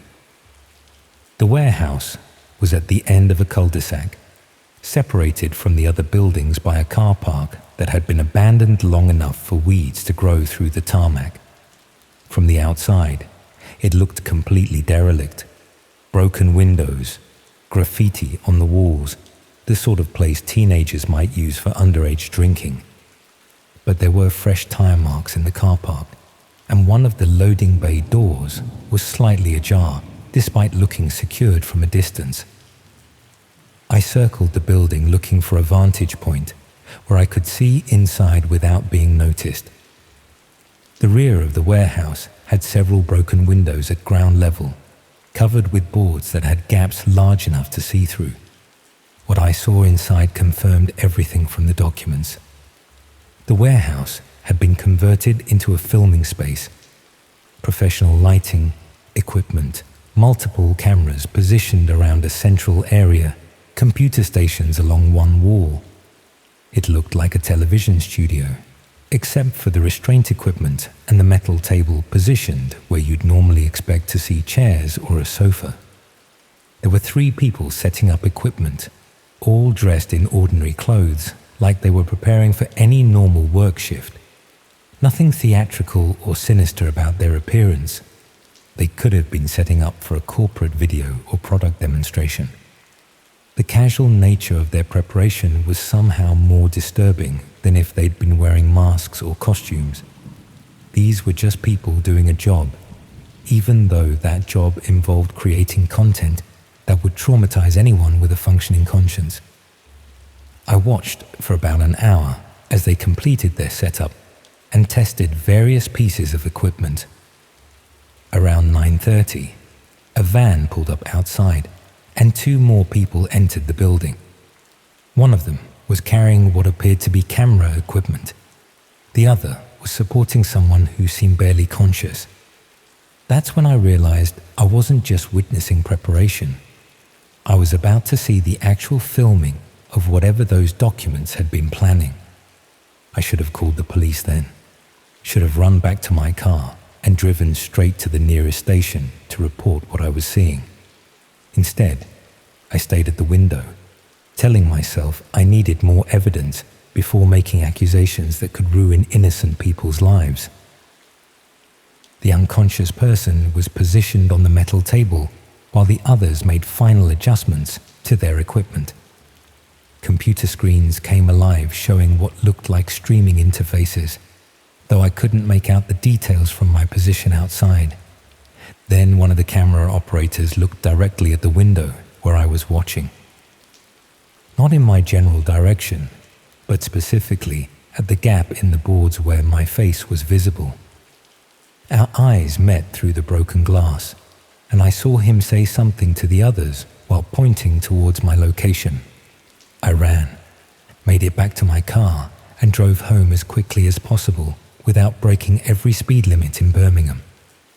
Once I was safely back in my flat, I tried to process what I'd witnessed and decide what to do about it. The logical action was to contact the police with everything I'd seen and copied from the USB. But I knew how weak my story sounded. I'd essentially been stalking people based on files I'd stolen from a customer's property, then trespassing on private land to spy on what might have been legitimate business activity, and now someone had seen me watching them. I spent the rest of the evening checking that my flat was properly secured and trying to convince myself that the person at the warehouse had no way of identifying me. They'd seen my face for maybe 3 seconds in poor lighting conditions. Even if they wanted to find me, how could they possibly know who I was or where I lived? The next morning, I arrived at work to find the woman from Tuesday waiting outside the shop. She seemed different from when she'd first brought the laptop in. More confident, less nervous about being in a computer shop. She asked about her data recovery with the sort of casual interest you might show when collecting dry cleaning rather than the urgency she displayed initially. I handed over her laptop and the recovered files, expecting her to check everything was in order before leaving. Instead, she just smiled and asked if I'd found anything interesting while working on her machine. The question was innocent enough, but something about the way she asked it made my stomach drop, as if she already knew what I'd discovered and was testing whether I'd admit to it. I told her everything had gone smoothly and that all her files had been recovered successfully. She thanked me, paid the balance, and left without checking any of the work I'd supposedly done. But as she reached the door, she turned back with that same smile and mentioned that she hoped I'd found the warehouse visit educational. Then she was gone, leaving me standing behind the counter, trying to work out how she could possibly have known where I'd been the previous evening. I checked our customer database after she left. The contact details she'd provided led nowhere. Disconnected phone number, fake address, credit card that had been declined when I tried to process the final payment later that day. She'd never been a legitimate customer at all, which meant the entire laptop repair had been a setup to get the USB into the shop, knowing that whoever worked on the machine would eventually find it and look at the contents. Someone had wanted me to see those files, wanted me to go to the warehouse, wanted me to witness what was happening there. The question was why. Over the next few days, I became increasingly paranoid about being watched. Every customer who came into the shop seemed suspicious. Every person who looked in my direction on the street felt like a potential threat. I started varying my route home, checking behind me more often, sleeping with furniture pushed against my bedroom door. But nothing obvious happened. No threatening messages, no suspicious phone calls, no obvious signs that I was being followed. Just the persistent feeling that someone knew more about my daily routine than they should. A week later, I found another USB stick. This one was left on the counter at work while I was helping a customer in the back room. When I returned, it was sitting next to the till with a small note attached that simply said, "Next episode." I should have thrown it away immediately, or handed it to the police, or quit my job and moved to another city. Instead, I took it home and plugged it into my laptop. The files were similar to the first USB, but more recent. New locations, new scheduling documents, new recordings of events I didn't want to see, but couldn't stop watching. And buried in the folder structure was something that made my blood turn cold. Photos of me, not just from the warehouse. Dozens of images taken over the past week showing me walking to work, shopping for groceries, sitting in my flat with the curtains open. Someone had been documenting my daily routine with the systematic thoroughness of a professional surveillance operation. The final folder contained a single document with an address and a time. Tomorrow evening, 8 o'clock. The location was another abandoned warehouse, this one on the other side of Birmingham. And at the bottom of the document, a single line of text that made it clear this wasn't an invitation. Your turn. I'm writing this now because I don't know what else to do. The police won't believe a story this bizarre without evidence I can't provide without incriminating myself. Moving away won't help if these people have the resources to track me down once already. Tomorrow evening, I'll have to decide whether to go to that warehouse or spend the rest of my life wondering when they'll decide to come and find me instead. Either way, I don't think online anonymity is going to keep me safe much longer.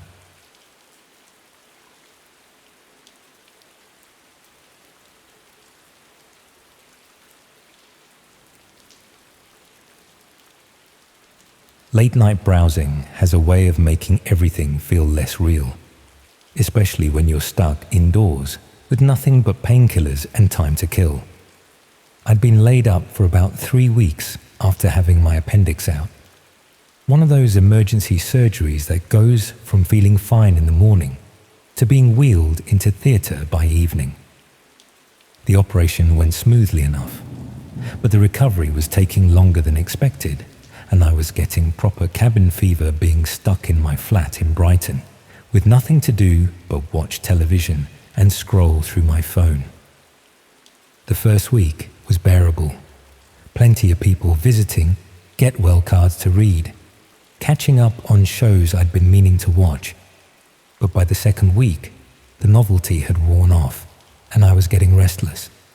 My sick pay was covering the basics, but there wasn't much money for entertainment, so I was spending more time online than usual just to have something to occupy my mind.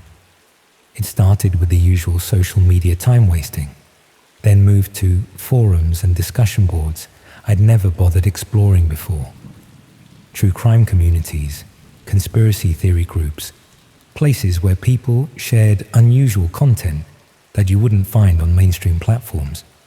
Nothing particularly extreme initially, just the sort of rabbit holes you fall down when you've got too much time and not enough to do. One forum I discovered was dedicated to investigating internet mysteries and urban legends. The participants took a scientific approach to debunking hoaxes and documenting genuine phenomena, treating it like collaborative research rather than entertainment. They had ongoing investigations into everything from viral videos to disappeared websites. That's where I first encountered detailed discussions about red rooms. The basic concept was straightforward enough. Live streams supposedly hidden on the dark web where viewers could watch real violence and murder happening in real time. Most participants dismissed them as technically unfeasible and economically unviable, but a few claim to have encountered evidence suggesting they might actually exist. The discussions were more academic than sensational.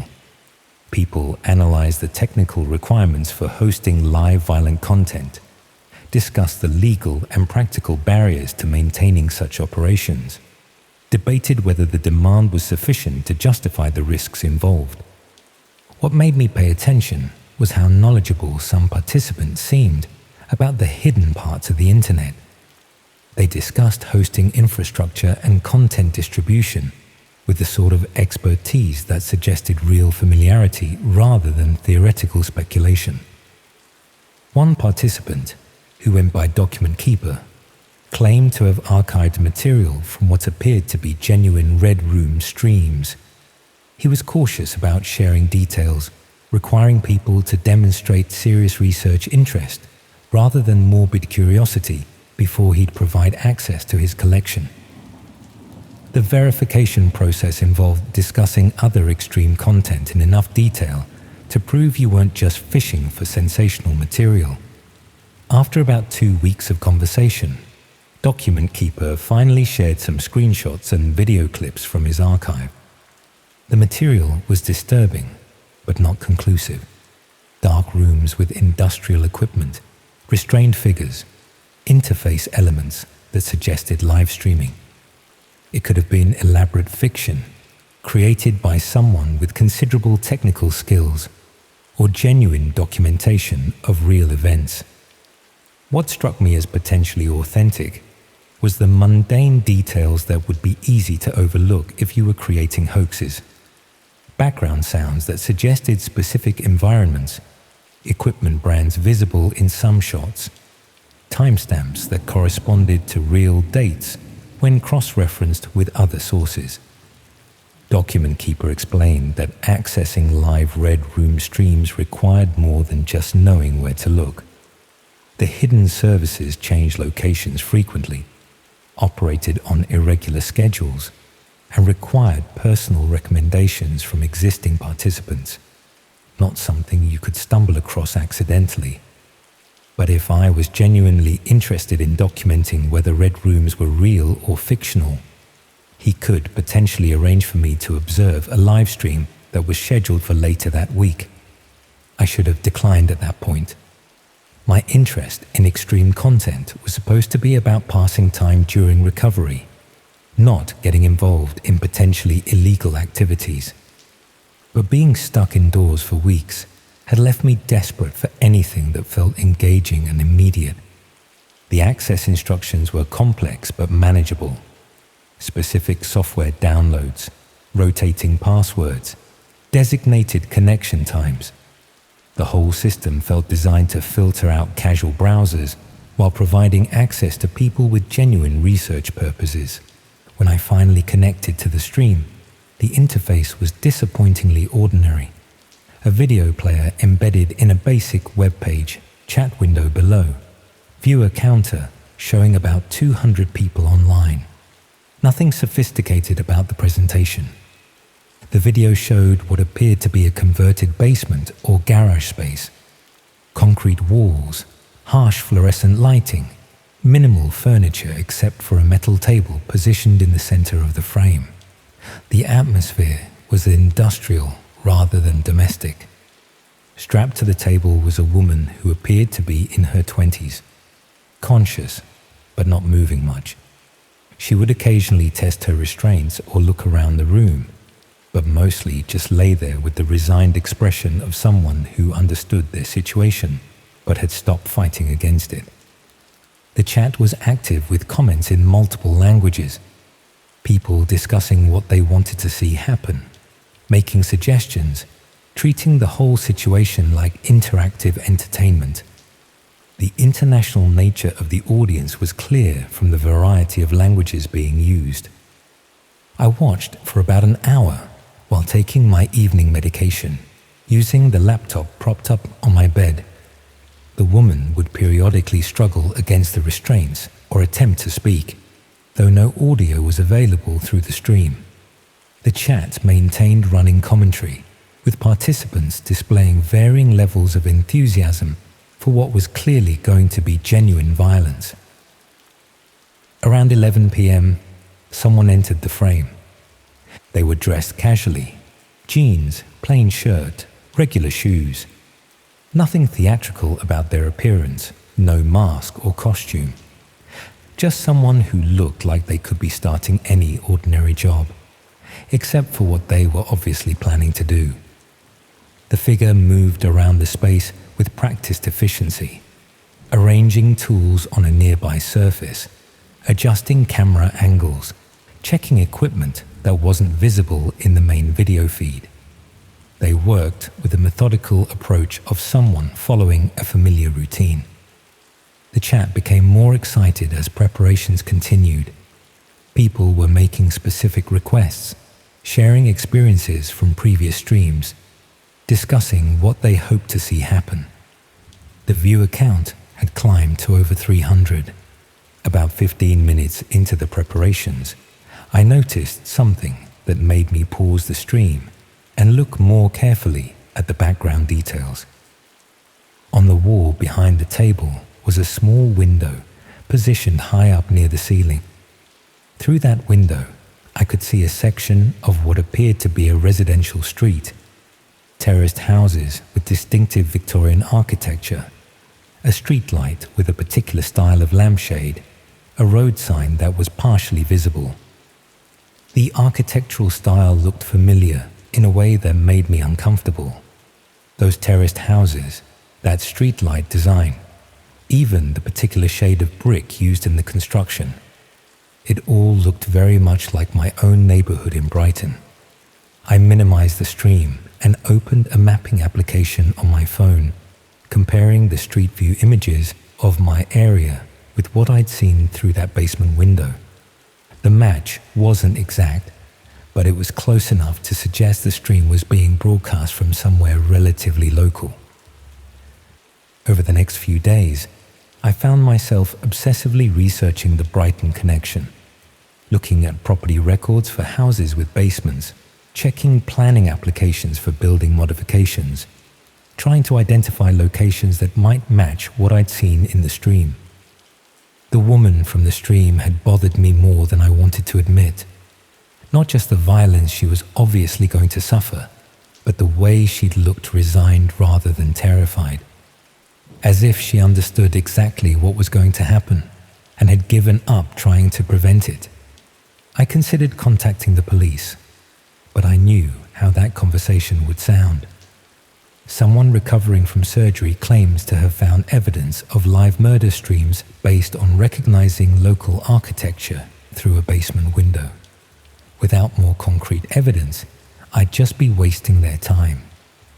Instead, I decided to research missing person reports for the Brighton area, looking for cases that might correspond to the woman I'd seen in the stream, but without knowing when she'd been taken or her physical description beyond what was visible in poor lighting. It was impossible to identify any specific cases.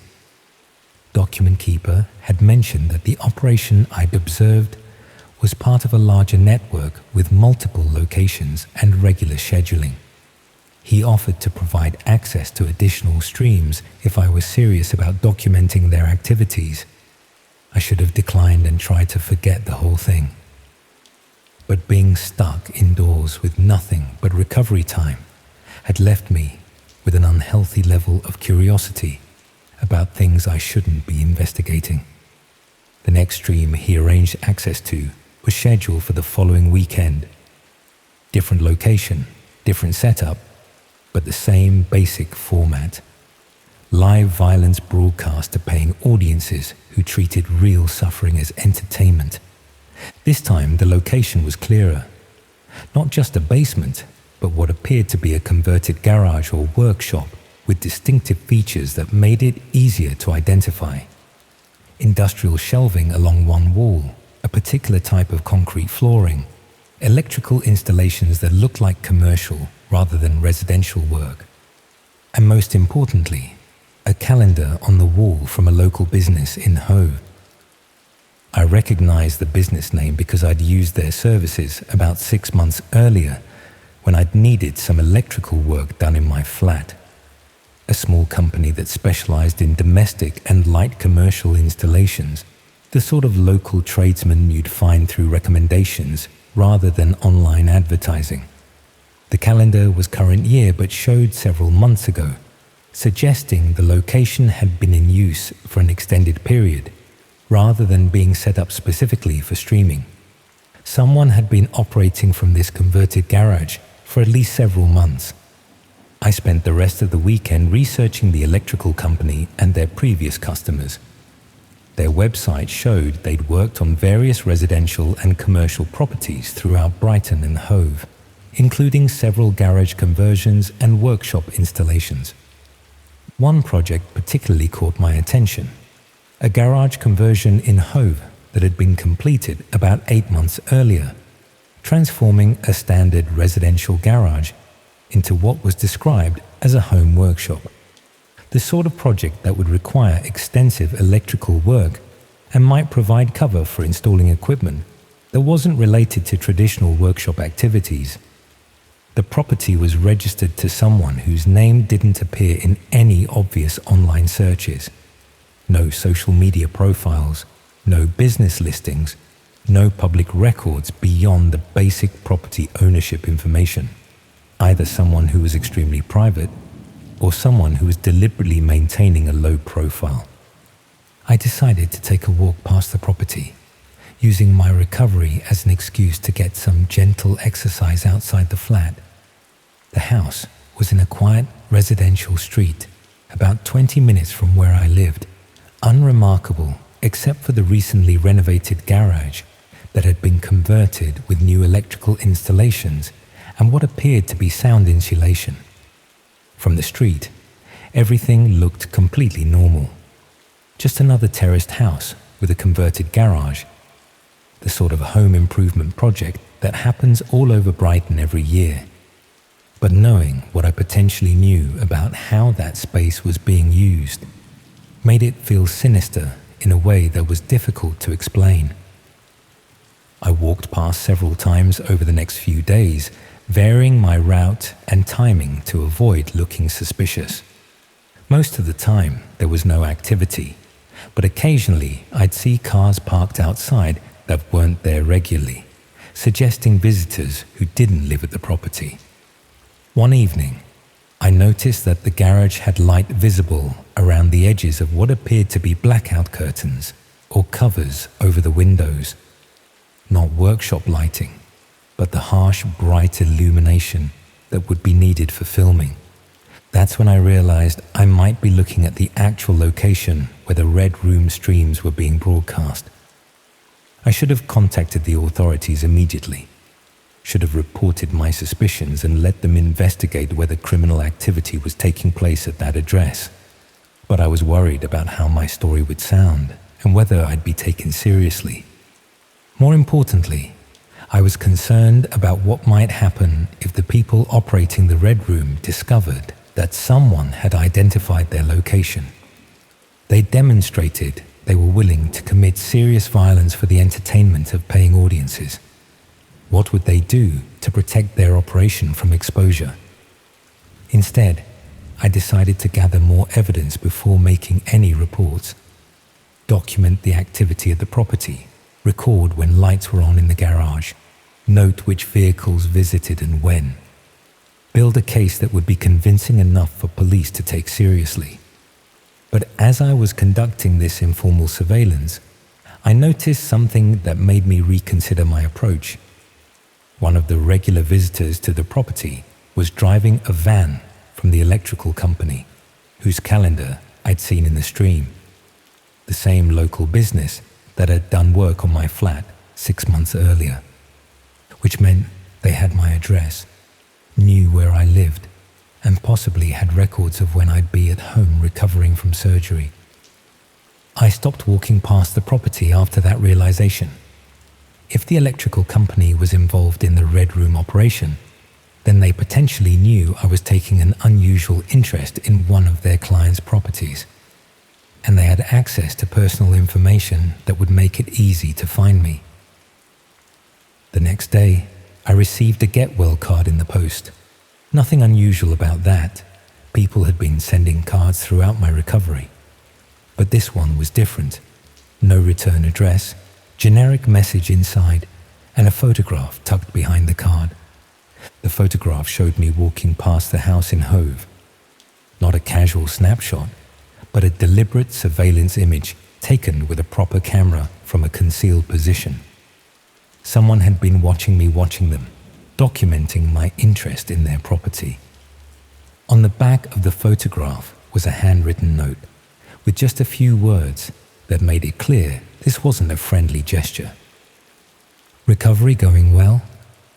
I threw the card away immediately and spent the rest of the day checking that my flat was properly secured. But I couldn't stop thinking about how they'd obtained my address and how long they might have been monitoring my activities. That evening, I noticed a car parked outside my building that I hadn't seen before. Nothing particularly suspicious about it, just an ordinary family saloon with local plates.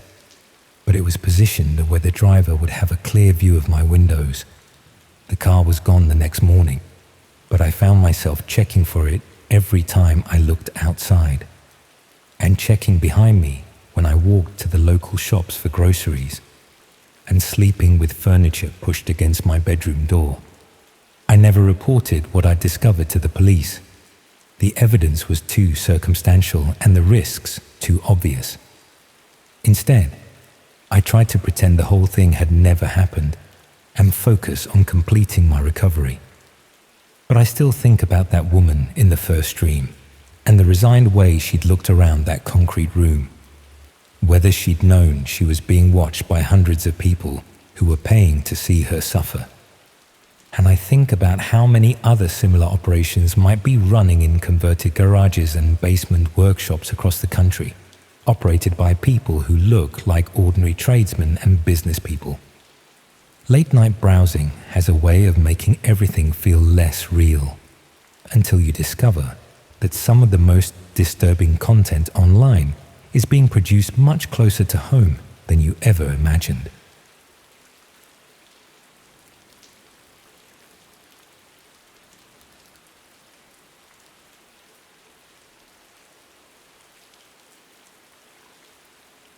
Have you ever wondered what it's like to watch someone being murdered and not realize it until months later?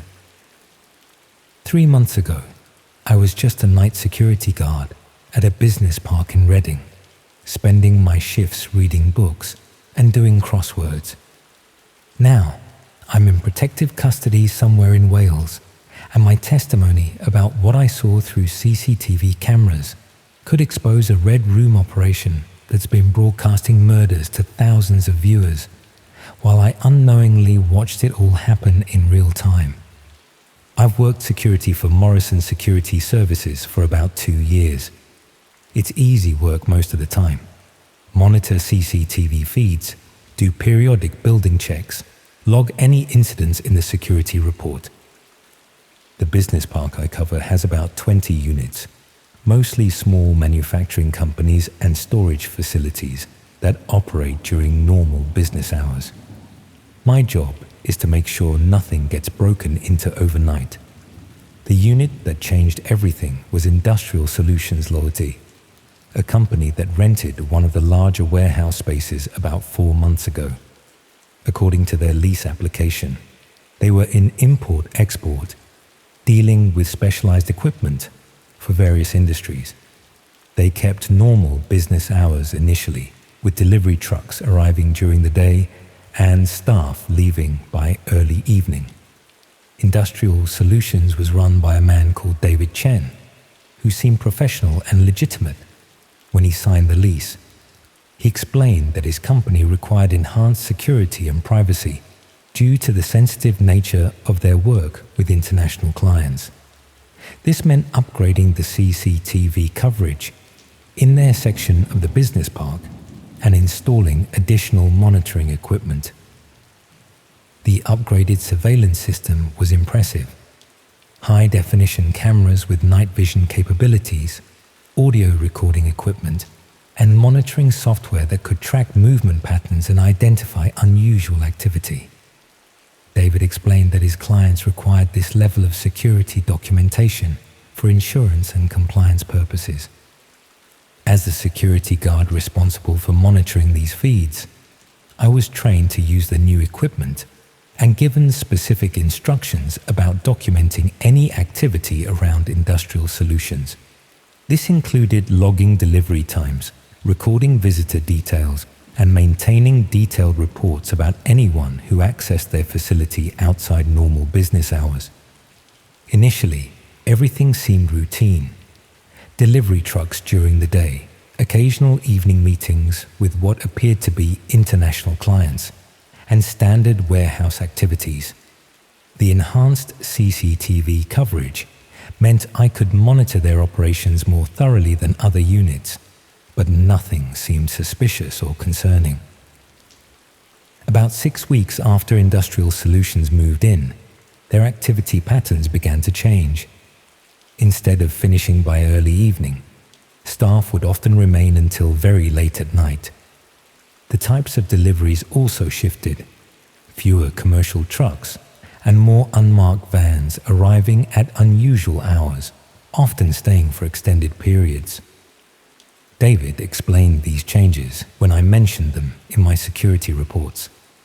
He said the company was expanding into time-sensitive international markets that required round-the-clock operations. The unusual delivery schedule was necessary to coordinate with clients in different time zones who needed immediate access to specialized equipment. The nighttime activities gradually became more frequent and elaborate. I'd watch through the CCTV feeds as people moved equipment around the warehouse, set up what appeared to be temporary work areas, and conducted meetings that sometimes lasted until dawn. The enhanced surveillance system captured everything in remarkable detail. Around this time, David asked me to expand my monitoring responsibilities. Beyond standard security surveillance, he needed detailed documentation of all activities around their facility for what he called operational compliance purposes. This meant reviewing recorded footage, creating timestamped logs of events, and maintaining archives of particularly important activities. The compliance documentation work paid substantially better than standard security duties, and David assured me it was just administrative record-keeping required by his international clients. I welcomed the additional income and found the work straightforward enough, essentially creating detailed reports about what I was already observing through the CCTV system. As weeks passed, the activities I was documenting became increasingly unusual. The warehouse would be reconfigured regularly, with temporary structures assembled and dismantled between sessions.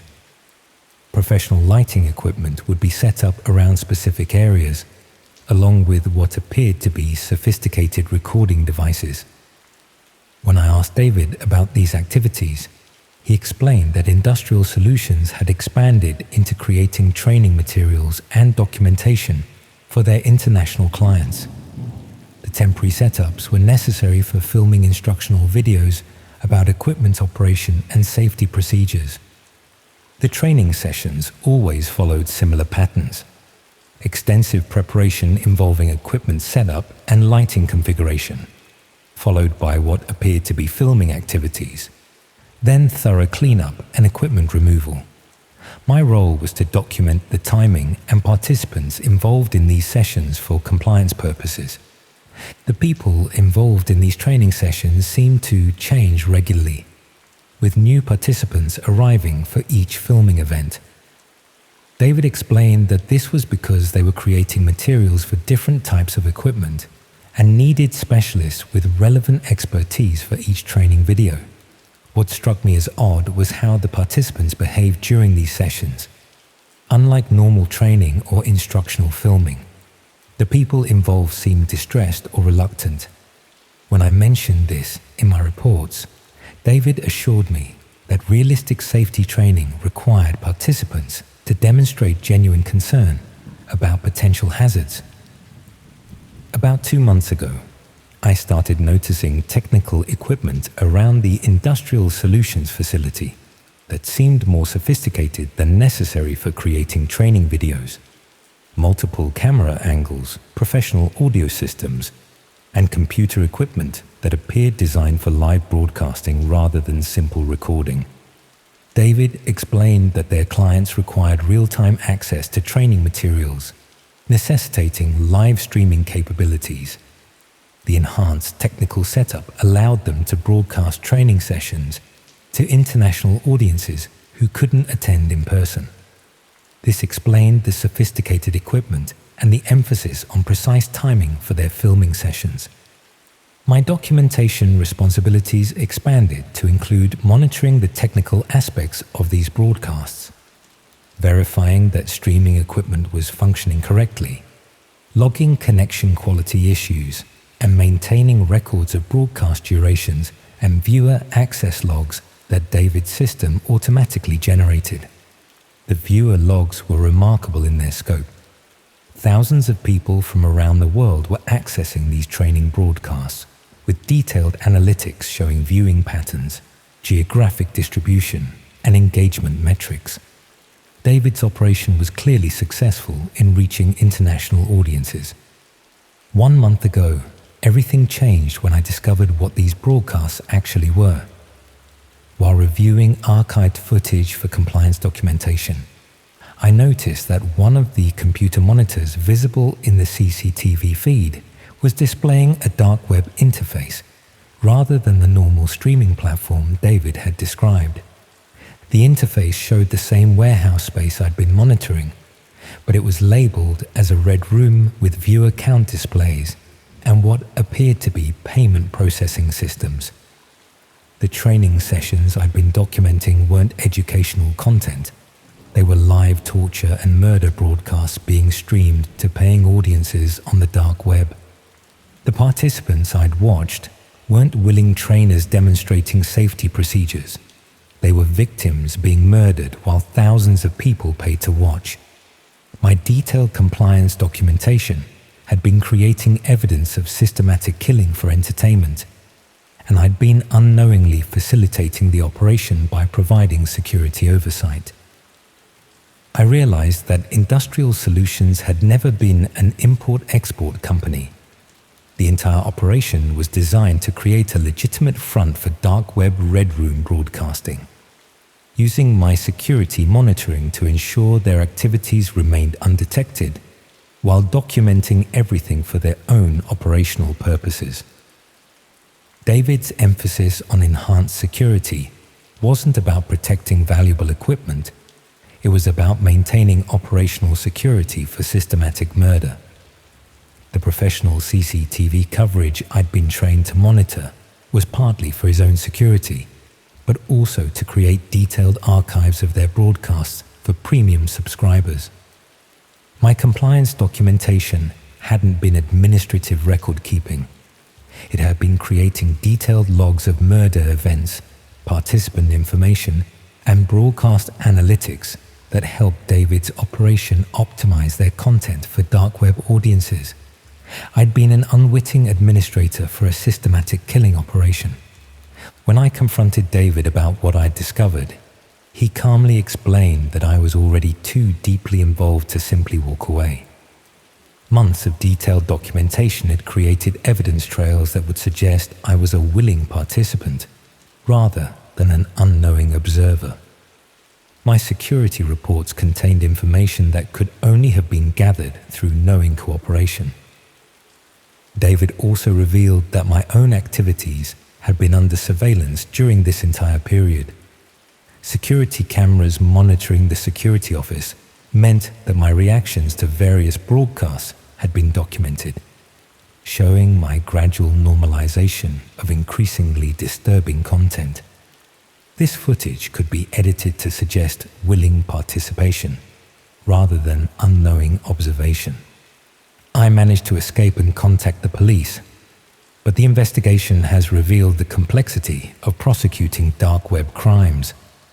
The broadcasts were accessed through encrypted networks that make traditional evidence gathering extremely difficult.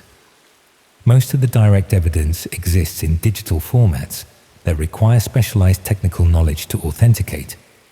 More problematically, my own involvement creates complications for the prosecution. Months of detailed documentation and security monitoring could be characterized by defense lawyers as evidence of willing participation. My gradual acceptance of increasingly unusual activities could be presented as knowing cooperation rather than professional obligation. The police have moved me to protective custody while they investigate, but they've explained that dark web red room cases are notoriously difficult to prosecute successfully. The technology provides multiple layers of anonymity for operators and viewers, while the evidence often relies on witnesses whose own involvement can be questioned.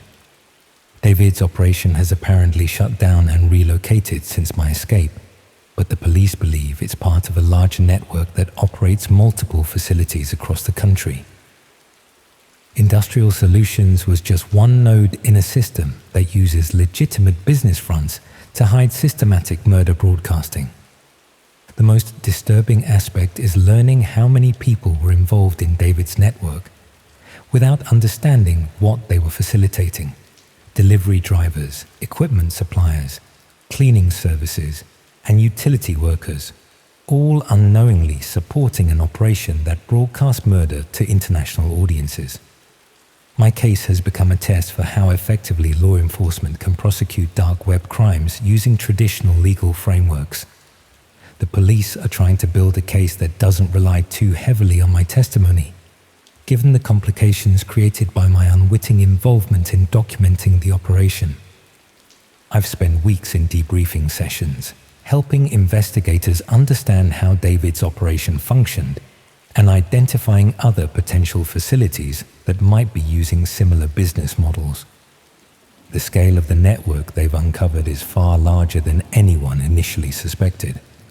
The investigation has revealed that Industrial Solutions was generating substantial revenue through their dark web broadcasts, with thousands of subscribers paying premium rates for access to live murder content.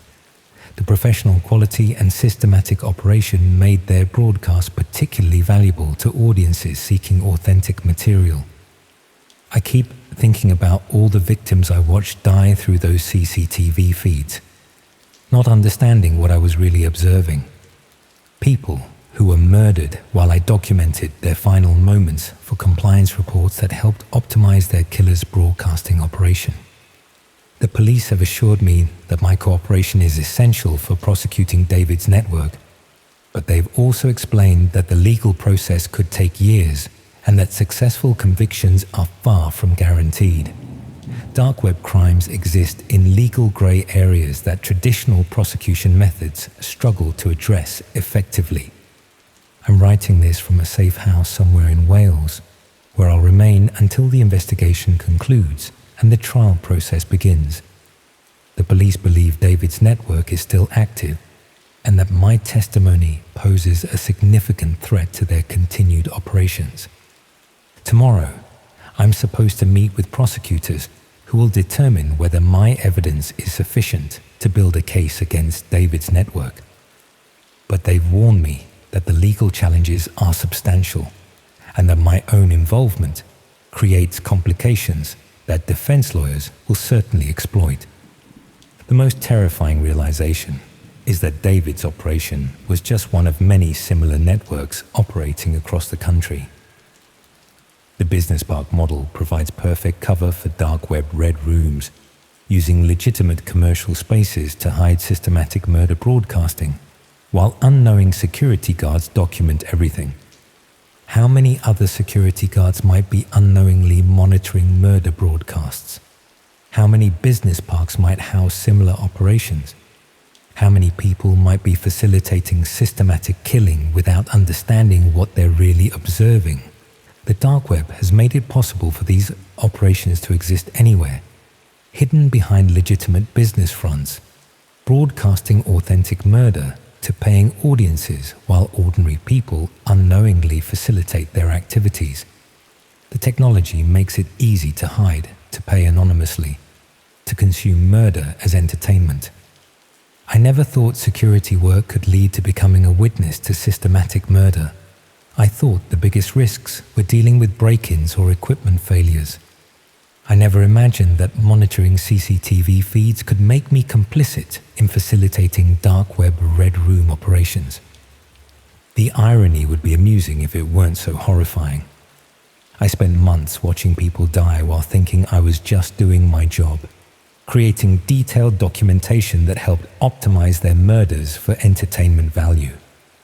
Tomorrow's meeting will determine whether my testimony can help prosecute David's network or whether the legal complications make a successful case impossible.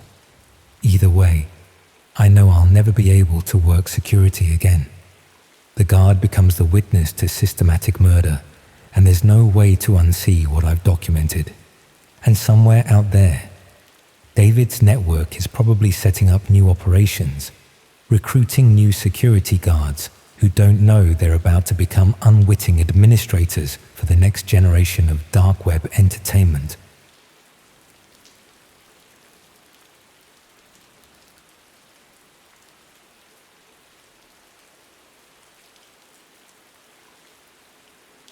There's a moment when you realize that boredom can be more dangerous than any addiction.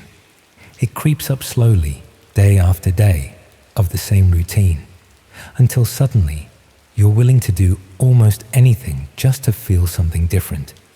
That's how I ended up in a situation that still keeps me awake at night, checking the locks on my door and wondering if those footsteps in the hallway outside are just my imagination. I was in my second year at Leeds, studying media communications. One of those degrees that sounds impressive but basically prepares you for nothing except disappointment. Living in a grotty flat in Headingley that I could barely afford on my student loan. Spending most evenings alone because my flatmates had either dropped out or transferred to proper universities where they actually learned useful skills. The flat was everything you'd expect from student accommodation that charged £300 a month. Damp patches on the ceiling, heating that worked when it felt like it, and walls so thin you could hear the neighbours arguing about whose turn it was to buy toilet roll. My room was just large enough for a single bed, a desk that wobbled if you looked at it wrong, and a wardrobe that smelled permanently of mildew. Most nights followed the same pattern. Lectures during the day where lecturers who'd never worked in media told us about industries they'd only read about in textbooks. Then back to the flat for microwave meals and whatever passed for entertainment on my ancient laptop. I'd scroll through social media, watch YouTube videos, occasionally attempt to do coursework that felt increasingly pointless with each passing week.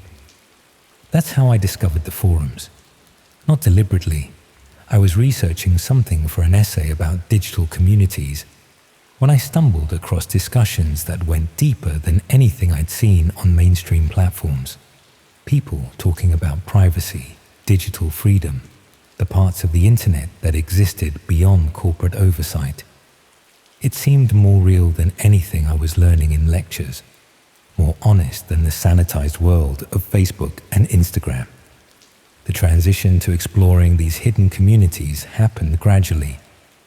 Someone would mention a forum that required special access, or reference a discussion happening on platforms I'd never heard of. Gradually, I learned about tools that could hide your digital footprint, networks that existed parallel to the regular internet but invisible to casual users. It wasn't difficult to access once you knew where to look. There were guides, communities dedicated to helping newcomers navigate safely. Within a few weeks, I had access to a whole parallel internet that felt more authentic than anything I'd encountered in my media studies courses. Most of it was surprisingly mundane.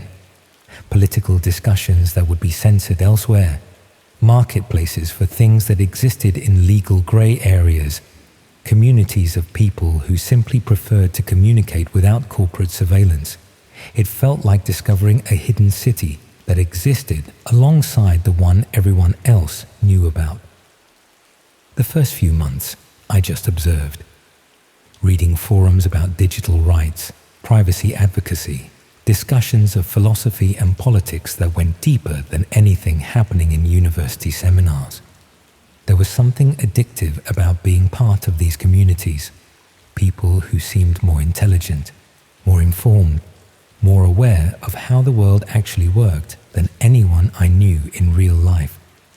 I started contributing to discussions, sharing thoughts about media manipulation and corporate control of information. My posts were well received, and gradually I began to build a reputation within certain communities. People started recognizing my username, inviting me to private forums with more exclusive content. That's where I first heard about live streaming communities. Not the obvious stuff, gaming streams and social media influencers, but underground networks that broadcast content you couldn't find anywhere else.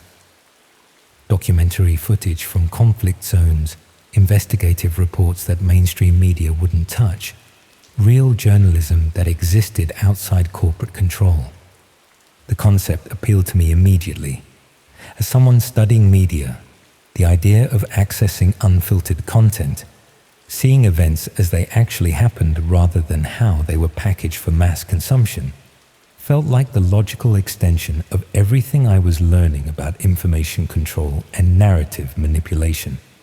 The invitation came through a private message from someone I'd been discussing media theory with for several weeks. They'd noticed my interest in authentic journalism and wondered if I'd like to observe some live investigative work.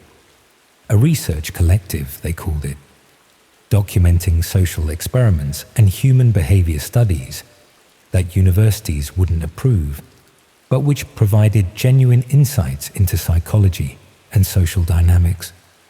They included access details for a private streaming platform and a scheduled time, that Thursday at 10:30.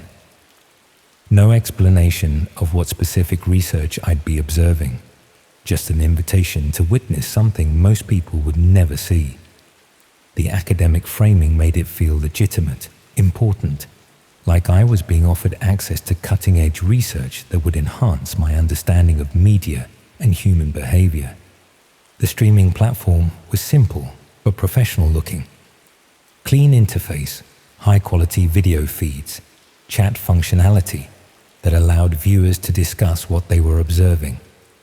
When I connected at the appointed time, there were already about 15 people online, and they welcomed me warmly.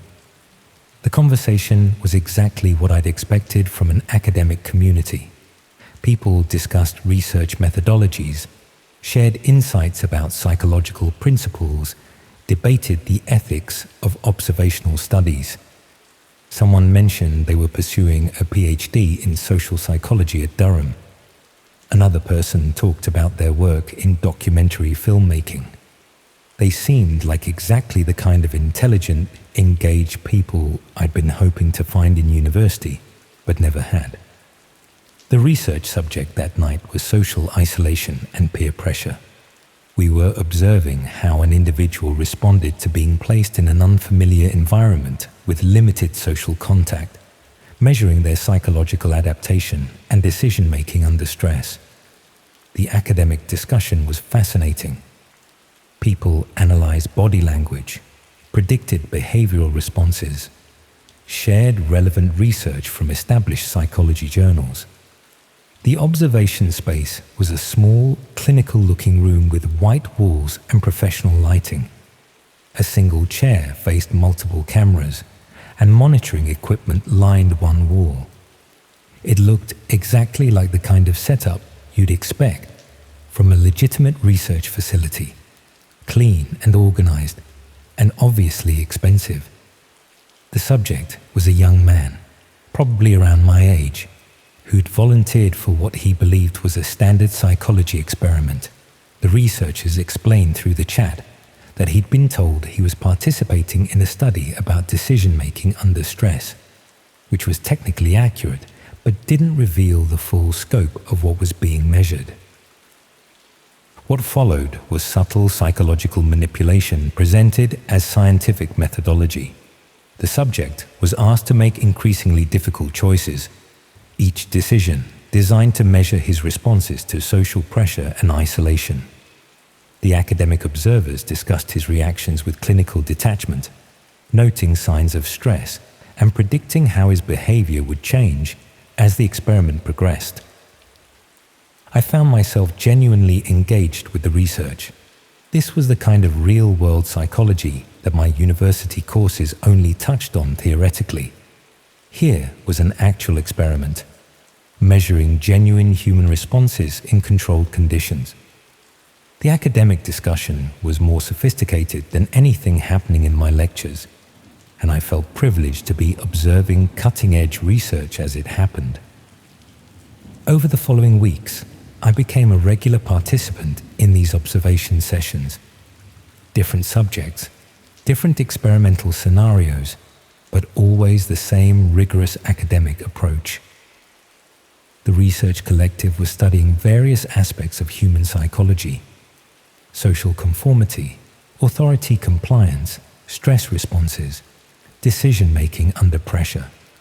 Each session provided new insights that enhanced my understanding of media manipulation and audience psychology. The other observers were consistently impressive. Postgraduate students, academic researchers, documentary filmmakers interested in authentic human behavior. They shared reading recommendations, discussed theoretical frameworks, debated ethical considerations with the kind of intellectual sophistication I'd been hoping to find in university. These felt like the real education I'd been looking for. My contributions to the discussions were increasingly valued by the group.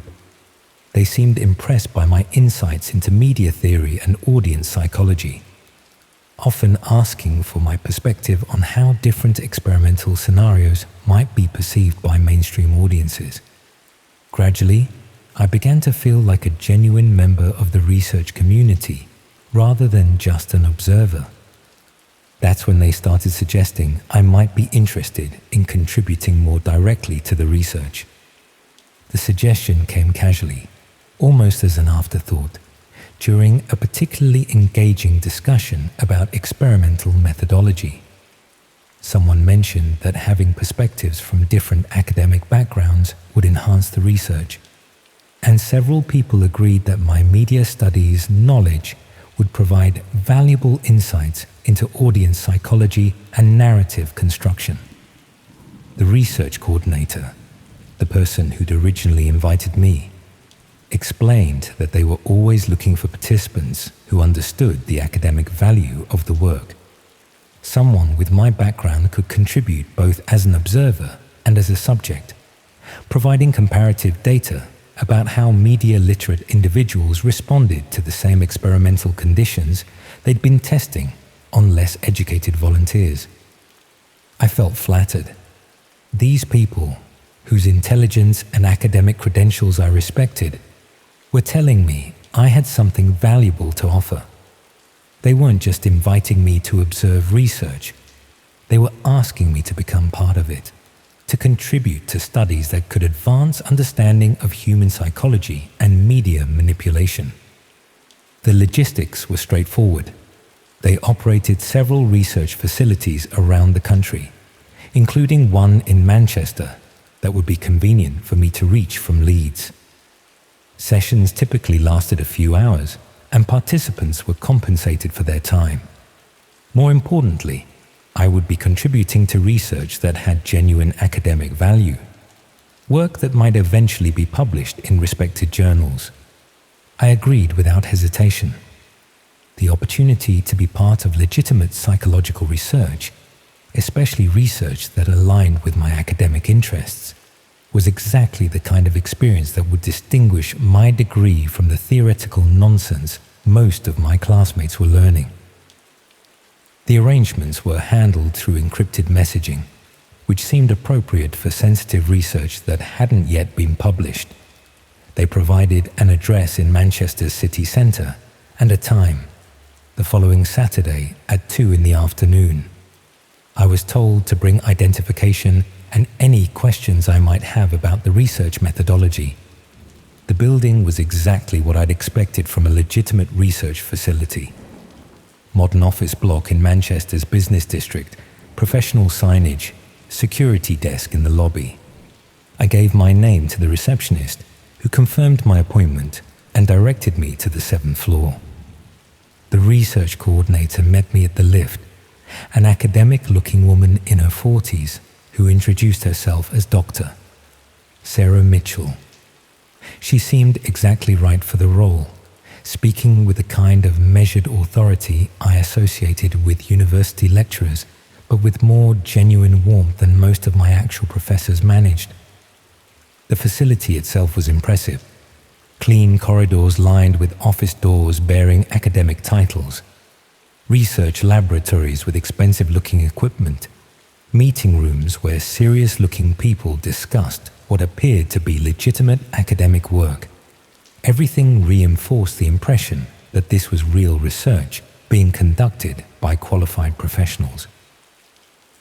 Dr. Mitchell explained the day's experimental protocol as we walked towards the observation room. They were testing responses to social isolation, combined with peer pressure, measuring how quickly intelligent individuals adapted their behavior when placed in unfamiliar social situations. My media studies background made me an ideal subject, she explained, because I would be more aware than most people of the techniques being used, allowing them to measure the effectiveness of these methods on educated, media-literate participants. The observation room was larger than it had appeared through the streaming platform. The same clinical white walls and professional lighting, but seeing it in person made the setup seem even more legitimate. This was clearly expensive equipment, operated by people who knew what they were doing. Other members of the research team were present, people I recognized from the streaming sessions, though seeing them in person made them seem more human, more relatable. They greeted me warmly, expressing genuine excitement about my participation in the research. Someone mentioned that my insights during previous observation sessions had been particularly valuable, and they were looking forward to seeing how I responded as a subject rather than an observer. The initial part of the experiment was exactly what I'd expected.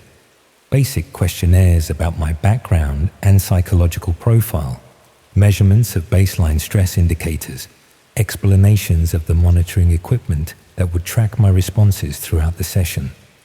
Everything was conducted with the kind of professional methodology I associated with legitimate academic research. Then they explained the specific experimental scenario. I would be placed in the observation chair and asked to make a series of decisions while being monitored by the research team. The decisions would start simple but gradually become more complex, measuring how my responses changed as social pressure increased. The other team members would observe through a live stream, documenting my reactions and discussing my behavior in real time. The academic framing made everything seem reasonable, even beneficial. This was research that could advance understanding of media manipulation and audience psychology. My participation would contribute to studies that might eventually help people recognize and resist propaganda techniques. The work had genuine social value, and I was privileged to be part of it. I took my place in the observation chair, facing the cameras that would broadcast my responses to the research team. The lighting was professional but not uncomfortable, and the monitoring equipment was less intrusive than I'd expected.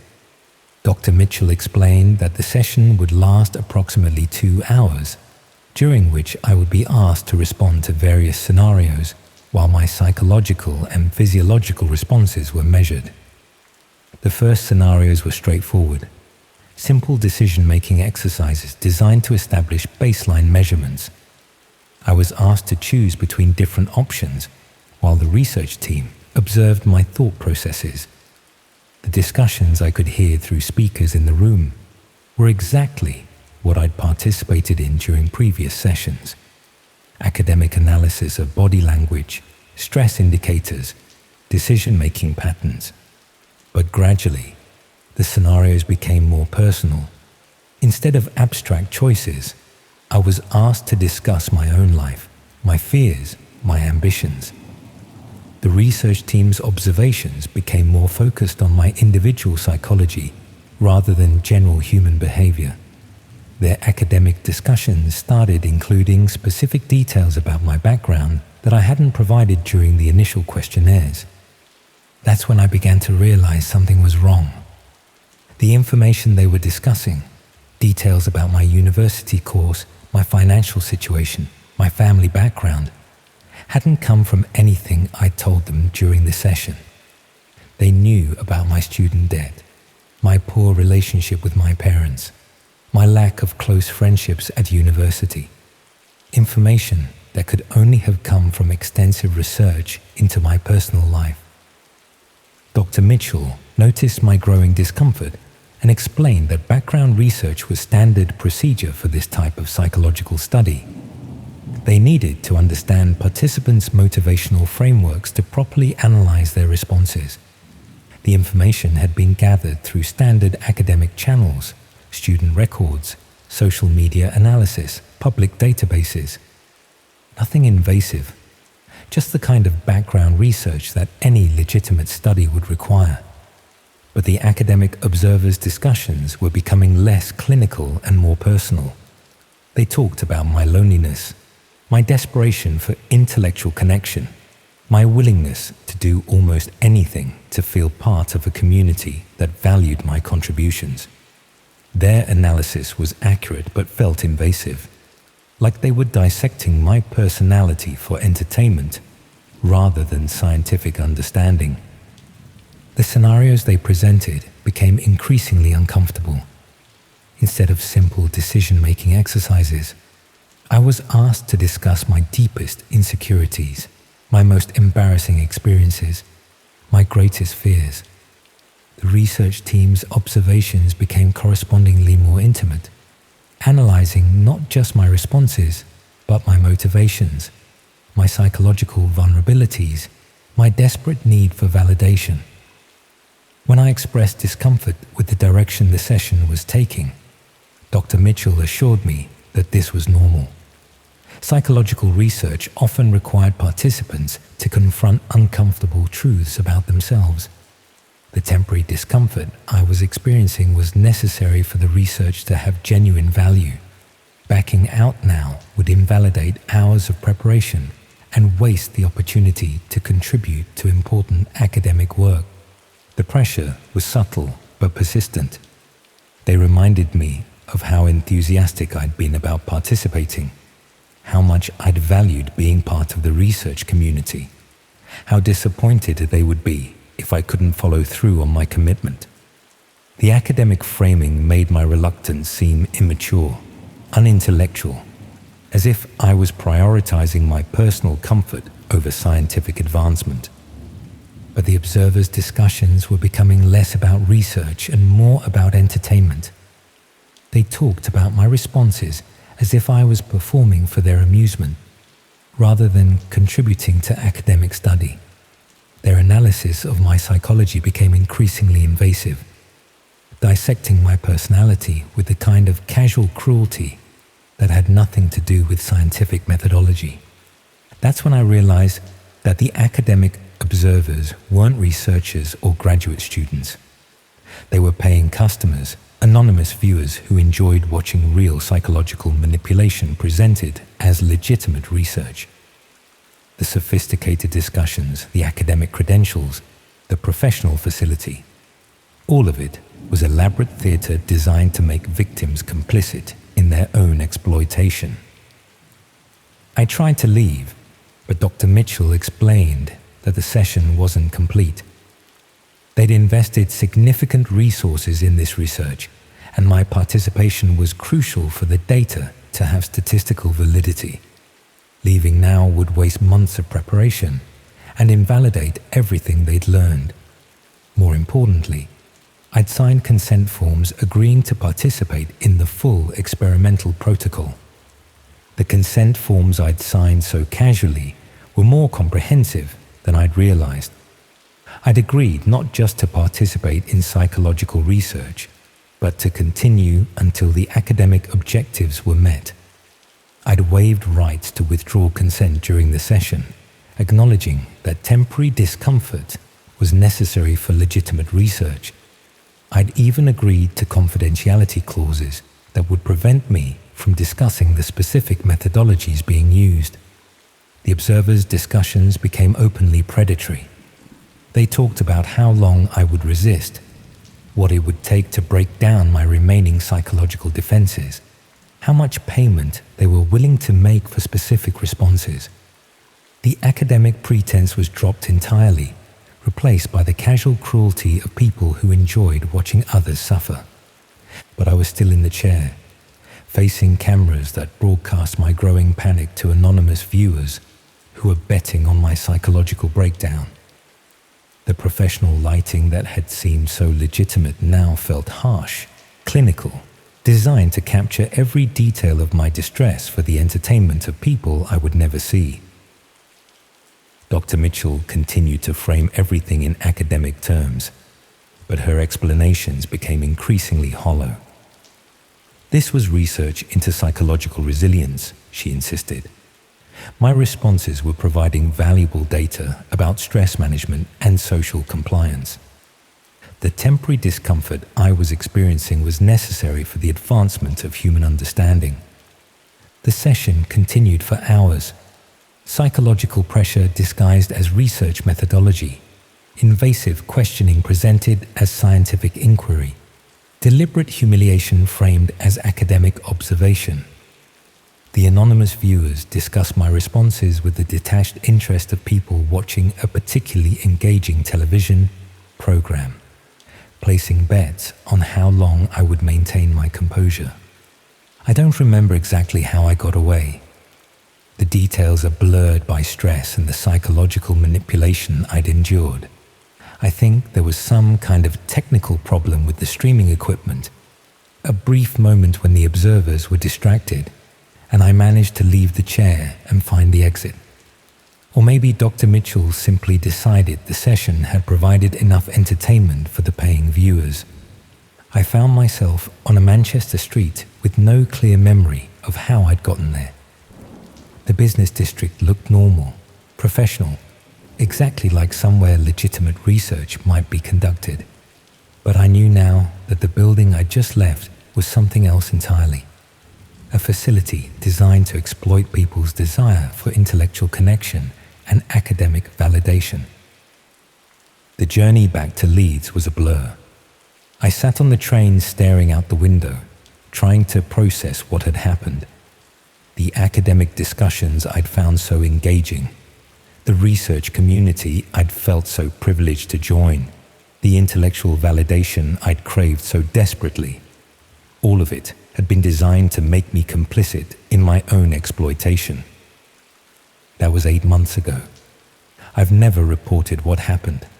Who would believe that a legitimate-seeming research facility was actually a sophisticated operation designed to exploit curious students? The academic credentials seemed real. The facility was professional, and I'd participated voluntarily after signing consent forms that probably covered every legal requirement.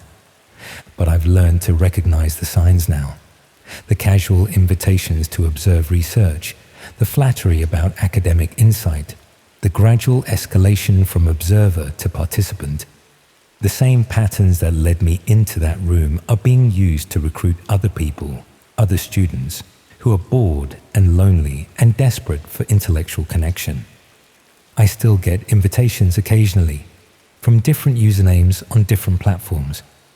Always the same academic framing, the same promise of authentic research opportunities. I delete them immediately, but I can't delete the knowledge that somewhere out there people are still being recruited for research projects that have nothing to do with advancing human understanding. The flat in Headingley feels different now. The thin walls and broken heating that once seemed like minor inconveniences now feel like vulnerabilities. I've changed my daily routines, varied my schedule, become more careful about what personal information I share online. But sometimes, late at night, when the building is quiet and I'm lying awake listening to footsteps in the corridor. I wonder if they know where I live. Because the thing about that kind of operation is that they don't just exploit you once and move on. They build profiles, gather information, create detailed psychological assessments that could be valuable for future projects. I was part of their research for months before I became a subject, and they learned everything they needed to know about what motivates me, what frightens me, what I'm willing to do for validation and intellectual connection. The academic community I thought I'd found doesn't exist. Real research happens in universities with proper oversight and ethical guidelines. But the desire for intellectual connection, for being part of something important and meaningful, is real enough. And there are people who understand how to exploit that desire, how to make isolation and boredom feel like academic opportunity. I'm finishing my degree this year, though media communications feels even more pointless now than it did before. The theoretical frameworks we study in lectures seem naive compared to what I've learned about psychological manipulation and social engineering. But I've also learned that the real world is full of people who understand human psychology better than any university course could teach. The chair is still out there somewhere, in a professional-looking facility with academic credentials and research equipment. And they're still recruiting participants, still finding people who are bored enough and lonely enough and desperate enough for intellectual validation to sign consent forms they don't fully understand. Sometimes I think about the young man I observed during my first session, the volunteer who thought he was participating in standard psychological research. I wonder if he ever realized what was really happening, if he managed to leave before they asked him to become a regular participant, if he's somewhere now checking logs and listening for footsteps and wondering if those casual invitations he receives are what they claim to be. Because once you've been in that chair, once you felt those cameras capturing every detail of your psychological breakdown for the entertainment of anonymous viewers, you never really feel safe again. The academic pretense might be dropped, the session might end, but the knowledge that there are people out there who enjoy watching human suffering remains.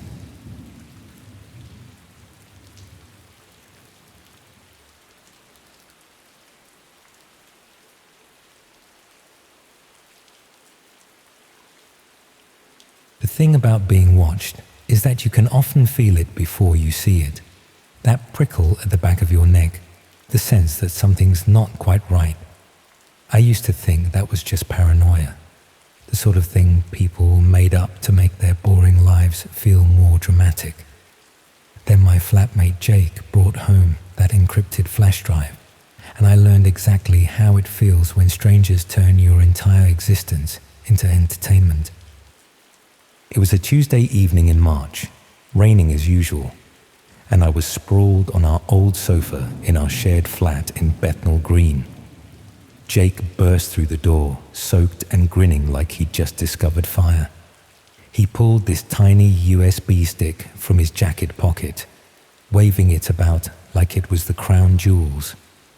The drive contained what he claimed was research material for his dissertation on underground digital communities. According to Jake, some postgrad student had been investigating the darker corners of the internet before dropping out suddenly, left all their stuff behind, including this drive that supposedly contained access credentials to parts of the dark web most people never see. Now, I'm not completely naive about these things.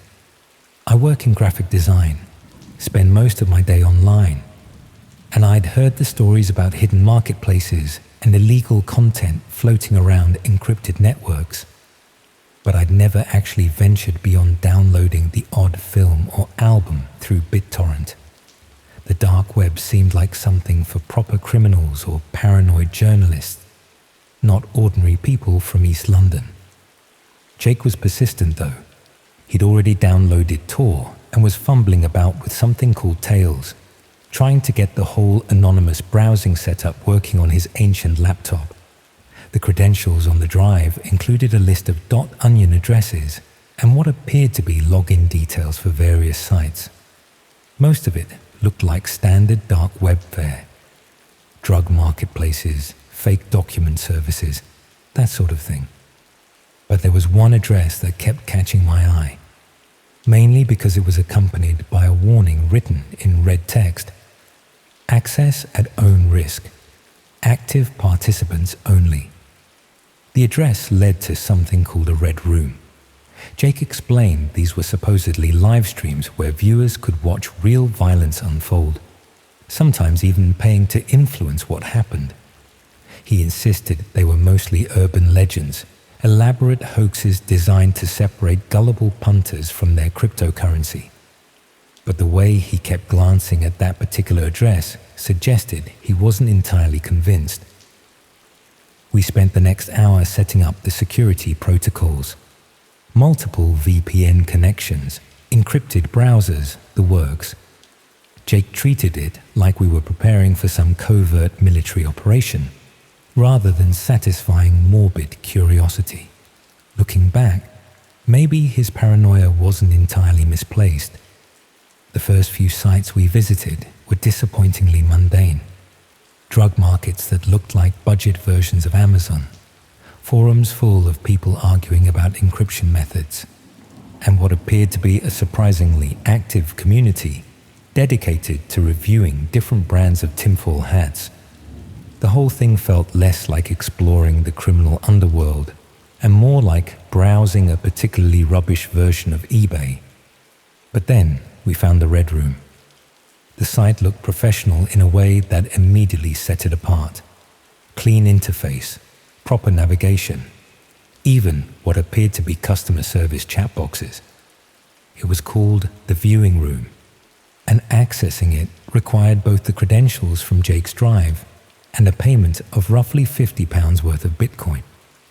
Jake had some cryptocurrency left over from a previous ill-advised investment in some dodgy altcoin, so we decided to take the plunge. What we found inside wasn't what either of us expected. The main page displayed a grid of thumbnail images, each representing a different stream. Most were dark or showed empty rooms, but 3 or 4 appeared to be active. Viewer counts ranged from a handful to several hundred. The interface allowed you to join streams as a passive observer or upgrade to what they called participant status for additional fees. Jake clicked on one of the active streams before I could stop him. The video quality was surprisingly good. We were looking at what appeared to be a small, windowless room with concrete walls. A single chair sat in the center, occupied by a person whose face was obscured by the camera angle. They appeared to be restrained, though the specifics weren't clear. A chat box ran alongside the video, filling with messages from anonymous viewers. The messages were what made my stomach drop. Viewers were making requests, offering payments for specific actions. The amounts being discussed weren't trivial.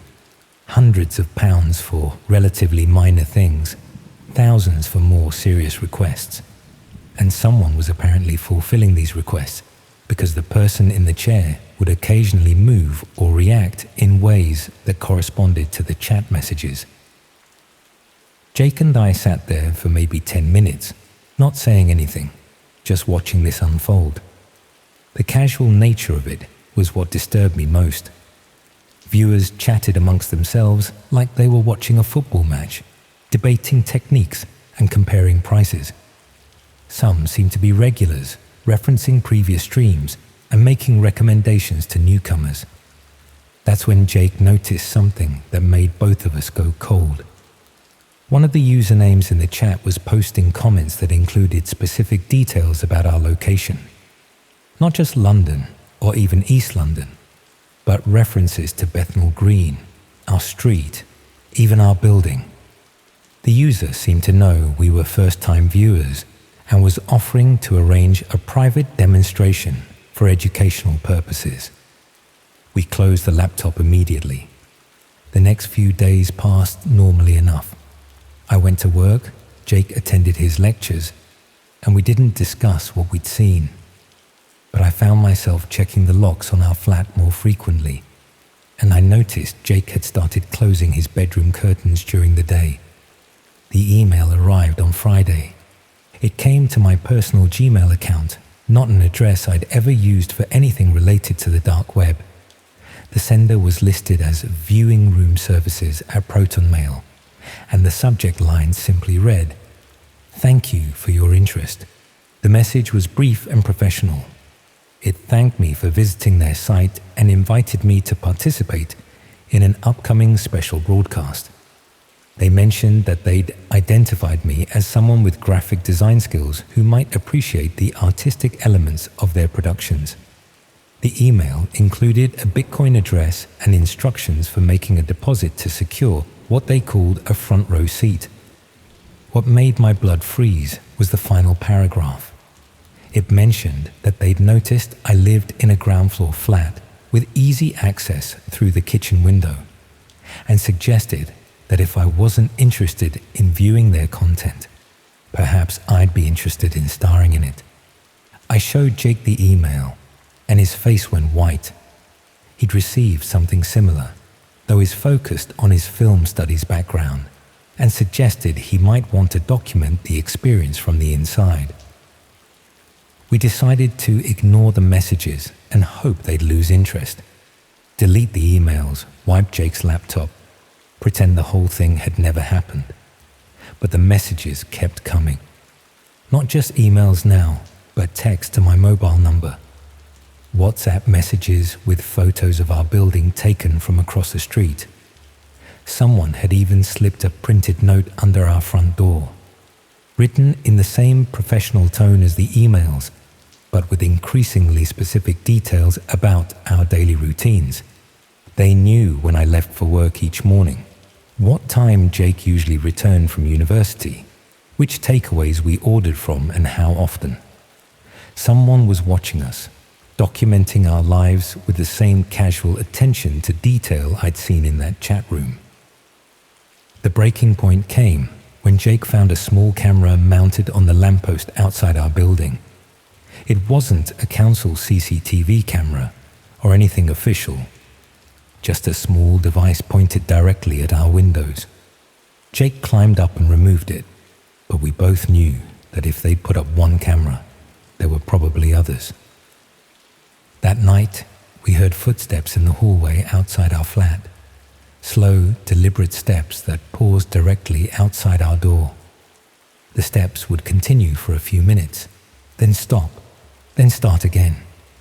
We could see shadows moving back and forth under the door gap. But when Jake finally worked up the courage to look through the peephole, the corridor was empty.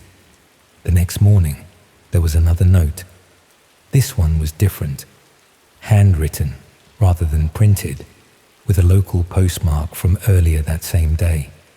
It contained details about the previous night's activities, describing exactly how we'd reacted to the footsteps, how long we'd waited before checking the door, even what we'd whispered to each other while hiding in Jake's bedroom.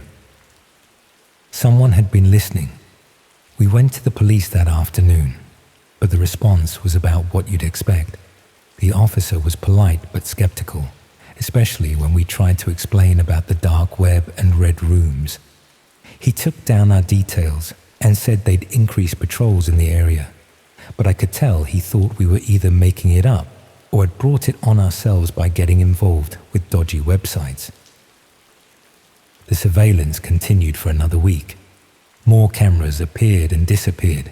Messages arrived with increasingly personal details, and we began to notice the same faces appearing in different locations around our neighborhood.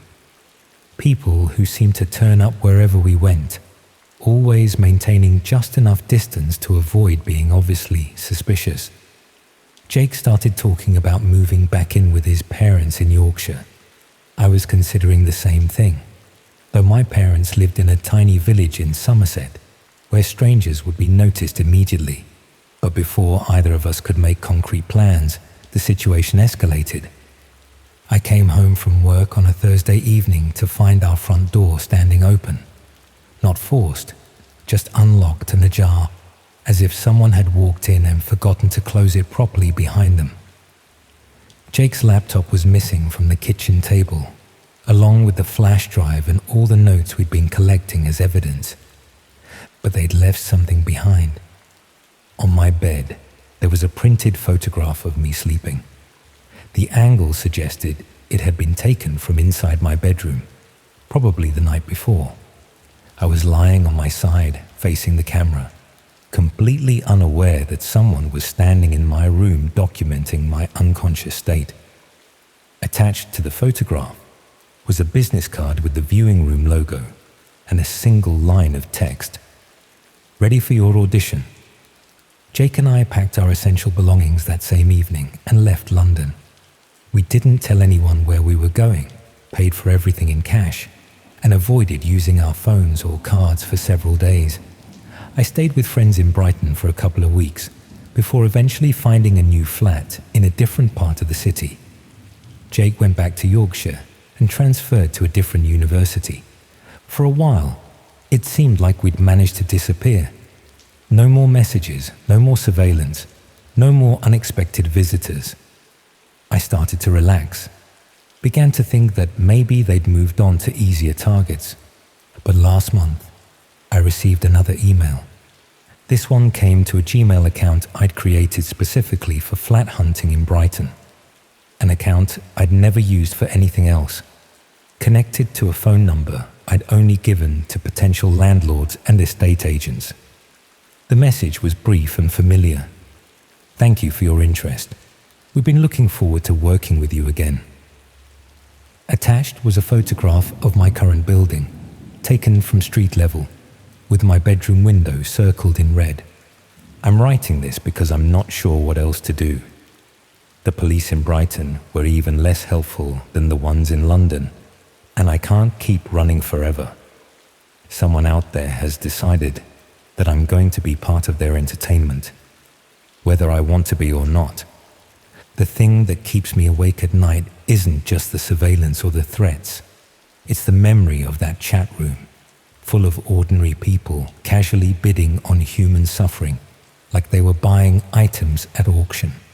Hundreds of viewers, all comfortable with the idea that someone else's pain was worth paying for. I keep wondering how many of them are still out there, still watching, still waiting for their next show to begin, and whether the person in that chair, the one we watched for those 10 minutes before we came to our senses, ever made it home to their own flat, their own life, their own false sense of security.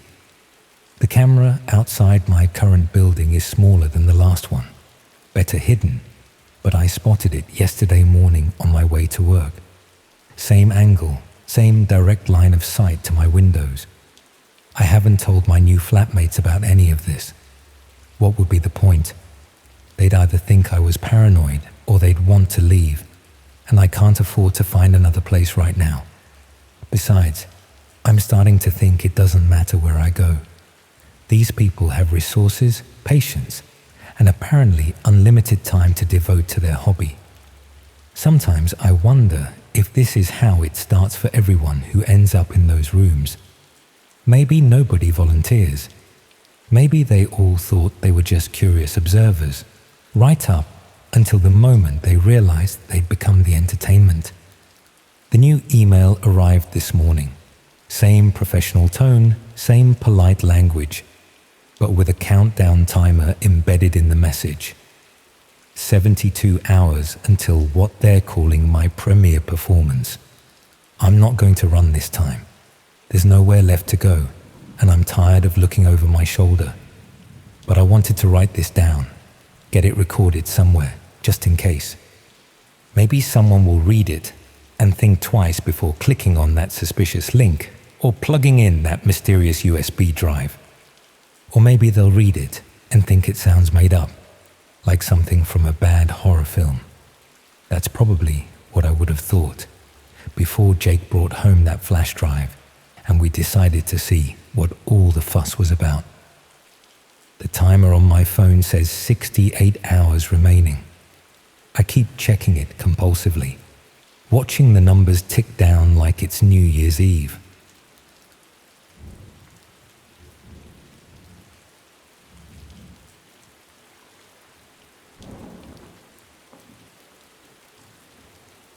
Story 7, Feedback Loop. Everyone has a shadow self, the person we become when no one is watching, when the mask slips and our private thoughts emerge. I always considered mine relatively harmless. Late-night rabbit holes of research on obscure topics, occasionally watching people in cafes, imagining their lives, sometimes typing out angry emails I'd never send. Normal stuff. At least that's what I told myself. I teach digital media studies at a mid-tier university. It's not groundbreaking work, but it keeps me engaged, analyzing how technology shapes communication, behavior, and culture. My research specialty is online community formation, particularly around niche interests. This focus has taken me to some fascinating corners of the internet over the years, though always as an academic observer rather than a participant. 3 months ago, I began a new research project on anonymity and digital identity. The plan was straightforward. Examine how people behave differently in spaces where their real-world identity is disconnected from their online actions. I focused initially on anonymous forums, encrypted messaging platforms, and identity-obscuring applications. Standard academic research conducted within ethical guidelines, with IRB approval and proper protocols. What I didn't include in my research proposal was my growing curiosity about truly anonymous spaces, the layers of the internet inaccessible through standard browsers. I had read the academic literature on so-called dark web networks, understood their legitimate uses for privacy-conscious users, journalists, and dissidents, but I had never actually navigated those spaces myself. It represented a gap in my experiential knowledge, one that increasingly felt like a limitation in my research. So I installed a specialized browser, followed basic security protocols, and began exploring. The experience was initially underwhelming. The dark web resembled the early internet. Text-heavy pages with minimal design, slow loading times, frequent dead links. Most sites were marketplaces for illicit goods, financial services operating outside regulation, or forums discussing privacy technology and philosophy. Nothing particularly shocking or unexpected. About 2 weeks into my exploration, I discovered a subforum dedicated to discussing something called experience rooms. The conversation was deliberately vague, full of insider terminology and oblique references. Members debated the authenticity of various rooms, sharing technical criteria for evaluating legitimacy, but never explicitly stating what these rooms actually contained. The ambiguity intrigued me professionally. It was a perfect example of how communities develop coded language to both include insiders and exclude outsiders. One username appeared consistently in these discussions: Analyst Prime. Unlike most participants who either celebrated or debunked various rooms, Analyst Prime took a clinical, almost academic approach. They discussed psychological profiles of viewers and subjects, reference engagement metrics and response patterns, and occasionally mentioned a research framework they had developed.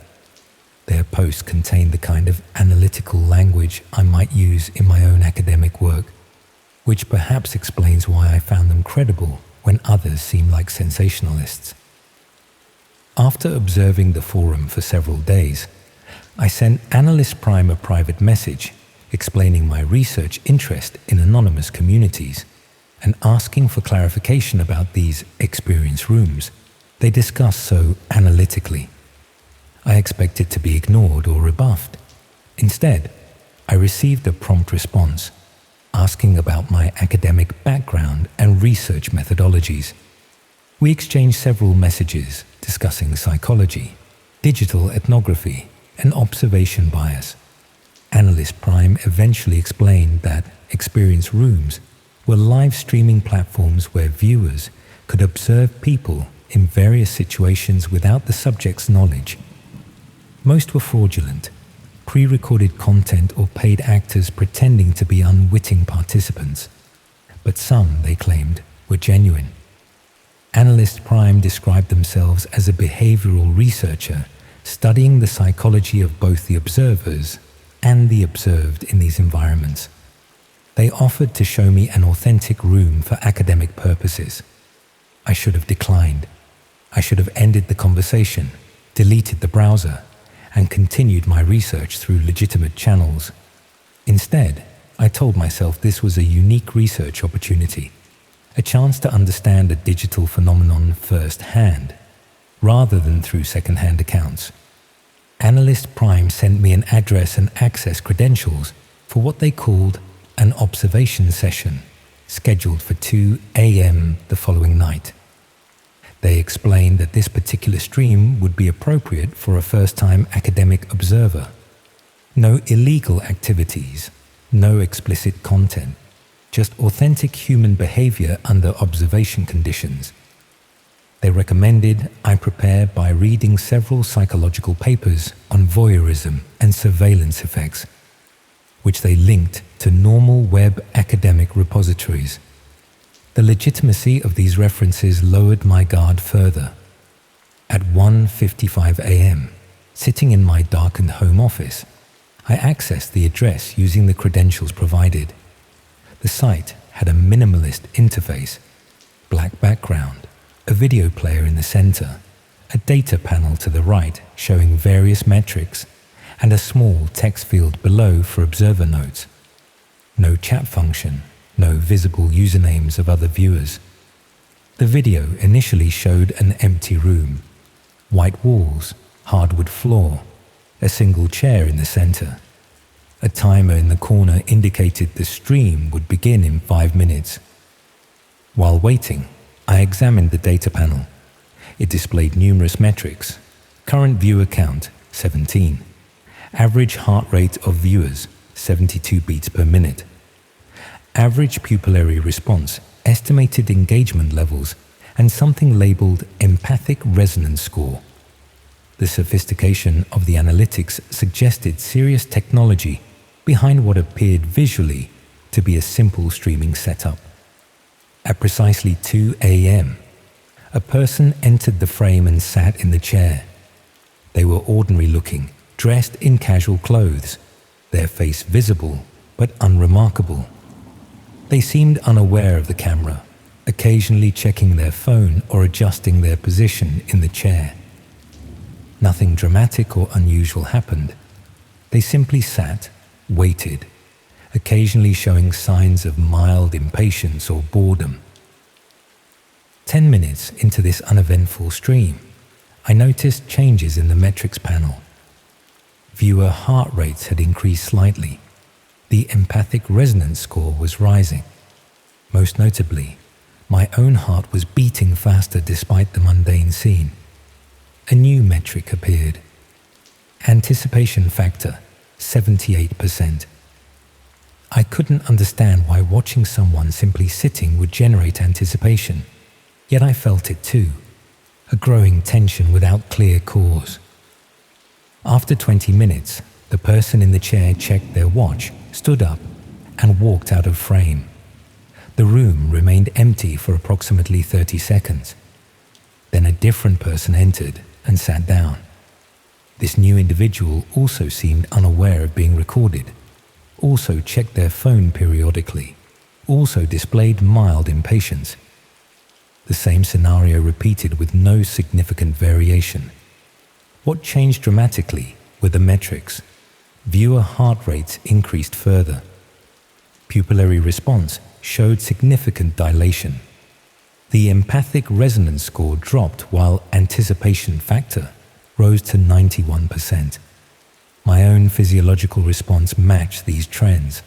I felt tense, expectant, though nothing objectively tension-inducing was occurring. I recognized this as a conditioned response. Something about this particular setup, an ordinary person waiting alone in a room, had trained regular viewers to anticipate something significant. After 15 minutes, the second person left just as the first had done. The room remained empty again, briefly, before a third individual entered. As this pattern continued, I began to see subtle differences in how each person behaved in the apparently identical situation. Some seemed relaxed, others visibly anxious. Some checked the time frequently. Others seemed content to wait. The observer's metrics fluctuated with each new subject, suggesting viewers were making judgments, forming preferences, developing expectations. The clinical nature of the observation disturbed me more than any explicit content would have. The sophisticated measurement of viewer responses, the controlled environment, the rotation of unwitting subjects. This wasn't amateur voyeurism, but something methodical, researched, purposeful. I was witnessing what appeared to be a psychological experiment with non-consenting participants on both sides. The observed subjects unaware of the viewers, and possibly the viewers themselves unaware of being studied through their physiological responses. After an hour, I closed the stream and immediately sent a message to Analyst Prime expressing ethical concerns about the consent issues involved. Their response came quickly, thanking me for my participation and noting that my observer metrics showed particularly interesting patterns for a first-time viewer.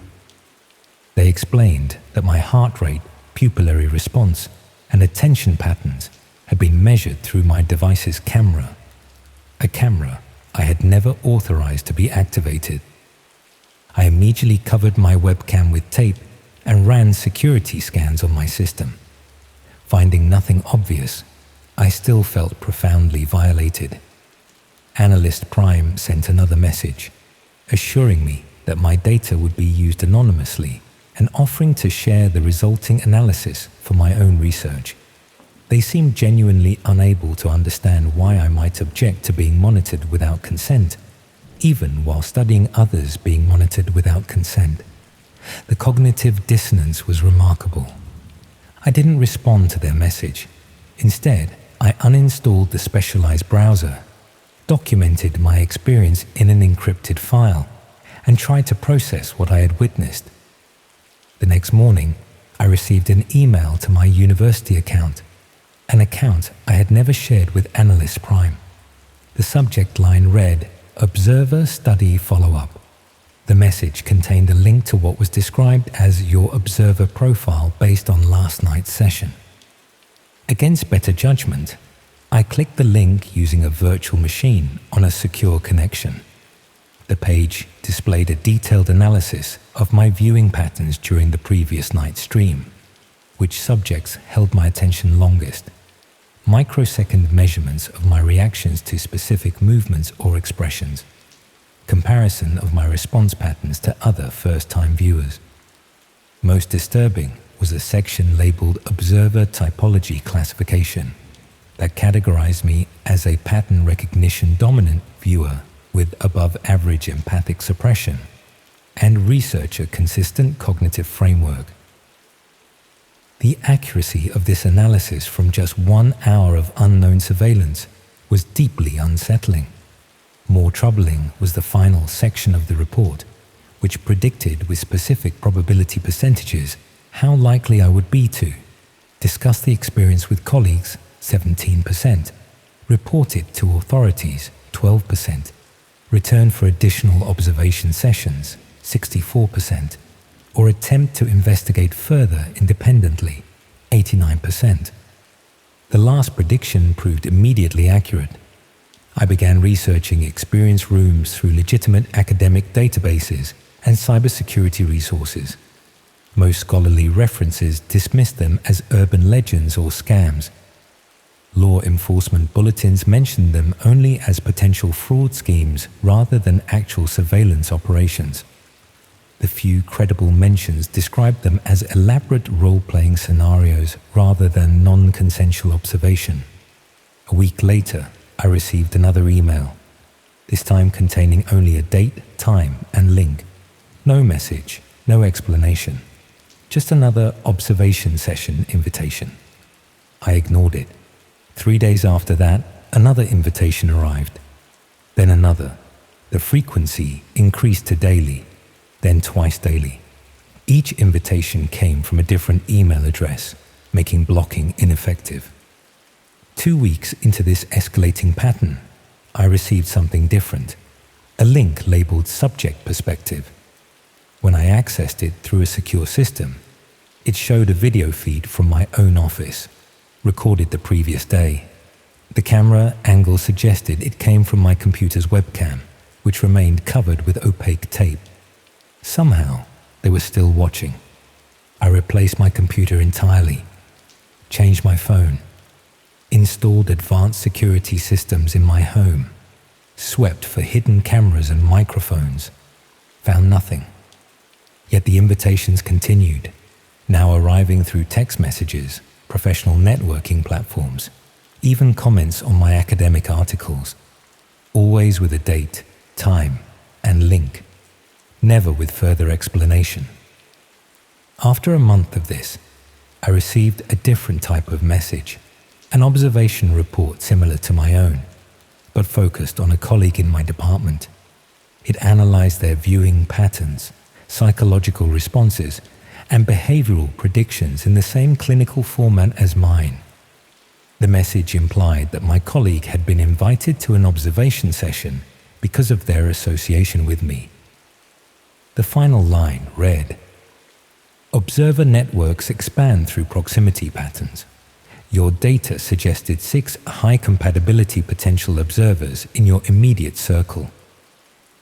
I confronted my colleague cautiously, asking if they had received any unusual invitations recently.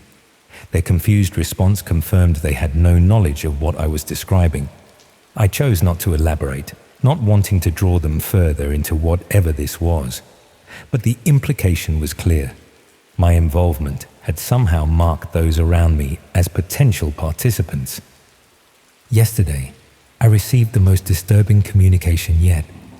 Not an invitation or a report, but a video file. It showed a compilation of moments from my daily life over the previous week.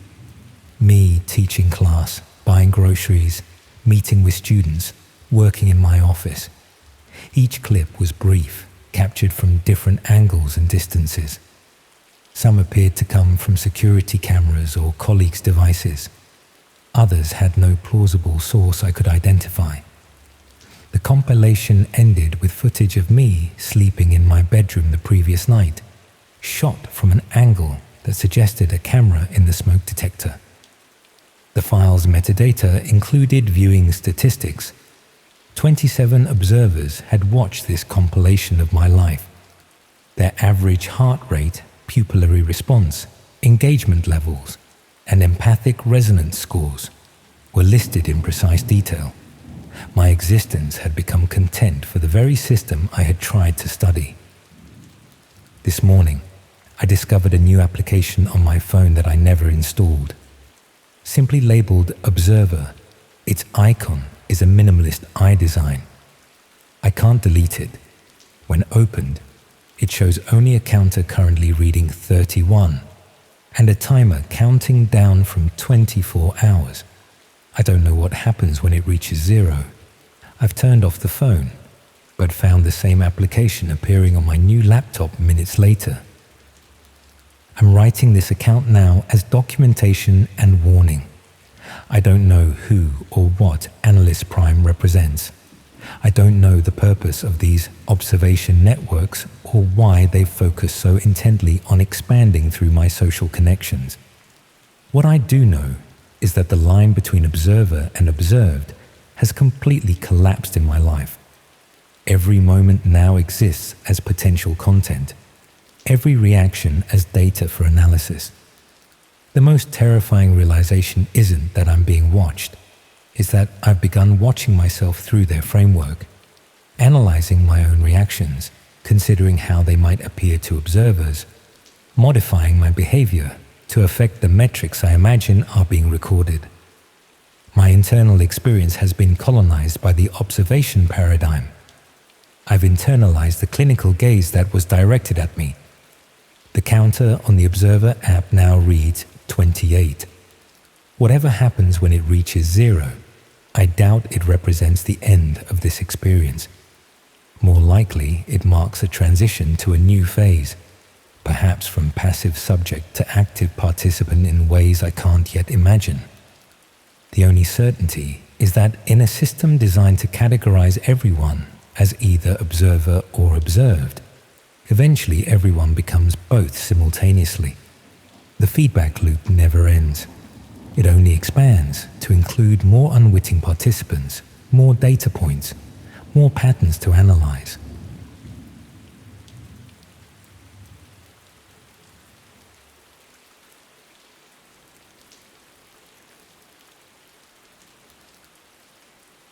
She was watching me through the crack in the wall.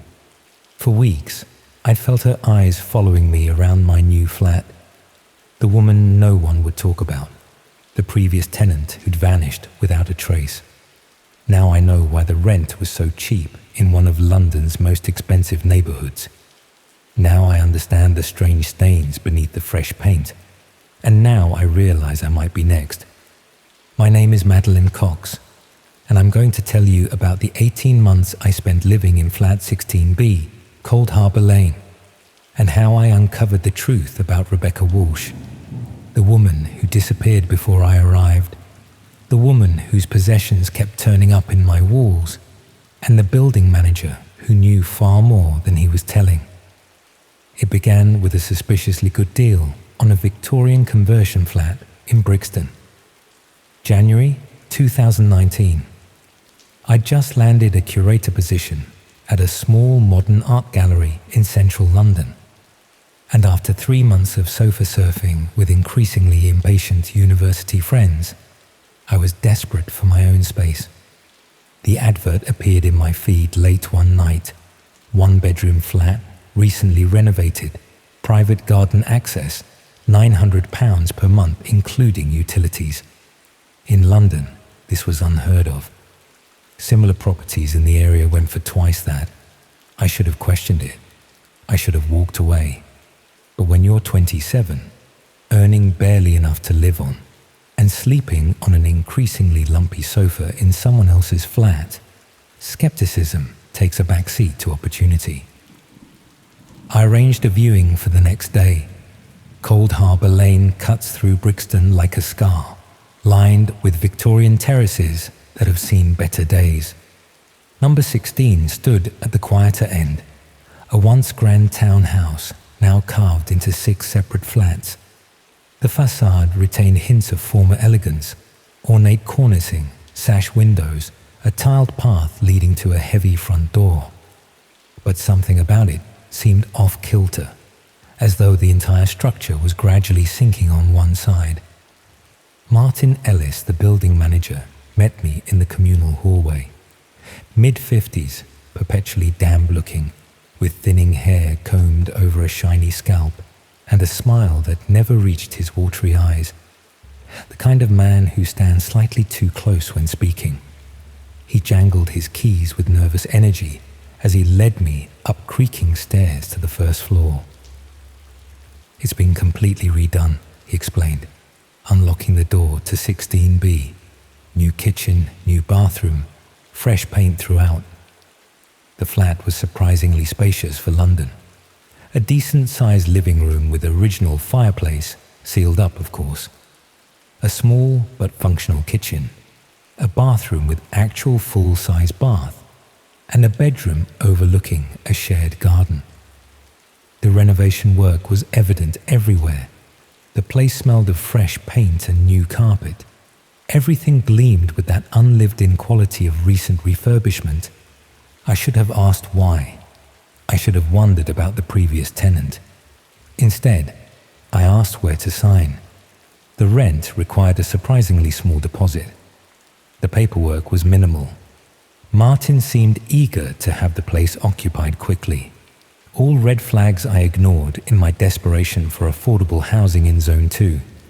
I moved in 2 days later, my possessions fitting into the back of a single taxi. Clothes, books, a laptop, and a few framed photographs. The sum total of a life lived mostly in temporary accommodations.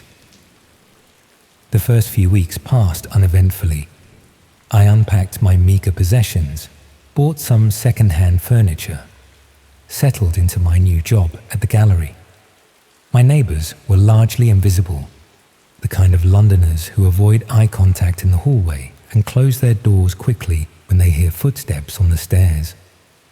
Only Mrs. Patterson in 16A, an elderly widow who'd lived in the building since the 1970s, made any effort at friendliness, inviting me in for tea my second week.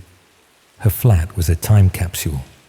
Antimacassars on faded armchairs, porcelain figurines on every surface, the lingering smell of boiled cabbage and lavender polish. Her walls were lined with photographs spanning decades. Children who had grown into adults with children of their own. A stern-looking husband long deceased. Holiday snapshots from British seaside towns. A life thoroughly lived and meticulously documented. She asked polite questions about my job, my family back in Manchester, whether I was courting. I answered between sips of too sweet tea from bone china cups so thin they seemed almost translucent. She mentioned having seen many tenants come and go over the years. Young people mostly, she said, none staying very long.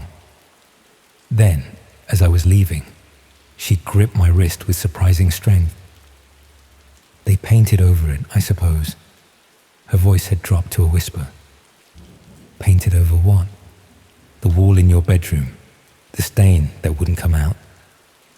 Before I could ask what she meant, she retreated into her flat, bolting the door with finality. The sound of multiple locks engaging echoed in the hallway. 1, 2, 3. More than seemed necessary, even in London.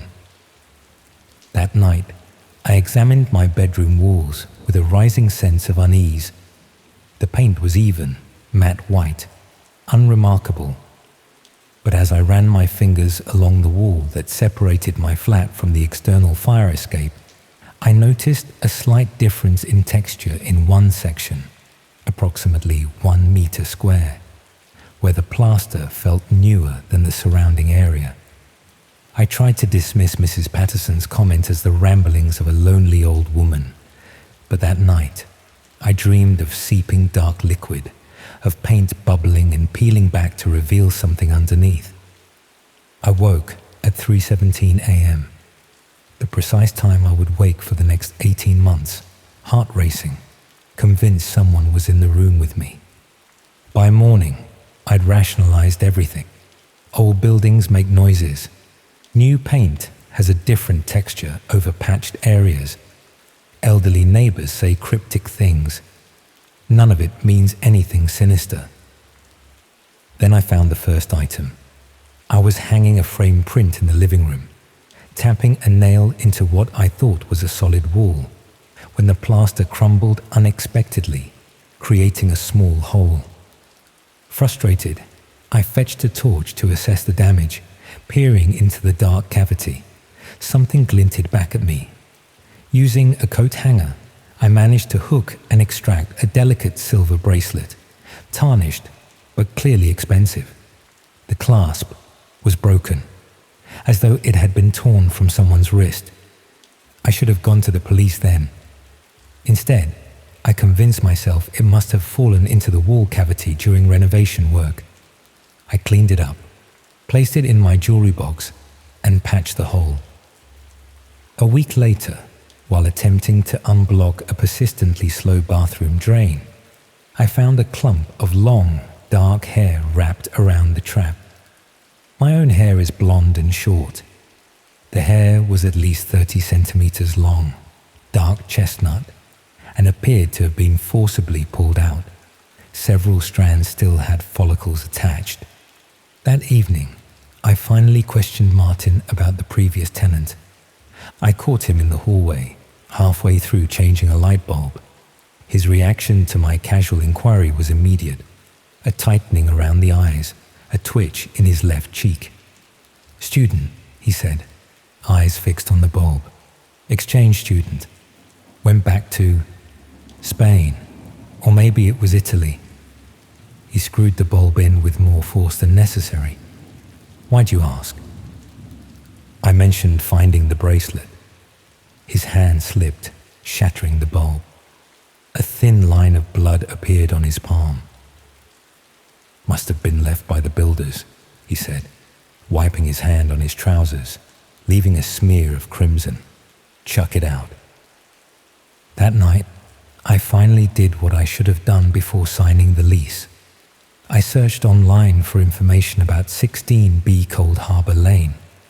It took some digging, but eventually I found it. A small article from 13 months earlier in a local community newspaper. Concern growing for missing woman. Rebecca Walsh, 25, had not been seen since December 2017. Her last known address, my flat. The article included a photograph. Rebecca had long dark hair, high cheekbones, and serious eyes that seemed to look directly at me. Around her wrist was a silver bracelet identical to the one I'd found in my wall. I barely slept that night. The next morning, I called in sick to work and began a more thorough investigation.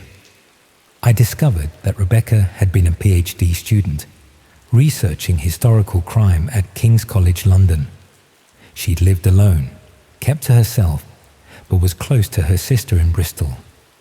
After missing her weekly call with that sister, she was reported missing. Police had investigated but found nothing suspicious. The theory was that she'd left voluntarily, possibly due to academic pressure. The case remained open but inactive.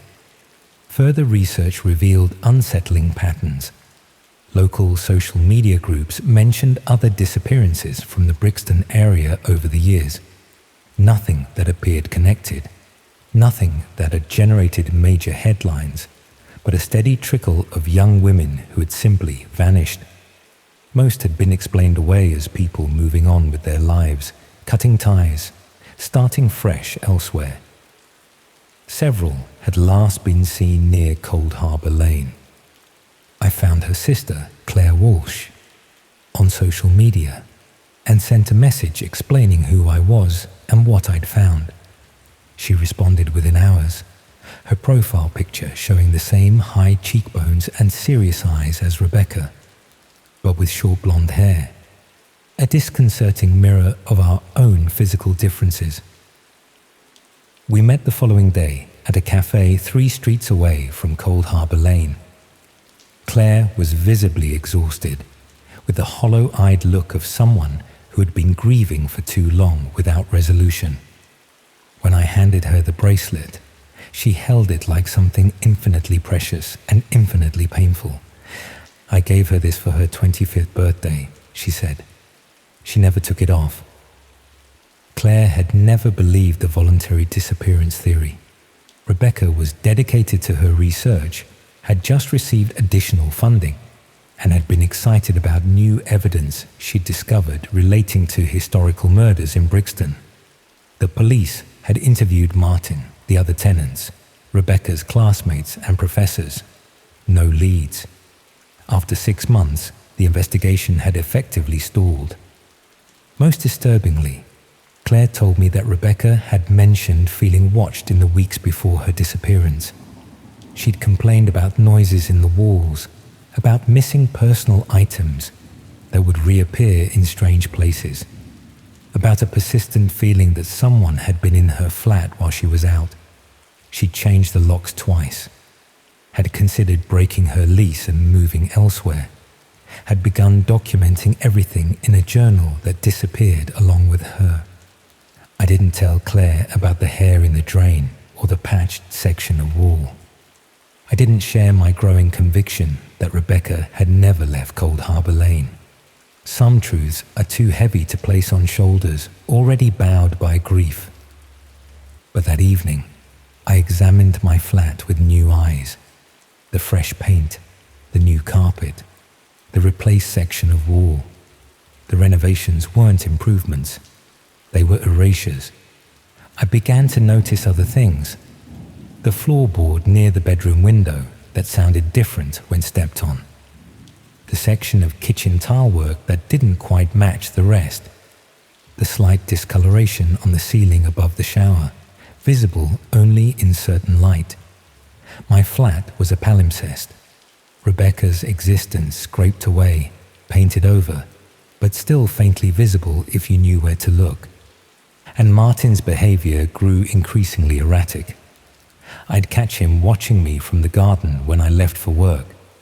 He invented reasons to check my smoke alarms, my radiators, my windows. Once, returning unexpectedly after forgetting my access card for the gallery, I found him standing in my living room, seemingly doing nothing at all. He claimed he was investigating a leak from the flat above. There was no leak, and the flat above had been empty for months. I began documenting everything.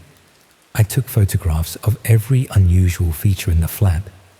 I recorded the times Martin appeared without explanation. I noted every unexplained sound, every misplaced object, every strange smell. I created a detailed floor plan, marking areas where the renovation seemed most recent or most thorough. And I researched Rebecca Walsh's research.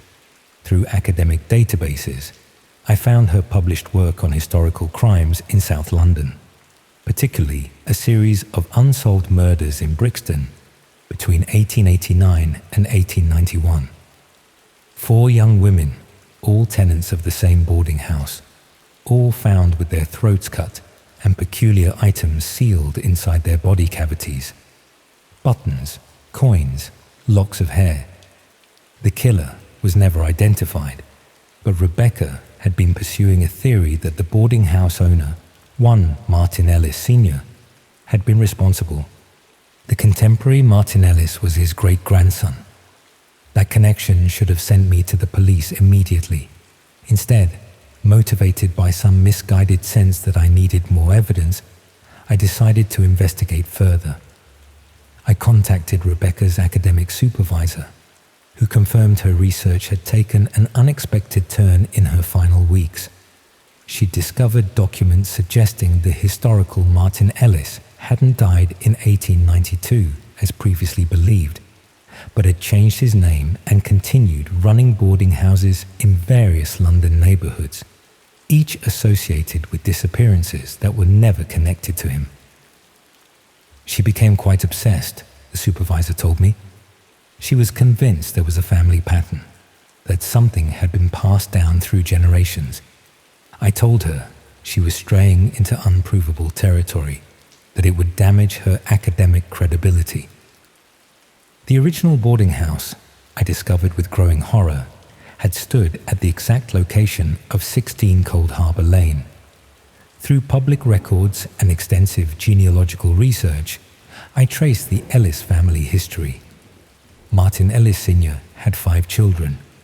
3 sons continued the family business of property management across different parts of London. Their children did the same.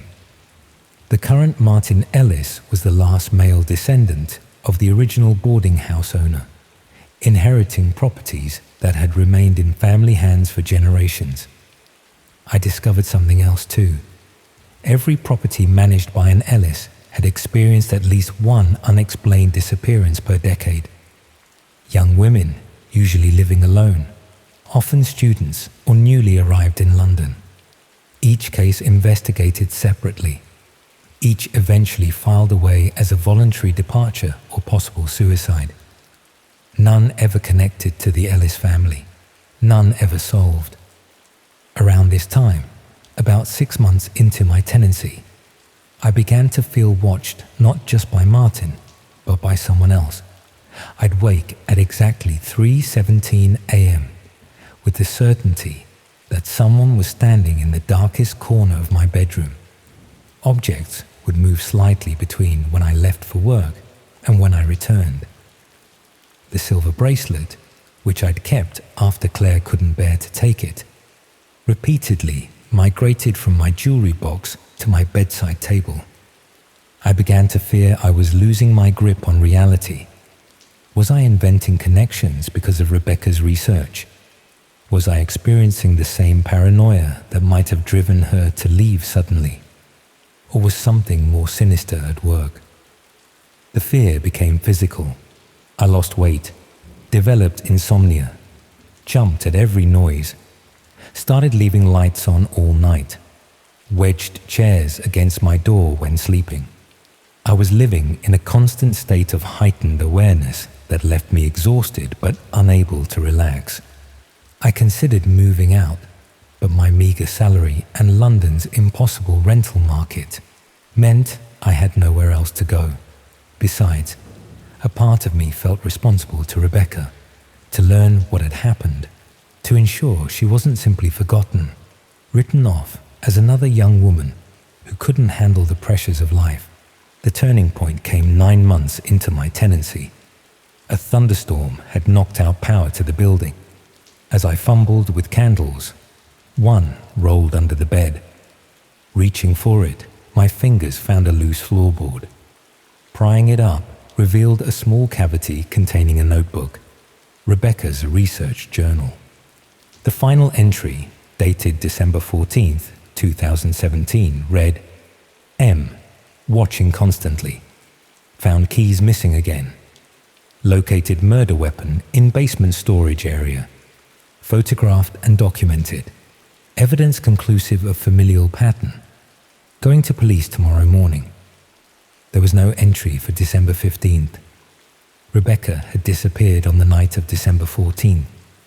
The journal detailed her growing certainty that Martin Ellis was following in his ancestors' footsteps. She'd tracked a pattern of disappearances. Young women who had rented flats or rooms in properties managed by the Ellis family over generations. Never enough from a single property to raise suspicion. Always explained away as people moving on. She'd identified 17 potential victims dating back to 1952. And she'd found something in the basement. The basement of 16 Cold Harbour Lane was officially condemned, deemed structurally unsound after subsidence in the 1990s. I'd never seen the door unlocked, but according to Rebecca's journal, Martin kept it accessible and used it for storage. Rebecca described discovering a hidden room within the basement, accessed through a false wall behind old shelving units. Inside, she'd found items belonging to missing women dating back decades. Driver's licenses, jewelry, clothing, all meticulously preserved and labeled. And something else. A collection of antique surgical tools passed down through generations of the Ellis family, one of which, a particular curved knife, matched descriptions of the weapon used in the 1889 to 1891 killings. Most disturbing of all were the photographs. According to Rebecca's journal, she'd found albums containing pictures of women in various stages of what she described as ceremonial preparation. The journal didn't elaborate, but her academic articles on the historical murders detailed how victims were prepared before death. Bathed, dressed in white, positioned in specific poses meant to mimic classical paintings of sleeping women. I called Claire immediately, sharing what I'd found. She urged me to go to the police. I agreed to meet her the next morning at the local station, journal in hand. That night, the power went out again. No storm this time. Just my flat, plunged into darkness at 11:42 p.m. I reached for my phone to use as a torch, but it was dead. Fully charged moments before, now completely unresponsive. The spare torch in my bedside drawer was missing. The candles had mysteriously disappeared, and from the hallway outside my flat came the unmistakable sound of a key turning in the lock. I didn't wait to see who would enter. Grabbing Rebecca's journal, I locked myself in the bathroom, the only room with a window large enough to climb through. As I heard my front door open, I forced the bathroom window sash up and squeezed out onto the narrow fire escape. The metal was slick with rain, my bare feet struggling for purchase. Below, the garden was pitch black. Above, the windows of the upper flats showed no lights, no witnesses. I climbed upward, reasoning that the roof offered more escape options than the garden, where I'd be trapped by high walls. I had reached the top floor when I heard the bathroom window open below. A torch beam swept the fire escape, then settled on my retreating form. Heavy footsteps began to ascend the metal staircase. The roof access door was secured with a padlock, but years of neglect had weakened its housing. One desperate kick splintered the wood around it, allowing me onto the roof. Rain made the slate tiles treacherous. I scrambled across, trying to reach the adjoining building, aware of pursuit growing closer. That's when I saw it, the disturbed section of roof where slates had been recently removed and replaced. The exact spot that would be above the bedroom in my flat. The exact location of the stained wall that had been replastered and painted. In my moment of horrified realization, I slipped. The journal flew from my grasp, skidding across wet slate and disappearing over the edge. I lunged for it, too late, instead finding myself face to face with Martin Ellis, silhouetted against the night sky, something long and metallic gleaming in his hand. "She was asking too many questions too," he said, his voice eerily calm. "About family traditions, about keeping things in the family." The curved knife in his hand matched the description in Rebecca's journal. An antique surgical tool with an ivory handle, its blade gleaming despite its age. He advanced slowly, unhurried, as though we had all the time in the world, as though the outcome was predetermined. "We've been here since before this area had a name," he continued, gesturing vaguely at the surrounding streets with his free hand. "Maintaining properties, maintaining traditions, keeping the family strong. Each generation learns from the last. Each generation improves the technique."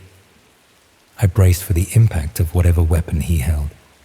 Instead, from the street below came sudden flashing blue lights.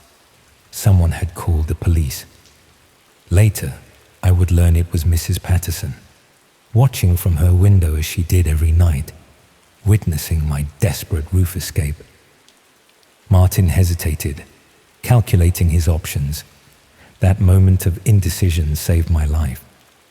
He turned to flee, lost his footing on the wet slate, and fell, not to the street, but through the weakened section of roof he himself had previously disturbed.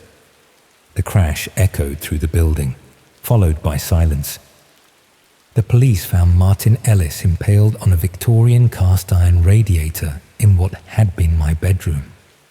When they prized up the floorboards beneath where he fell, they discovered the first of the bodies, Rebecca Walsh, exactly where I had slept for 9 months, separated from me by a thin layer of new flooring. The subsequent investigation revealed the full horror of Cold Harbour Lane. 6 bodies were recovered from various concealed locations within the building. The oldest had been there since 1984. Each had been killed in the same way as the historical victims Rebecca had researched. Throat cut, personal items sealed inside body cavities. Each had been a tenant. Each had started asking questions. In Martin's private rooms in the basement, accessible through a concealed entrance he had created, police found meticulous records dating back decades. Like his ancestor, he had been documenting his work. Unlike his ancestor, he had kept trophies, jewelry, identification, clothing. A family tradition passed down through generations. The basement chamber was a museum of horror. Victorian surgical tools displayed alongside modern scalpels. antique furniture arranged to recreate the setting of historical photographs, journals detailing procedures and improvements to techniques pioneered by ancestors, and most disturbing of all, a family grimoire, a handwritten book passed down through generations of Ellis men, detailing their beliefs about capturing the essence of young women to strengthen the family bloodline. It wasn't merely murder, it was ritual, ceremony, religion, each killing meticulously planned and executed according to traditions established in the 1880s. Each victim selected for specific qualities, intelligence, curiosity, independence, that the Ellis men believed would strengthen their lineage when absorbed through their ceremonies. Claire Walsh attended each court hearing during Martin's trial. He had survived his fall, though permanently paralyzed below the waist. The judge sentenced him to life imprisonment without possibility of parole.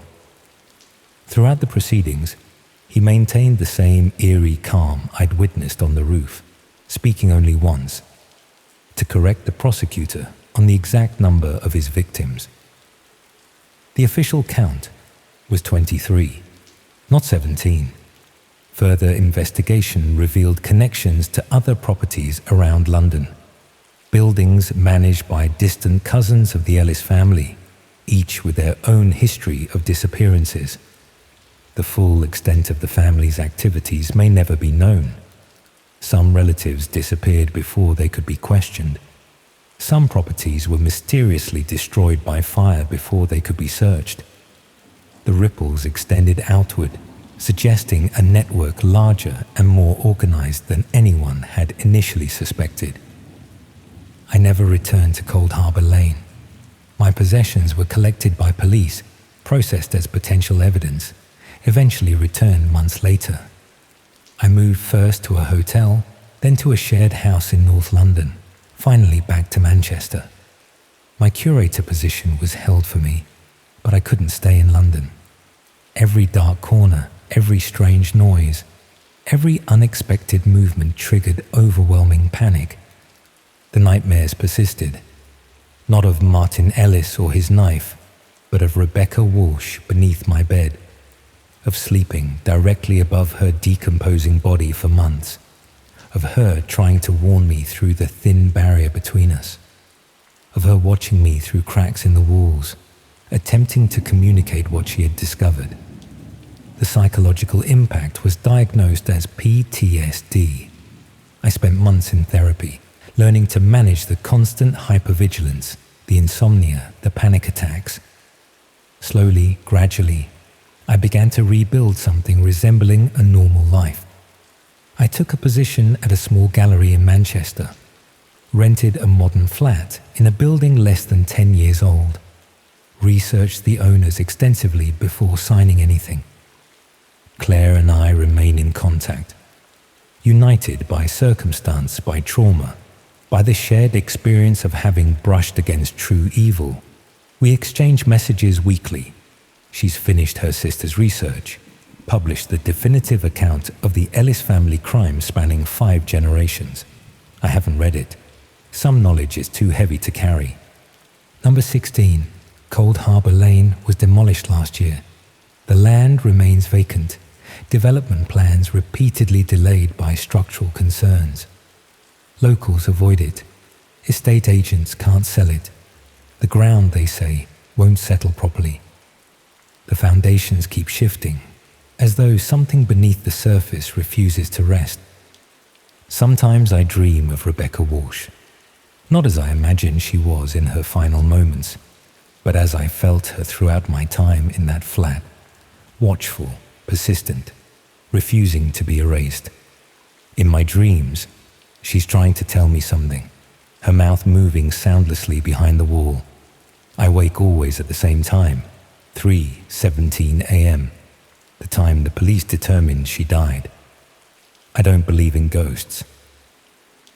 What haunted 16B Cold Harbour Lane wasn't supernatural, but the most natural thing of all, the human capacity for evil, passed down through blood, hidden behind fresh paint and new carpets, and a caretaker's smile. The true horror isn't that monsters exist. It's that they look just like us, hold keys to our homes, and wait patiently for decades to continue family traditions. The journal was never recovered. Somewhere in the ruins of Cold Harbor Lane, Rebecca's final evidence remains buried. Martin Ellis will die in prison. But I sometimes wonder about the broader family tree, about cousins and distant relatives who might maintain other properties in other cities, about family traditions that span generations, about the weight of blood and history, and how some stains can never truly be painted over.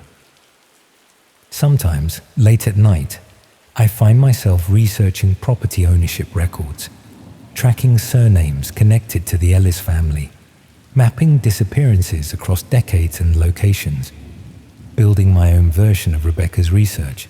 I don't know what I'll do with this information, whether I'll publish it, share it with authorities, or simply keep it as insurance against the day I might encounter another building manager with too many keys and a smile that never reaches his eyes.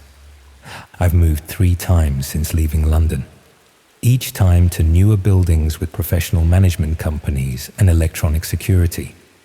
Each time researching the history extensively before signing anything.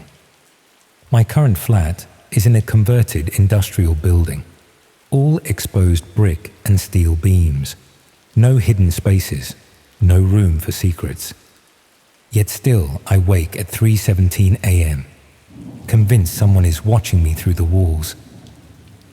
Check your walls, know your landlord, and remember, the most dangerous predators are those who hold the keys to the places we consider safe.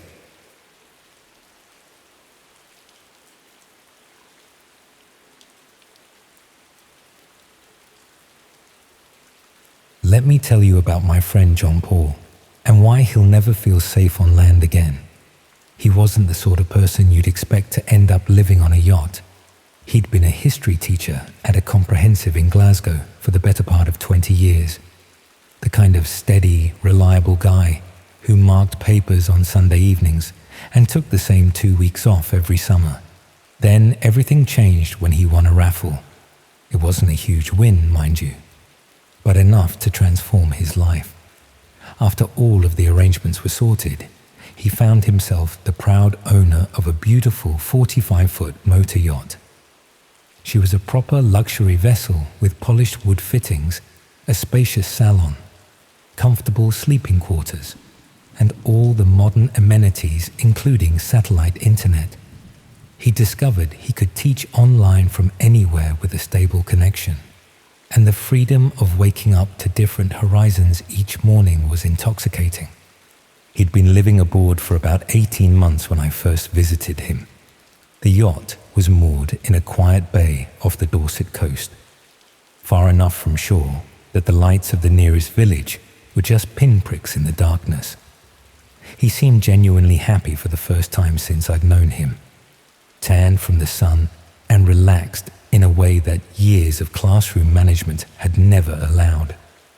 The boat was immaculate, well maintained and loved, with comfortable furnishings and enough space to feel like a proper home.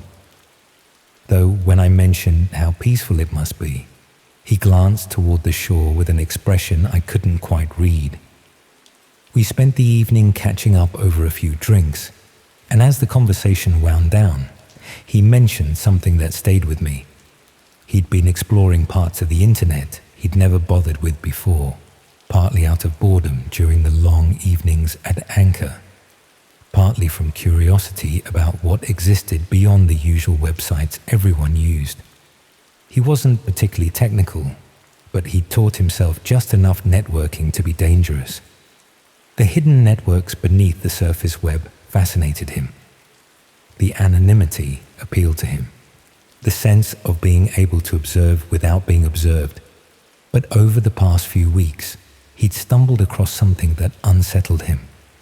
A series of linked sites offering live streaming services, but not the kind you'd find on mainstream platforms. These streams showed real people in real situations, often without their knowledge, sometimes against their will. He described it as a network of interconnected feeds, some showing seemingly innocent content like people in their homes or workplaces, others displaying scenarios orchestrated for the viewer's entertainment. The most disturbing aspect was the interactive element. Viewers could influence what happened on screen through various means, turning passive observation into active participation. What bothered him most was how professional the operation appeared. This wasn't some amateur setup run by a handful of perverts in their spare time. The streaming quality was excellent, the user interface sophisticated, and the whole system seemed designed to handle thousands of concurrent viewers. Someone was running this with serious resources and technical expertise. The conversation moved on to other topics, but I could tell the subject was weighing on his mind. He had always been the sort of person who felt responsible for fixing problems, even when they weren't his to solve.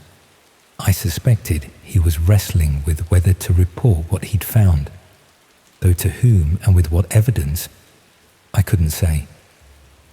I left the next morning, returning to my own routine in London, and didn't think much more about our conversation until he called me a few weeks later. His voice was different, strained in a way I'd never heard before. The streaming network had evolved since our last conversation. New sections had appeared, offering more extreme content, and more people were watching. But the change that terrified him was personal. He'd recognized one of the locations being streamed. It was his yacht. The feed showed his main cabin from an impossible angle, as if the camera was positioned inside the paneling itself. He could see his comfortable seating area, his navigation station, even the books he'd left open on the polished dining table. The image quality was crystal clear, updating in real time, showing every detail of his private space. At first, he thought it might be some kind of technical error or coincidence, but when he moved around the spacious cabin, his actions reflected on the stream with no delay.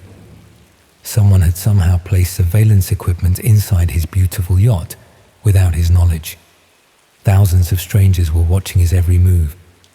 The chat beside the stream was filled with comments about him, discussions of his daily routine, speculation about his background and personal life. Some viewers seemed to know details about his past that weren't publicly available, suggesting they'd researched him extensively. Others were making suggestions about what should happen next, treating his situation like entertainment. He had immediately started searching his vessel for hidden cameras, but found nothing obvious. The equipment had to be there somewhere, capturing video and audio, transmitting it to the streaming network, but it was concealed well enough that an amateur search revealed nothing. More troubling was the realization that this level of surveillance required serious planning and resources. Someone had accessed his boat, possibly multiple times, to install the necessary equipment. They'd studied his movements, learned his patterns, and chosen their moment carefully. This wasn't random targeting. It was a deliberate operation focused on him. He tried various approaches to regain his privacy. He covered every surface that might conceal a camera, disconnected his internet connection, even moved to different anchorages. But the stream continued, suggesting the surveillance system was more sophisticated than he'd initially thought. He attempted to contact other boat owners through marine radio, hoping to warn them or find allies, but his transmissions were met with silence or interference. The worst part was the interactivity and how quickly it escalated. The chat messages shifted from commentary to direct instructions, asking him to retrieve specific objects, move to certain areas of the boat, even step outside at designated times. At first, he dismissed them as trolls, but when he ignored the requests, strange disruptions followed. His GPS would drop out. The weather forecast he'd checked an hour earlier would suddenly show different data. His generator failed twice without clear cause. It was possible these were all coincidences, but the timing was too precise, too convenient. Someone was manipulating his environment, making his life aboard increasingly difficult, forcing him to comply with the viewer's wishes simply to maintain basic comfort and safety. He tried to report the situation to the authorities, but explaining the problem proved almost impossible. The streaming sites were accessible only through hidden networks. The evidence was ephemeral, and his situation sounded far-fetched even to his own ears. The police were polite but skeptical. The Coast Guard suggested he might be suffering from isolation-induced paranoia, and his internet service provider insisted their systems were secure. Meanwhile, the stream audience continued to grow. The viewer count reached several thousand, and the chat was now moderated by users who seemed to have administrative privileges. They organized the other viewers, coordinating their demands, turning his imprisonment into structured entertainment. The breaking point came when he realized the surveillance wasn't limited to his boat. The streaming network had expanded to include feeds from the shoreline, showing the bay where he was anchored, the nearby village, even the road leading to the marina. Someone was tracking his movements across a much wider area than he'd initially understood. Even more disturbing was the discovery that other boats in the area were also being monitored. The network included streams from various vessels, some with people aboard who seemed unaware they were being watched. Others apparently empty, but still under surveillance. The operation was far larger than a single yacht, covering what appeared to be the entire coastal region. He spent several sleepless nights trying to understand the scope of what he'd uncovered. The streaming network wasn't showing random locations. It was systematically monitoring a specific geographical area. Every boat, every building, every person within a certain radius was potentially being watched by thousands of anonymous viewers. He tried creating anonymous accounts on various forums, attempting to alert others to what was happening. But his posts were quickly deleted and his access revoked. When he tried to document the streams by taking screenshots, his computer would crash. Every attempt to gather evidence or reach out for help was somehow thwarted. The realization that he was trapped pushed him toward panic. He couldn't leave without being tracked, couldn't stay without being watched, couldn't contact anyone without his communications being monitored. Every choice he made was being observed and judged by an audience that viewed his situation as entertainment. The technical sophistication required for this level of surveillance was staggering. Someone had installed cameras and tracking equipment across miles of coastline, established a network capable of handling thousands of simultaneous video streams, and created a user interface that allowed viewers to interact with the content in real time. The resources involved suggested either a very wealthy individual or a well-funded organization with access to military-grade surveillance technology. His attempts to escape were also systematically thwarted. When he tried to sail away from the monitored area, his engine would develop problems, or his navigation equipment would malfunction. When he attempted to call for help, his radio would experience interference, or his mobile signal would disappear. Every route to freedom was blocked by technical difficulties that seemed too convenient to be accidental. The psychological pressure became unbearable. He was constantly aware of being watched, unable to relax even in what should have been the privacy of his own boat.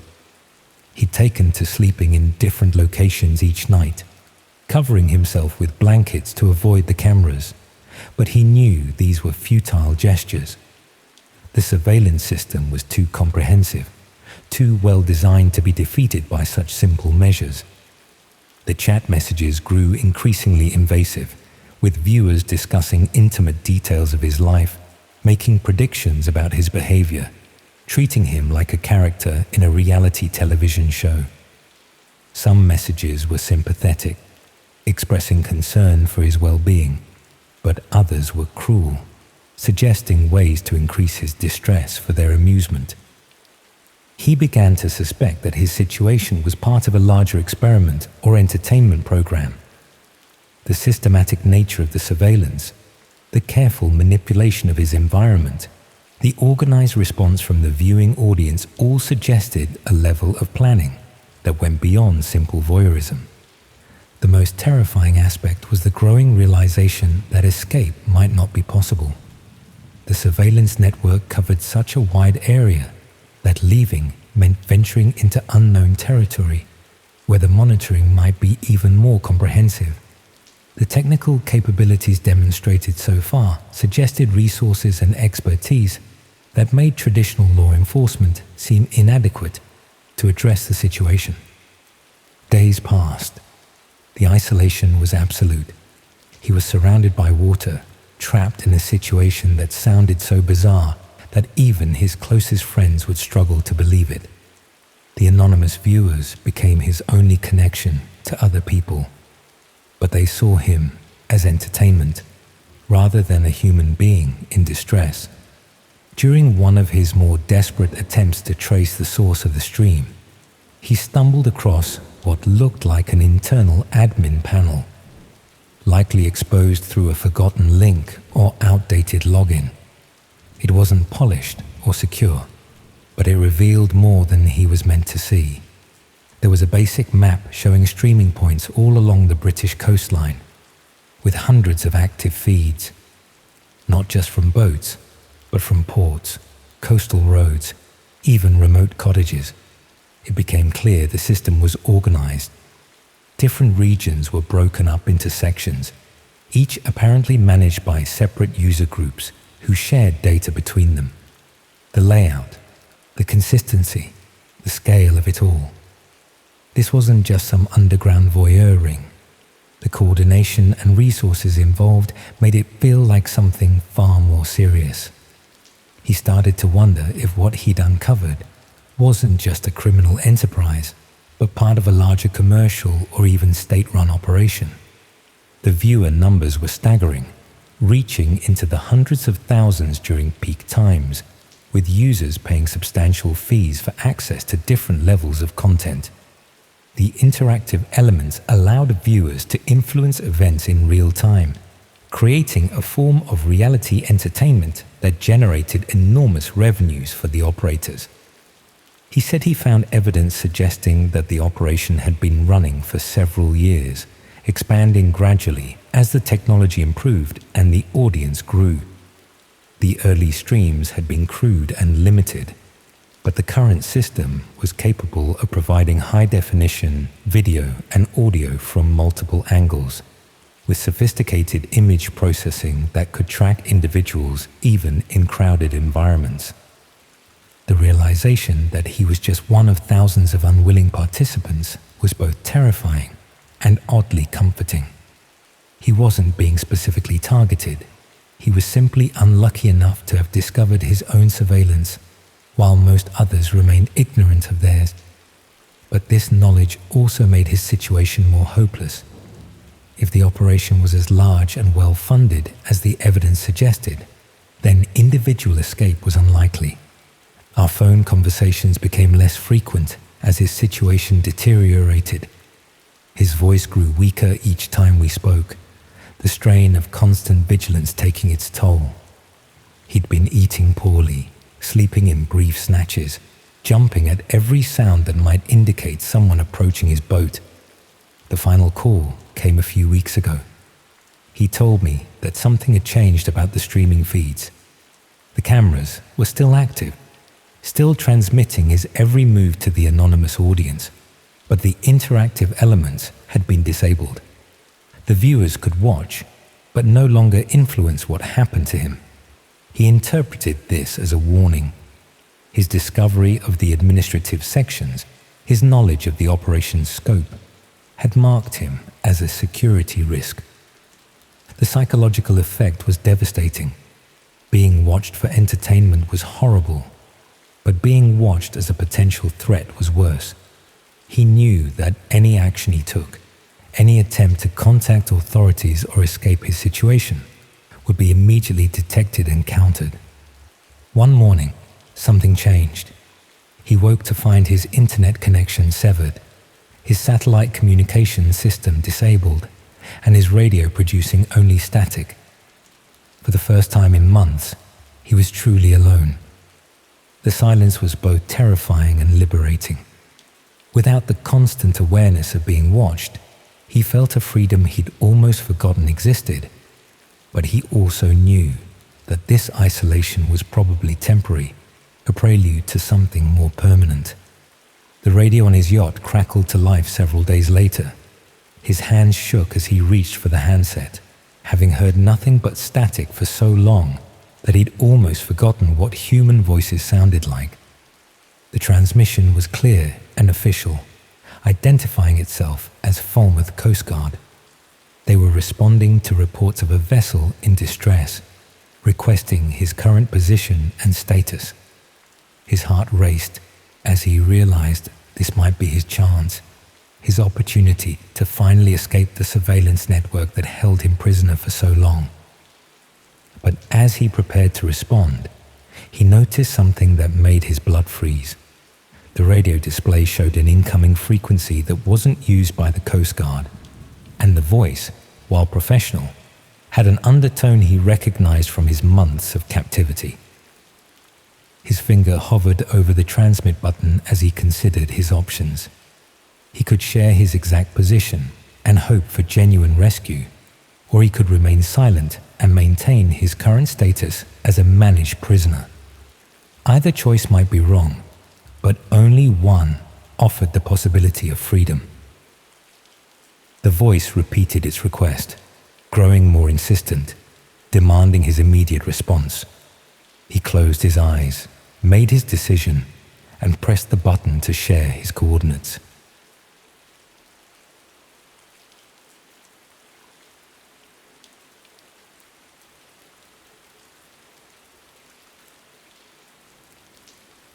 The strangest part is that I was invited, not by someone I knew, obviously. The message just appeared in my university email one morning, buried between assignment reminders and spam about student loans. The subject line was blank, and the sender was just a string of random letters and numbers that looked like someone had mashed their keyboard. I almost deleted it without opening it. Would have, probably, if I hadn't been procrastinating on my dissertation about media psychology. Instead, I clicked it while eating cereal and half watching morning television. The email contained a single line of text and what looked like a web address, though not one I recognized. The text was simple enough. You've been selected for exclusive access. Interest in human behavior noted. That last bit made me pause. My dissertation was about online behavior and digital voyeurism, something I'd been researching for months. I'd written papers on it, posted about it in academic forums, even given a presentation to my media studies class. Someone had clearly been paying attention to my work. I'm not stupid. I knew this was probably some sort of scam or phishing attempt, but the timing was too coincidental to ignore, and curiosity has always been my weakness. I copied the address and decided to investigate. The link didn't work in my normal browser. After some trial and error, I realized I needed different software to access it. It took me most of the afternoon to figure out the technical side, but eventually I found myself staring at a basic web page with a dark background and minimal text. "Welcome," it said. "Your academic interest in observational behavior has been noted. Please confirm your identity to proceed." Below that was a form asking for basic details. Nothing too personal, just my name, age, and location. I hesitated for a long moment before filling it out. After all, if this was related to my research, it might actually be useful for my dissertation. The next page was more interesting. It explained that I was being granted access to what it called live behavioral studies. real-time observations of human subjects in various scenarios. The text was clinical and academic in tone, describing these as opportunities to witness genuine human reactions under stress. It sounded like exactly the sort of thing that would be invaluable for my research, assuming it was legitimate. The page also mentioned that access was limited and that sessions were scheduled at specific times. A timetable showed several slots over the coming week, each lasting about an hour. I bookmarked the page and spent the next day thinking about it. On one hand, it could be a genuine research opportunity. On the other, it could be anything from a student prank to something more sinister. But my dissertation deadline was approaching, and I needed fresh material. The first session was scheduled for that Thursday evening. I logged in about 10 minutes early, not sure what to expect. The page had changed to show a simple black screen with a timer counting down from 5 minutes. Below that was a text box where I could apparently type messages, though I wasn't sure who would see them. When the timer reached 0, the black screen was replaced by what looked like a live video feed. The image quality wasn't great, and the lighting was dim, but I could make out what appeared to be a small room with concrete walls. A single chair sat in the center, currently empty. Other viewers had apparently joined the session.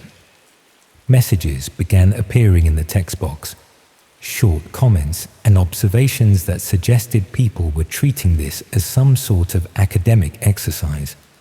Someone mentioned psychological stress responses. Another person referenced behavioral studies they'd read about. Then someone entered the room on screen. They were wearing ordinary clothes and moved hesitantly, looking around as if unsure where they were supposed to be. When they sat in the chair, I could see they appeared uncomfortable, shifting frequently and glancing toward what I assumed was a camera. The messages from other viewers became more analytical. Comments about body language, stress indicators, fight or flight responses. It felt like watching a psychology experiment, though I couldn't understand what the actual study was supposed to measure. After about 20 minutes, another person entered the frame. This individual moved with more purpose, carrying what looked like a clipboard or notepad. They began asking questions that I couldn't hear, but the seated person's reactions were visible enough. Increasing agitation, attempts to get up from the chair, obvious distress. The academic tone of the viewer comments started to shift. People were noting the ethical implications of the study, questioning the consent processes, wondering about the institutional review board approval. I found myself typing similar concerns. But then something changed in the room. The person with the clipboard set it aside and picked up something else. Even through the poor video quality, I could see the seated individual's reaction was immediate and intense. Pure terror. The viewer messages became more urgent. People were demanding to know what institution was running this study, what the protocols were, whether there were safety measures in place. But no one seemed to be responding to our concerns. I watched for another 10 minutes before I couldn't take it anymore. Whatever this was, it wasn't a legitimate academic study.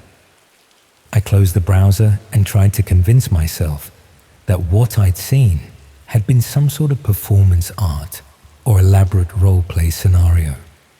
But I couldn't stop thinking about the fear in that person's eyes.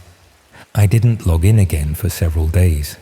Instead, I tried to focus on my dissertation, using more conventional research sources and avoiding the strange website entirely.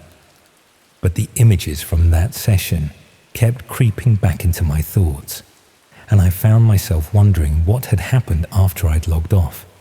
The next scheduled session was the following Tuesday. Despite my better judgment, I found myself logging in again, telling myself I needed to understand what I'd witnessed before I could put it behind me. This time, the room was different. larger, with better lighting, and what looked like medical equipment visible in the background. The setup felt more professional, more organized. The viewer count was higher too. Apparently word was spreading about these sessions. The subject who entered this room was clearly distressed from the moment they appeared on screen. They were looking around frantically, trying door handles that didn't seem to open, calling out to someone I couldn't see. The academic comments from viewers had disappeared entirely, replaced by expressions of shock and demands for explanation. That's when I realized what I was actually watching. These weren't psychology experiments or behavioral studies. These were something else entirely. Something that had been disguised as academic research to attract viewers like me. People whose legitimate interest in human behavior could be exploited. I should have left immediately. Should have closed my laptop and reported what I'd seen to the police. But instead, I found myself transfixed by the horror of it all. The realization that I'd been deliberately targeted, specifically chosen because of my academic interests, made it feel personal in a way that was hard to ignore. The person running these sessions had studied my work, identified me as someone who might be interested in observing human behavior, and then systematically drawn me in with appeals to my academic curiosity. I'd been manipulated, and the manipulation had worked perfectly. Over the following weeks, I continued logging into the sessions, not because I wanted to see what happened. The content was disturbing enough that I often found myself looking away from the screen, but because I needed to understand the scope of what I'd stumbled into. Each session featured a different room, a different setup, different individuals. But the pattern was always the same. Someone would be brought into the space, clearly against their will, and then subjected to experiences that became progressively more disturbing. The viewer base seemed to be growing steadily. Comments suggested that people were sharing access with others, spreading the links through various channels. But what struck me most was how many viewers seemed to have been recruited the same way I had, through appeals to academic or professional interests. There were psychology students like myself, but also medical students, sociology researchers, and people working in law enforcement or social services. All of us had been identified as individuals whose legitimate professional interests could be used to justify initial access. It was a brilliant recruitment strategy, really. Rather than trying to find people who were actively seeking out disturbing content, they targeted those of us who might have valid reasons for wanting to observe human behavior under stress. Our professional credentials gave us cover, even to ourselves. I started keeping notes about the sessions, documenting what I observed and trying to identify patterns. I told myself this was evidence gathering, that I was building a case to present to the authorities. But really, I think I was just trying to make sense of my own complicity. Because that's what it was, ultimately, complicity. Every time I logged in, every minute I spent watching, I was participating in something terrible. The fact that I'd been manipulated into it didn't change the reality of my involvement.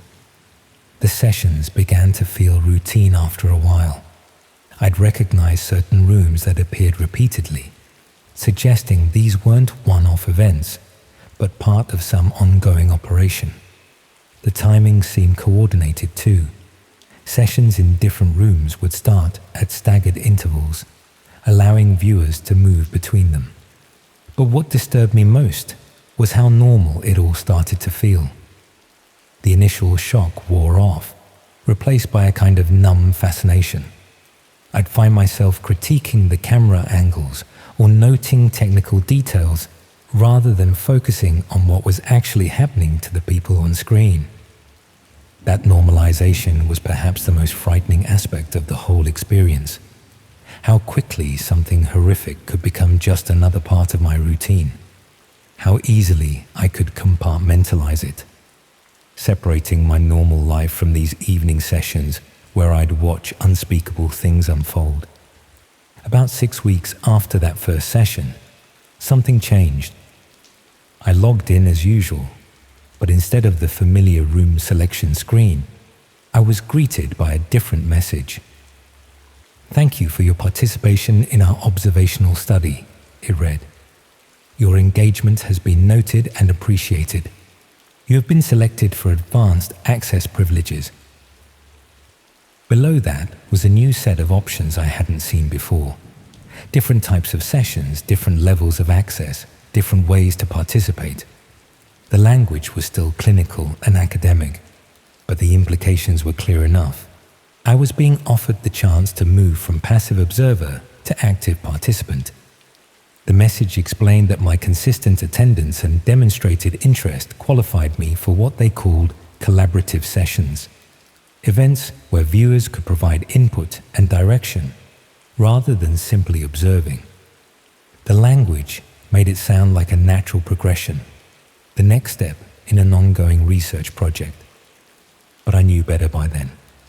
This wasn't about research or academic study.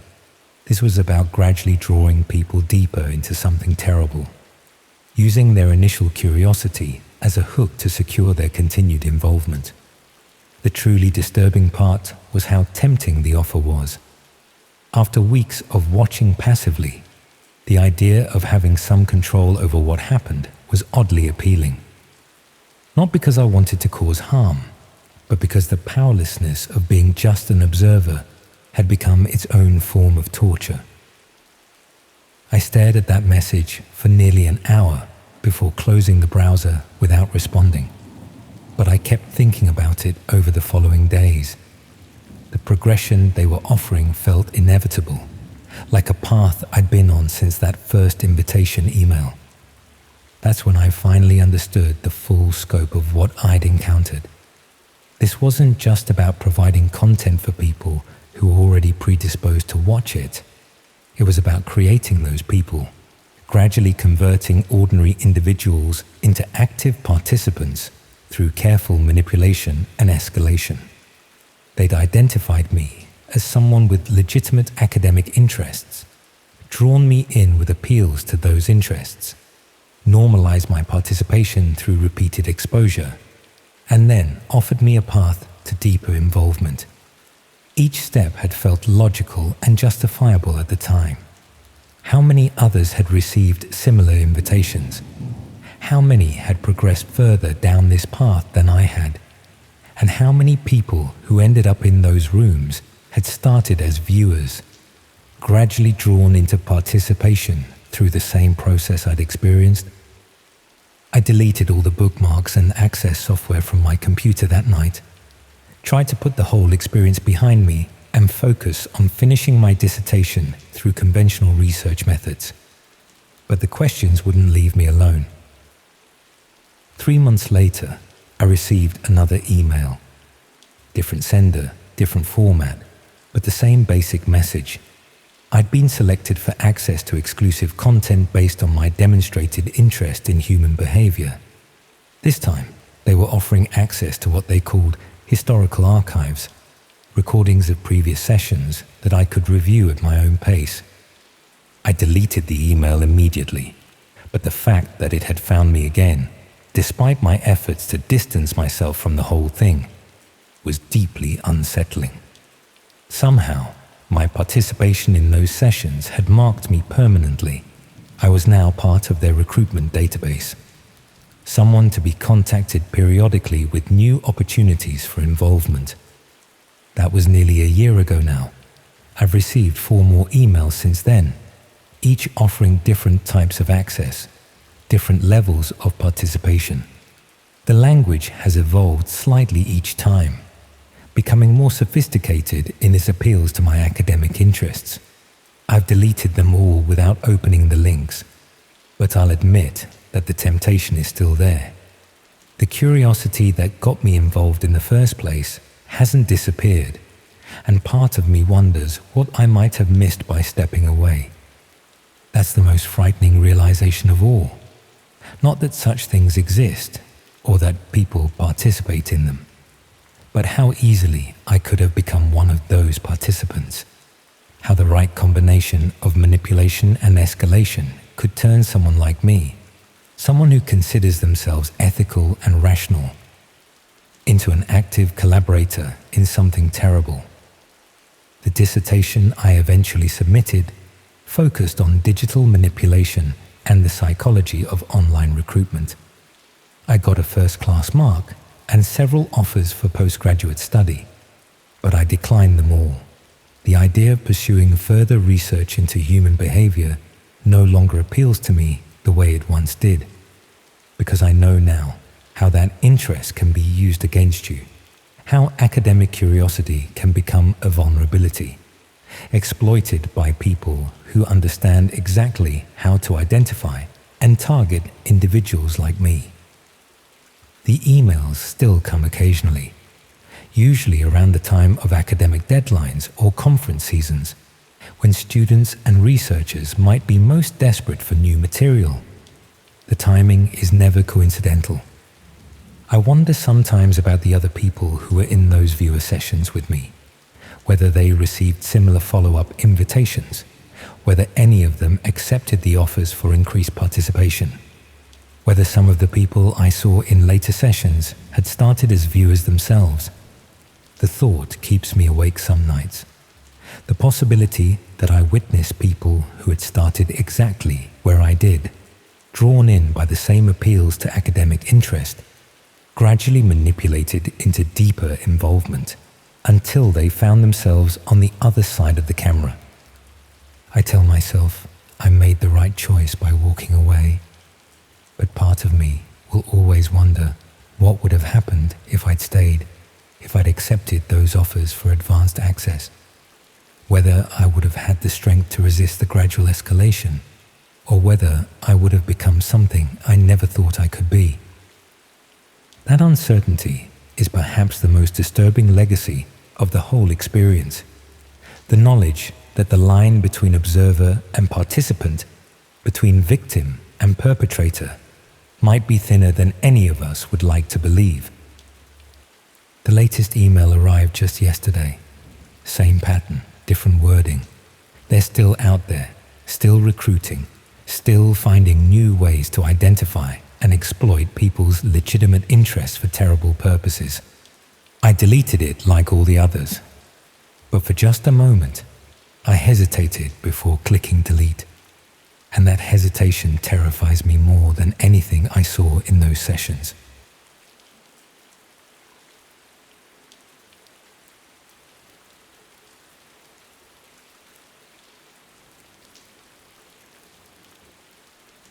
Recently, I learned that sometimes the most dangerous thing you can do is satisfy your curiosity.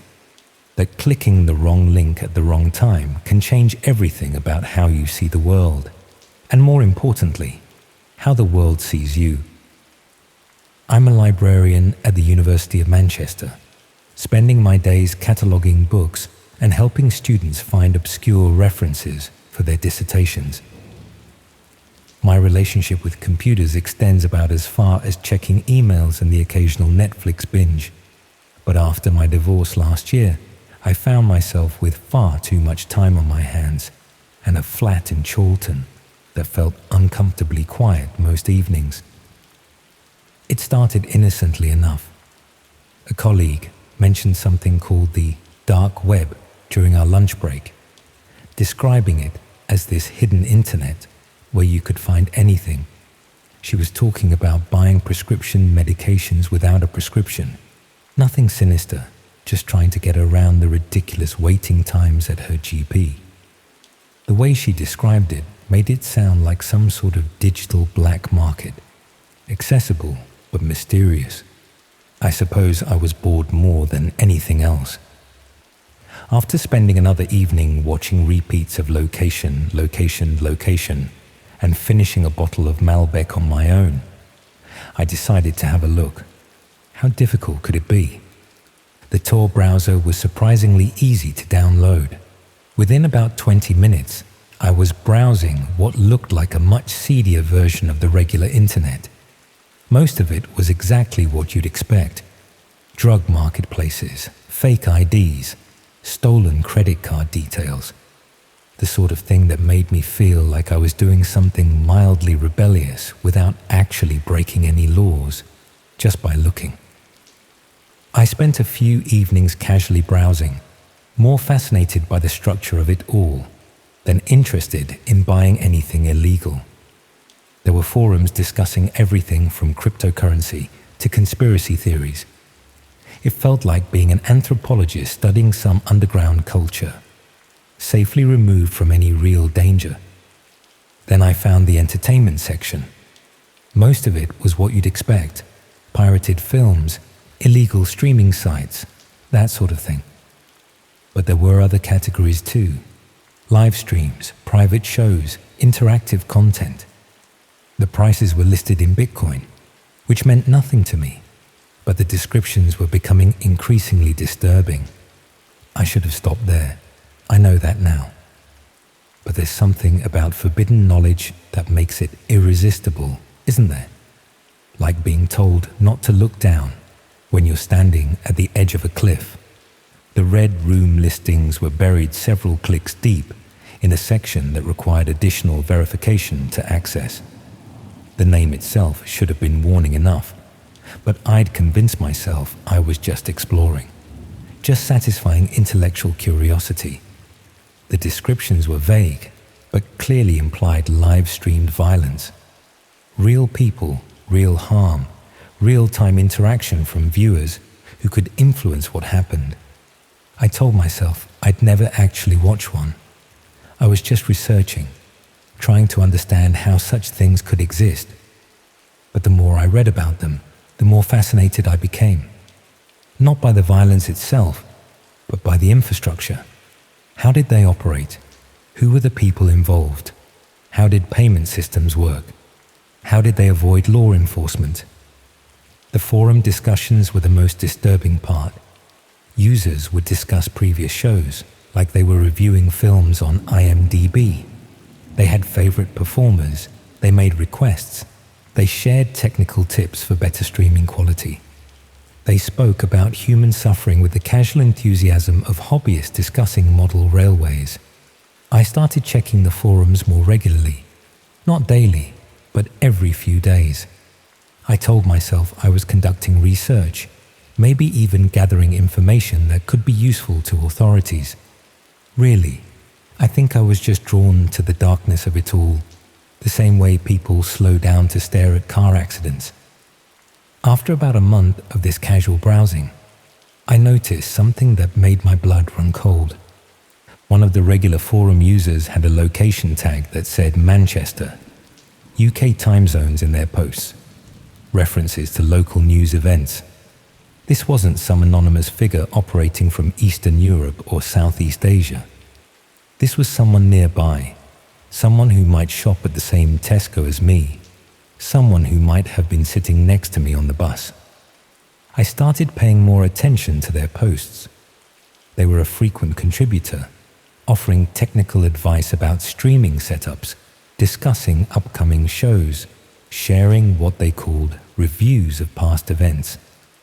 Their username was Viewer1, and they seemed to have some sort of insider knowledge about how these operations worked. Then they posted something that made me shut my laptop immediately. They mentioned a location, not specifically, but descriptively, an abandoned industrial building near the canal, somewhere in the direction of Trafford Park. They were discussing technical challenges with soundproofing and internet connectivity, complaining about the difficulties of operating in such locations while maintaining security and anonymity. I recognized the area they were describing. I'd walked past it several times during my weekend runs along the canal towpath. A derelict textile factory that had been empty for years, surrounded by overgrown wasteland and partially collapsed outbuildings. The sort of place you'd expect to find used needles and broken glass, not sophisticated streaming equipment. For several days, I couldn't stop thinking about it. Every time I tried to focus on work, my mind would drift back to that forum post. Part of me wanted to dismiss it as fantasy, someone making up stories for internet points. but the technical details were too specific, too practical. This read like someone with genuine experience, not someone spinning elaborate fiction. I decided to walk past the building on my next weekend run. Just to look, just to satisfy my curiosity. If it looked completely abandoned and undisturbed, I could put the whole thing out of my mind. If there were signs of recent activity, well, I hadn't decided what I'd do then. The factory was about 3 miles from my flat, nestled between the canal and a section of wasteland that the council had been promising to develop for years.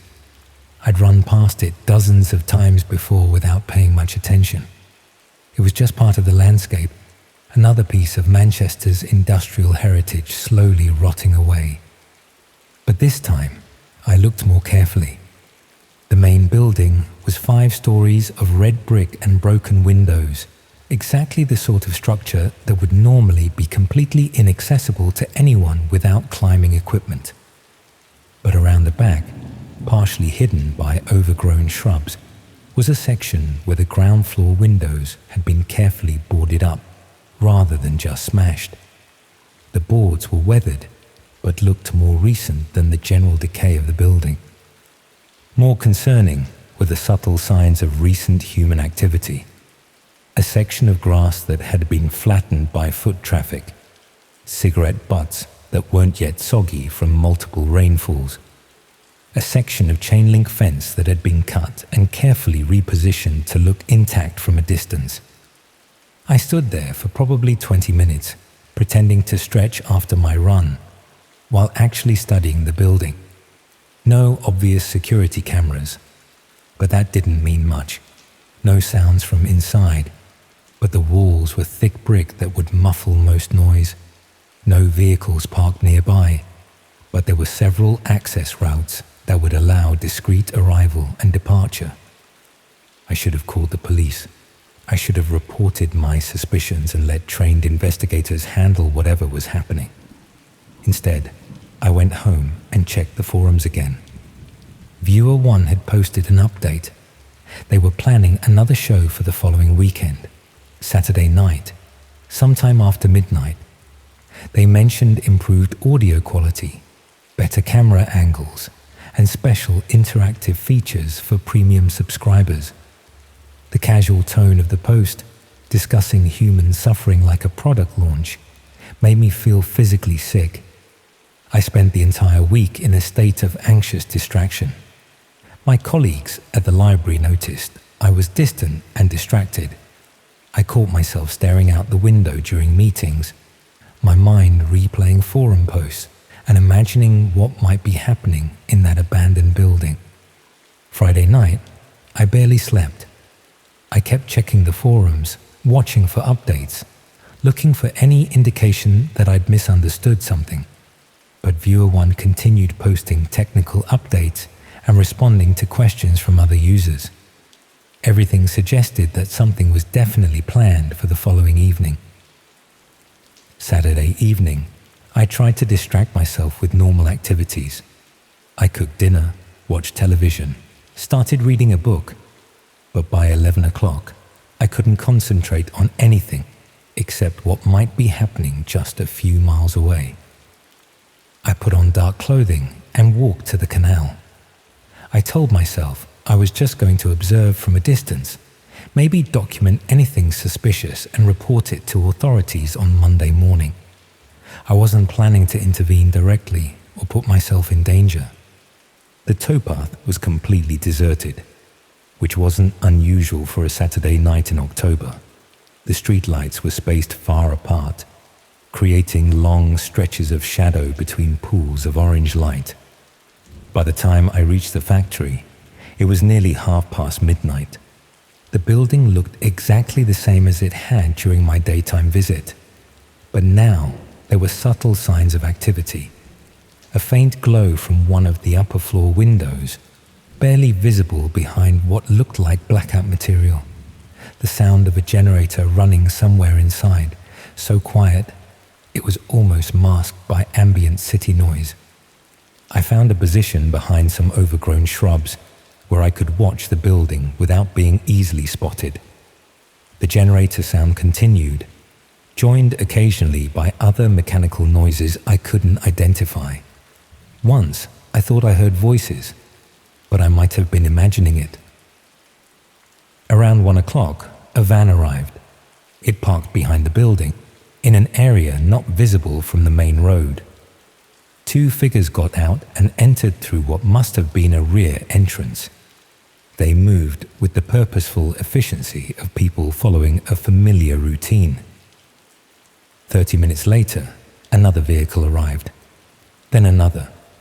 By 2 o'clock, there were 4 vehicles parked behind the building, all positioned to avoid casual observation. I should have left then. I should have gathered whatever evidence I could and reported it to authorities. Instead, I found myself moving closer to the building, trying to find a position where I might be able to see or hear more clearly. The rear of the building had several ground floor windows that were boarded up, but not completely sealed. Through gaps in the boards, I caught glimpses of artificial light and shadows moving inside. The generator noise was louder here, joined by the hum of electronic equipment and occasional voices. I was crouched behind an old shipping container, probably 30 yards from the building, when I heard footsteps approaching from behind me. I turned around slowly, my heart hammering, expecting to see security guards or police officers. Instead, I saw a figure in dark clothing, walking directly towards my hiding position with obvious intent. They weren't trying to be stealthy. They knew exactly where I was. The figure stopped about 10 feet away and spoke in a quiet, conversational tone that was somehow more terrifying than any aggressive challenge would have been. They told me I'd been expected. They said Viewer 1 had noticed unusual traffic patterns in the forums, someone asking the right questions and showing interest in specific locations. They'd been monitoring forum users more carefully lately, tracking digital footprints and cross-referencing with local activity. They explained that I'd been identified and followed during my previous visit to the building. My regular forum browsing had created a profile that made me interesting to them, someone with genuine curiosity, but no obvious law enforcement connections. They offered me a choice.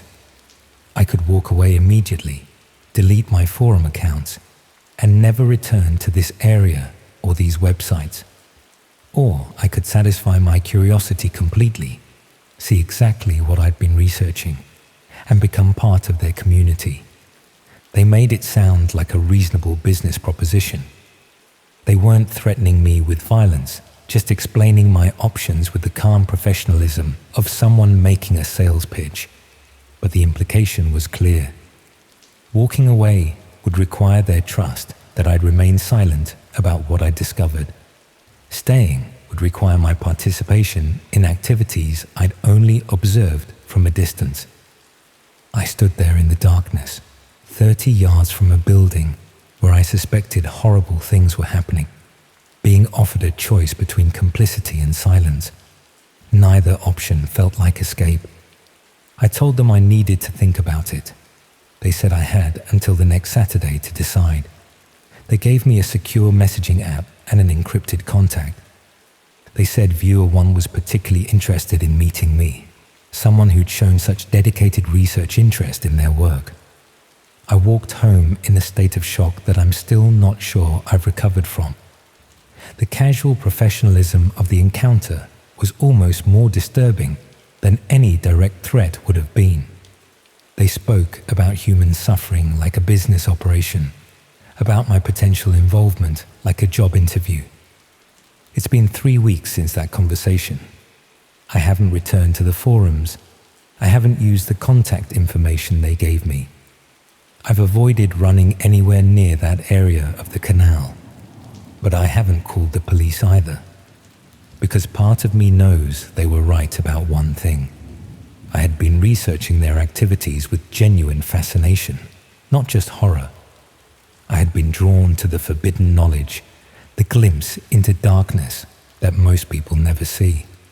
They hadn't completely misread my motivations, and because another part of me knows that if they were sophisticated enough to identify and track me through forum activity, they're probably sophisticated enough to monitor whether I contact authorities.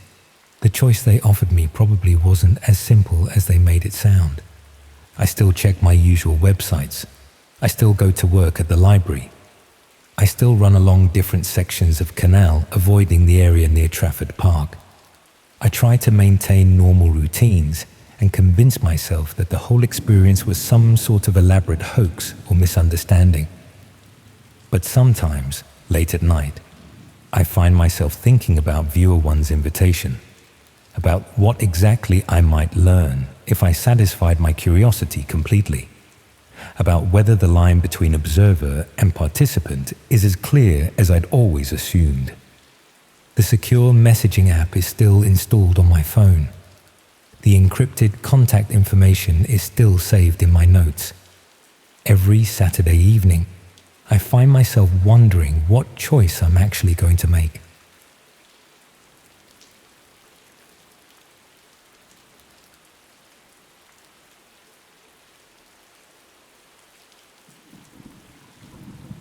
You'd probably be surprised how easy it is to see things you're not meant to, especially when you're looking for them with academic purpose, rather than just morbid curiosity. I was in my first year at Manchester studying journalism, living in one of those cramped student flats near the university, where the heating barely worked, and you could hear everything your flatmates did through the paper-thin walls. The course was mostly what you'd expect: media law, ethics, how to structure articles properly. But our lecturer for digital journalism had given us an assignment that seemed more interesting than the usual fare. We were supposed to investigate an internet urban legend and write a piece debunking or confirming it. Most of my course mates picked safe options, like whether those viral videos of people doing impossible stunts were real or staged. I wanted something with more substance, something that would actually demonstrate proper investigative skills. Red rooms seemed like the perfect topic. For those who don't know, the basic premise is that there are live streams hidden somewhere on the dark web, where viewers can watch real torture and murder happening in real time. Most articles about them online were clearly written by people who had never bothered to look for themselves, just repeating the same urban legend details without any actual investigation. I figured I could spend a few weeks doing proper research, maybe find some evidence that they were technically impossible or economically unfeasible, then write a solid debunking piece, the sort of thing that might actually get published somewhere beyond the student newspaper. The research started in the university library, going through academic papers about dark web marketplaces and hidden services. Most of the scholarly work focused on drug sales and financial fraud, rather than violent content, but there were enough references to suggest that if someone wanted to host illegal streaming content, the infrastructure certainly existed. From there, I moved to online forums where people claimed to have encountered red rooms. Most of the stories were obviously fictional, full of dramatic details that sounded like they'd been lifted from horror films. But a few accounts had the mundane specificity that usually indicates someone describing something they've actually experienced rather than invented. The breakthrough came through a contact I made on a forum dedicated to investigating internet mysteries. She went by the username Archive Digger and seemed to have genuine technical knowledge rather than just repeating things she'd read elsewhere. After exchanging messages for about a week, she offered to help with my research. She explained that finding specific content on hidden networks required more than just browsing randomly. You needed connections, recommendations, invitations to private areas, the sort of access that took time to build up and couldn't be rushed. Over the next few weeks, Archive Digger introduced me to various people who claimed to have seen disturbing content online. Most turned out to be time wasters or attention seekers, but a few seemed legitimate. They spoke about the technical aspects in ways that suggested real familiarity rather than guesswork. One contact, who called himself Documentary Maker, claimed to have accessed multiple Red Room streams over the past year. He was willing to share screenshots and recordings, but only after I'd proven my serious academic interest rather than casual curiosity. The proof he provided was disturbing, but not conclusive. Dark rooms with industrial equipment, bound figures, timestamps suggesting live broadcasts. It could have been elaborate fiction, scenes from unreleased films, or genuine documentation of real events. Without seeing the streams myself, I couldn't make a definitive judgment. That's when Documentary Maker offered to arrange access to a live stream. I should probably have declined at that point.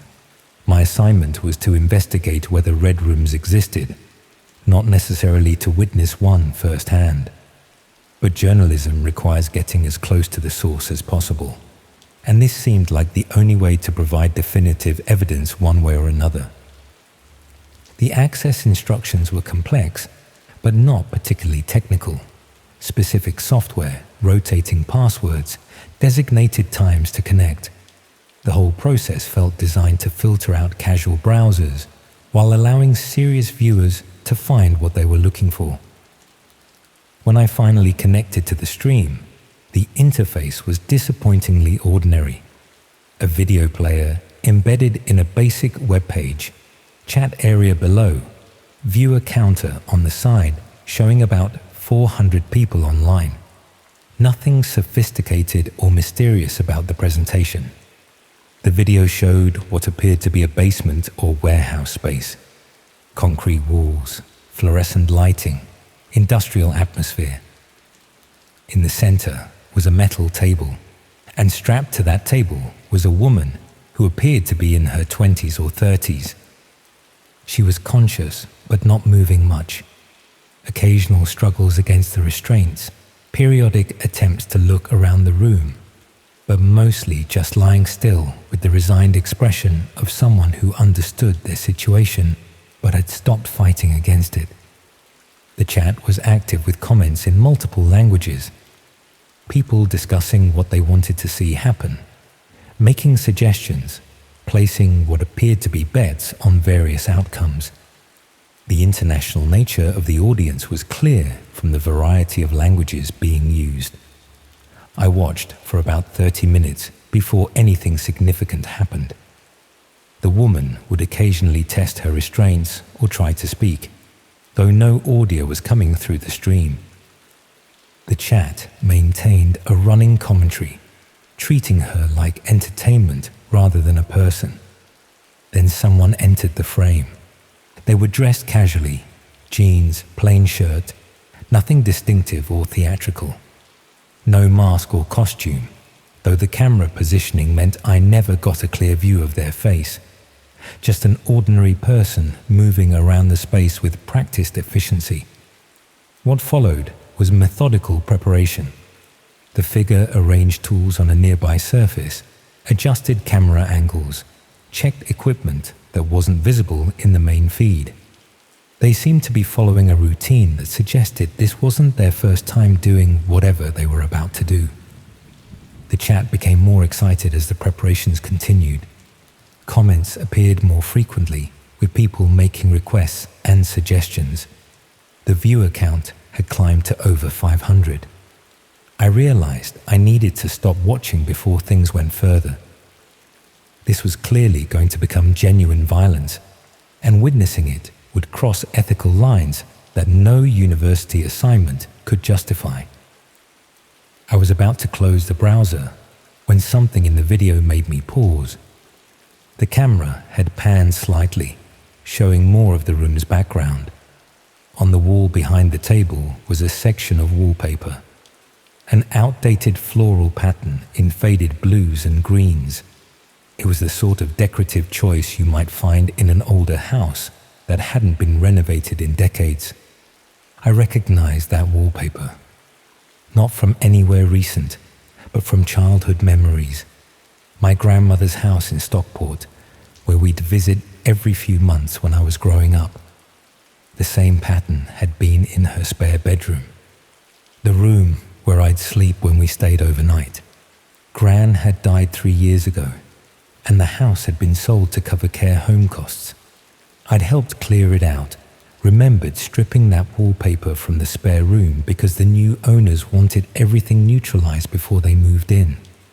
But here it was, in a video supposedly showing a live stream from somewhere on the dark web. Either this was an incredible coincidence, or something was wrong with what I was seeing. I took screenshots of the wallpaper pattern and compared them to photos I had from helping clear Gran's house. The match was exact. Same design, same fading, even the same small tear near the ceiling where the paper had started peeling away from the wall, which meant either the stream wasn't as live as claimed, or it was being broadcast from my grandmother's old house. I checked the property records online. The house had been sold to a couple from London who'd planned to renovate it as a rental property. But according to the electoral register, no one had actually moved in yet. The property appeared to be standing empty. The next day, I took the train to Stockport. Gran's old street looked the same as I remembered. Terraced houses built in the 1930s, small front gardens, the sort of respectable working-class neighborhood where everyone knew each other's business. Her house was about halfway down, distinguishable by the newly installed double glazing and front door that the buyers had fitted before apparently abandoning their renovation plans. I walked past several times, trying to see if there were any signs of occupancy. No cars in the drive, no lights visible through the windows, no indication that anyone was living there. But that didn't necessarily mean the property was empty. Someone could be using it without officially living there. The rear of the house backed onto an alley that ran behind the entire terrace. From there, I could see the spare bedroom window where that distinctive wallpaper had been. The curtains were drawn, but there was a faint glow visible around the edges that suggested lights were on inside. I should have contacted the police at that point. If I was right about what I'd seen, there was serious criminal activity happening in that house, but I had no concrete evidence beyond a wallpaper pattern that could have been coincidental, and I knew how that conversation would sound to a duty officer. Instead, I decided to watch the house for a few hours to see if anyone came or went. I positioned myself in a cafe across the street with a clear view of the front door and settled in with a book and several cups of tea. For the first 2 hours, nothing happened. No movement, no visitors, no signs of life from inside the property. Then, around 4 in the afternoon, a car pulled up outside. 2 people got out, a man and woman in their 30s, both dressed in ordinary clothes that wouldn't have attracted attention anywhere. They looked like the sort of couple you might see in any supermarket or walking through any town center. Nothing distinctive or memorable about their appearance. They let themselves into the house with keys, suggesting they were either the legal owners or had legitimate access. I watched for another hour, but they didn't come back out. That evening, I checked the streaming site again. The same room was visible, the same wallpaper in the background, but the table was empty now, and the lighting was different. Someone had clearly cleaned the space and reset it for future use. The chat was active with people asking when the next session would begin. Comments suggested this was part of a regular schedule rather than a one-off event. People were discussing previous streams, comparing what they'd seen, making requests for future content. I should have left it there, reported what I'd found to the authorities, and let them handle whatever was happening in that house. My assignment was supposed to be about investigating internet myths, not getting involved in potential criminal activity. But I kept thinking about that room, about what I'd witnessed, about the casual way the chat participants had discussed real violence as entertainment. Someone needed to document what was happening, to provide evidence that couldn't be dismissed or ignored. I decided to go back to the house. This time I went after dark, parking several streets away and approaching through the back alley. The spare bedroom window still showed that faint glow around the curtain edges, and I could hear the low hum of electronic equipment running inside. There was a small gap in the curtains where they didn't quite meet properly. From the right angle, I could see a slice of the room interior. The space had been completely transformed since I'd last been inside it 3 years ago. The furniture was gone, replaced by industrial equipment and camera gear. Lights on stands, cables running across the floor, the metal table I'd seen in the stream positioned in the center of the room, and sitting at a desk in the corner, facing multiple computer screens, was the man I'd seen get out of the car earlier that afternoon. He was monitoring what appeared to be several different streams simultaneously. Chat windows scrolled with comments in various languages. Viewer counters showed hundreds of people online. Video feeds displayed different rooms that all looked similar to the one I was looking at. This wasn't just one red room. It was some kind of operation running multiple streams from different locations. As I watched, the man picked up a phone and made a call. I couldn't hear what he was saying, but his body language suggested he was giving instructions or coordinating with someone else.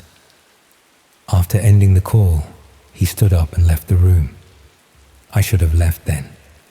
Should have gone straight to the police with what I'd seen and let them handle the investigation. Instead, I stayed by the window, curious to see what would happen next. About 10 minutes later, the man returned with someone else, a woman who appeared to be in her early 20s, walking unsteadily as if she'd been drugged or was injured. They positioned her on the metal table, and the man began setting up camera equipment for what was clearly going to be another live stream. That's when I realized I wasn't just witnessing the aftermath of criminal activity. I was watching it happen in real time. I fumbled for my phone to call the police, but as I moved, my foot slipped on the wet ground and I knocked over a dustbin in the alley. The noise echoed between the houses, and I saw the man in the room look up sharply towards the window. Our eyes met through the gap in the curtains. For a moment, neither of us moved. Then he smiled, not a threatening expression, just the sort of polite acknowledgement you might give to any unexpected visitor, and reached for something on his desk. I ran, made it back to my car and drove straight home to Manchester, hands shaking as I tried to process what I'd witnessed. Once I was safely back in my flat, I tried to call the police, but found myself struggling to explain what I'd seen without admitting to trespassing and potentially compromising any investigation. In the end, I made an anonymous tip about suspicious activity at the Stockport address, providing enough details to justify a welfare check without revealing how I'd obtained the information. The next day, I checked local news websites to see if there had been any police activity in the area. Nothing appeared initially, but 2 days later, there was a brief story about a house fire in Stockport that had completely destroyed a property and left 2 people in hospital with smoke inhalation. The address matched my grandmother's old house. I never found out what the police discovered when they responded to my tip, or whether the fire was connected to what I'd witnessed. The couple who'd been hospitalized weren't named in any of the news reports, and no charges were ever mentioned in follow-up stories. The streaming sites I'd accessed went offline within a week of the incident. Whether that was due to police action or the operators simply moving their activities elsewhere, I couldn't determine. I ended up writing my assignment about the technical feasibility of red rooms rather than claiming to have found definitive proof of their existence. Got a decent grade for the research methodology, though my lecturer commented that the conclusion seemed somewhat evasive given the depth of investigation I'd apparently conducted. I never mentioned the Stockport house in my final essay. Sometimes I wonder whether I should have done more to investigate what happened after the fire, whether there were other locations, other victims who could have been helped if I'd been braver about providing detailed information to the authorities. But mostly, I try not to think about that night at all, about the casual way the man had smiled when he saw me watching, about how many other people might have been in that room, in other rooms, in other houses that look perfectly ordinary from the outside.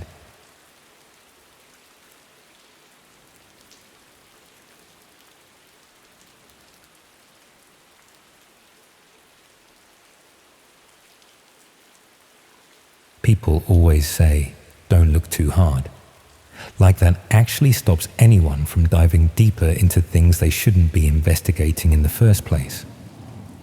I was in my first year at Cardiff studying journalism when I decided to tackle red rooms for my digital media assignment.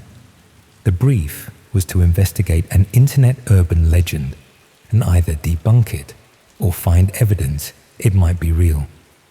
Most of my course mates were picking safe topics like whether those viral parkour videos were staged or if social media influencers actually bought their followers. Red rooms seemed more substantial. For anyone who doesn't know, they're supposedly live streams on the dark web where people pay to watch real torture and murder happening in real time. Some versions claim viewers can even control what happens through chat commands or donations. Most journalism about them was clearly written by people who'd never bothered to look beyond Wikipedia and Reddit threads. I figured I could spend a few weeks doing actual research and write something that demonstrated proper investigative technique, rather than just repeating second-hand information. The sort of piece that might actually get noticed beyond student publications. The research started in the university library, going through academic papers about hidden services and illegal content distribution. Most scholarly work focused on drug marketplaces and financial fraud rather than violent material, but there were enough references to suggest that streaming illegal content was technically feasible if someone had the resources and motivation. From there, I moved into online communities where people discussed extreme content. Not the mainstream forums where people shared obviously fake videos, but smaller, more specialized groups where participants seemed to have genuine knowledge about hidden parts of the internet. The breakthrough came through a contact I made on a forum dedicated to documenting banned media. He went by Archivist X and seemed to have access to material that most people only heard rumors about.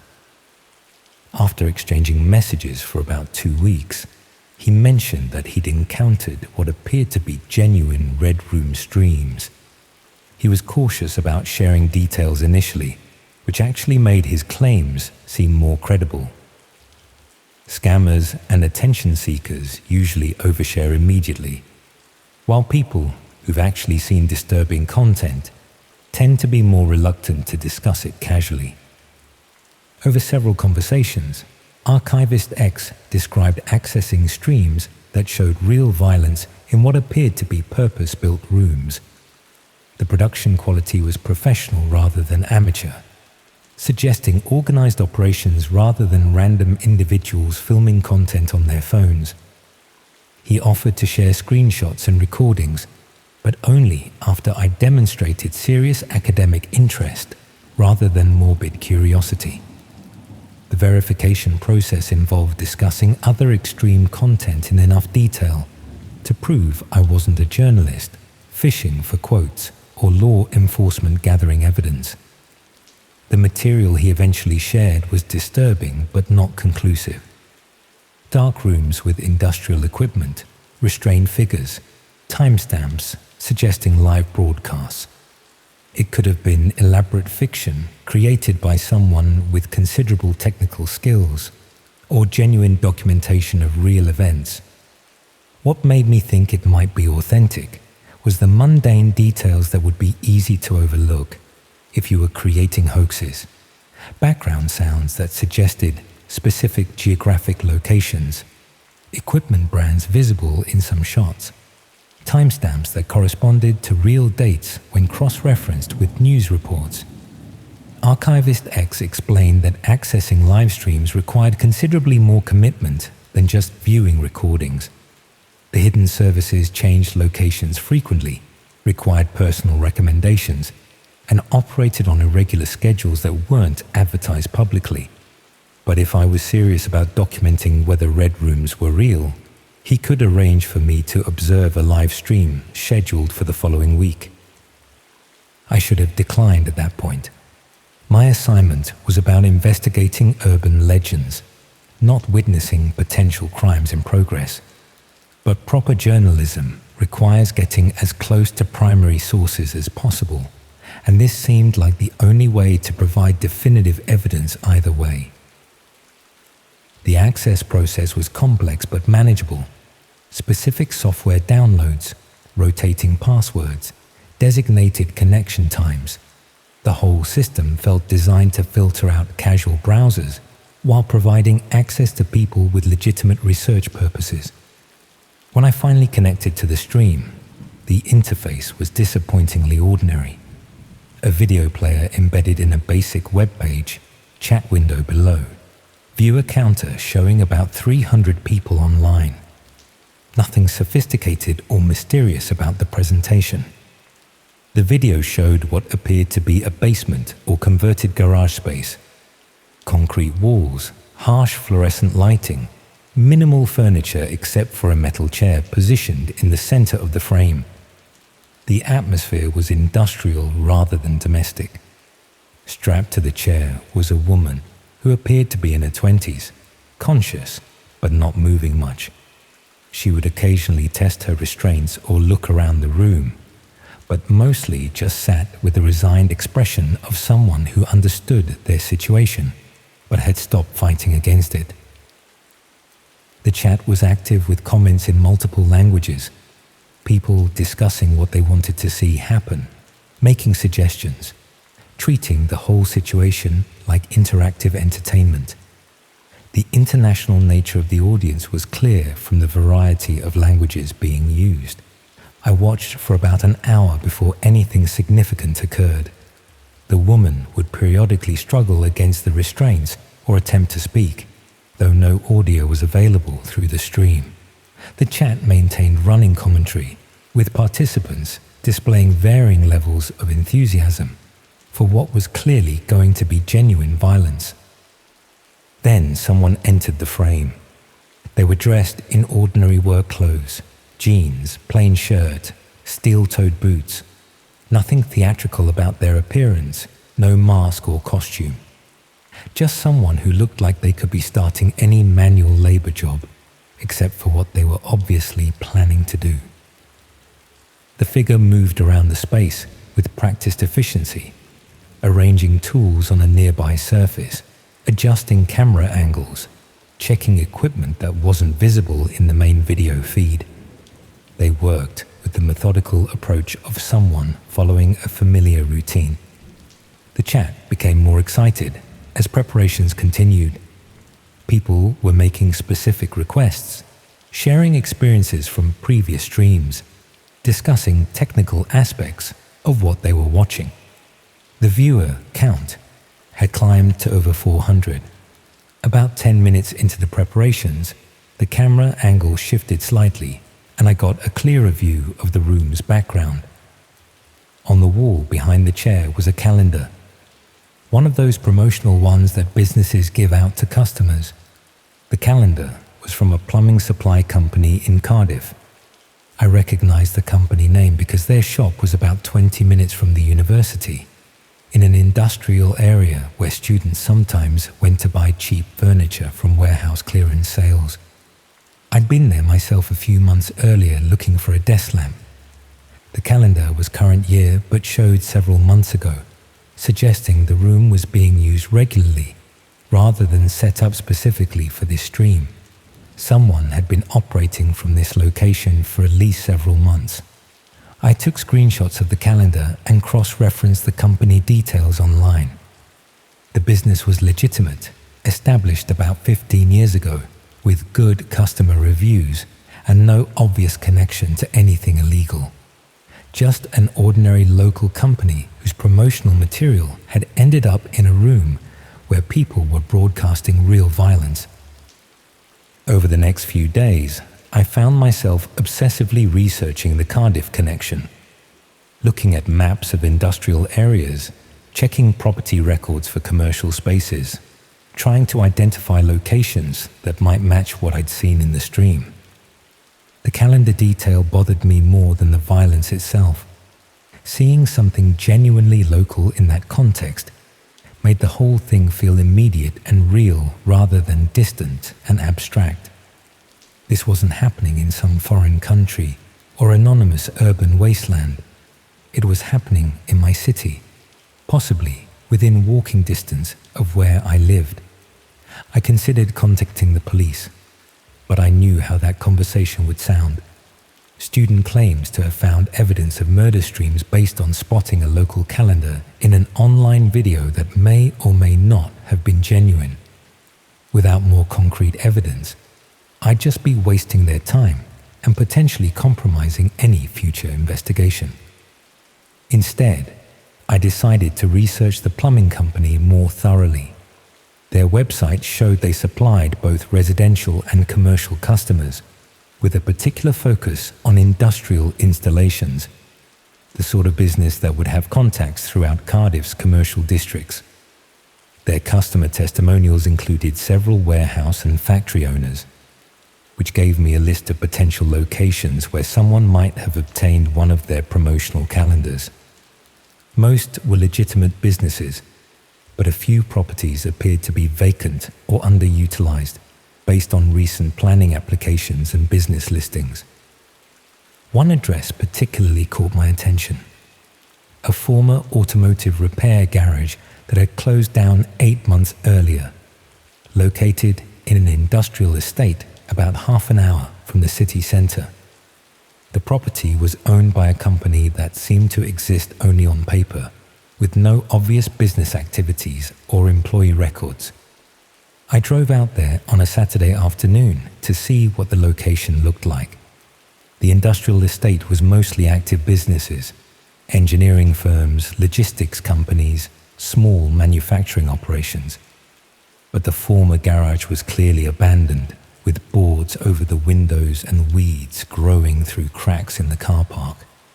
From the road, it looked completely derelict, but when I walked around to the rear of the building, I noticed that one of the loading bay doors was slightly ajar despite appearing secured from the front. There were also fresh tire marks in the car park, suggesting recent vehicle access despite the abandoned appearance. I should have left at that point and reported my suspicions to the authorities. Instead, I found a gap in the boarding over one of the rear windows and looked inside. The garage had been converted into what looked like a filming studio, professional lighting equipment, multiple cameras positioned around a central area, computer stations along one wall. It looked exactly like a television production facility, except for the restraint equipment and metal furniture positioned where you'd normally expect to see comfortable seating. The space was currently empty, but there were clear signs of recent use. Equipment was plugged in and powered up. Cameras were positioned and focused. Computer screens displayed what appeared to be streaming interfaces ready for activation. And pinned to the wall near the computer stations was the same plumbing company calendar I'd seen in the stream. I took photos through the window gap, trying to document as much as possible without actually entering the property. The evidence was clear enough that police would have to take the situation seriously, even if my story about finding the location through an online stream sounded bizarre. As I was taking the final photos, I heard a car pulling into the front car park. I moved away from the window and tried to leave through the rear of the property, but the industrial estate was surrounded by fencing that would take time to climb. Instead, I hid behind a skip and waited for whoever had arrived to go inside the building. 2 people got out of the car, a man and woman in their 30s, both dressed in ordinary clothes like they were going to any normal job. They let themselves into the garage through the front entrance, suggesting they had legitimate access to the property. About 10 minutes later, I heard the sound of equipment being activated inside. Generators starting up, electronic devices powering on, the sort of preparation noise you might hear from any film production getting ready to begin work. Then I heard a 3rd car arriving. This one parked at the rear of the building, much closer to where I was hiding. The driver got out and opened the boot, then seemed to be helping someone else out of the car. I couldn't see clearly from my position, but the second person appeared to be having difficulty walking steadily. They entered the building through the rear loading bay, and a few minutes later I could see lights coming on inside the main garage space. The filming area was being prepared for use. I realized I was about to witness the creation of another Red Room stream, potentially with someone who had been brought to the location against their will. I should have called the police immediately, should have run back to my car and driven straight to the nearest station to report what I was seeing. But I knew that by the time officers arrived and obtained warrants to enter the property, whatever was going to happen would probably be over. Instead, I called the emergency services and reported a suspected kidnapping at the garage address, then stayed hidden to see what would happen. The response was faster than I'd expected. Police cars arrived within about 15 minutes, followed by what appeared to be specialist units and an ambulance. The industrial estate was suddenly full of emergency vehicles and personnel. I watched from my hiding place as officers surrounded the building and began coordinating what looked like a planned entry operation. This wasn't a routine response to a suspicious activity report. They were treating it as a serious incident with potential for violence. The entry itself was quick and professional. Officers went in through multiple access points simultaneously, and within a few minutes I could hear shouting from inside the building. Not panicked shouting, but the sort of coordinated commands you hear from police operations on television. About 20 minutes later, 3 people were led out in handcuffs and put into separate police vehicles. I couldn't see their faces clearly from my position, but one appeared to be injured and was receiving medical attention from paramedics. The scene was secured, and various specialists began documenting the interior of the garage. From the amount of equipment being carried in and out, it was clear they'd found something significant. I waited until most of the emergency services had left before making my way back to my car. The local news that evening reported that police had disrupted a serious criminal operation following an anonymous tip, but no details were provided about what exactly had been discovered. Over the next few days, I monitored news reports and court listings to see if any charges would be announced. 3 people appeared in magistrate's court on various charges related to false imprisonment and production of illegal content, but the details weren't made public. I never submitted my assignment about Red Rooms.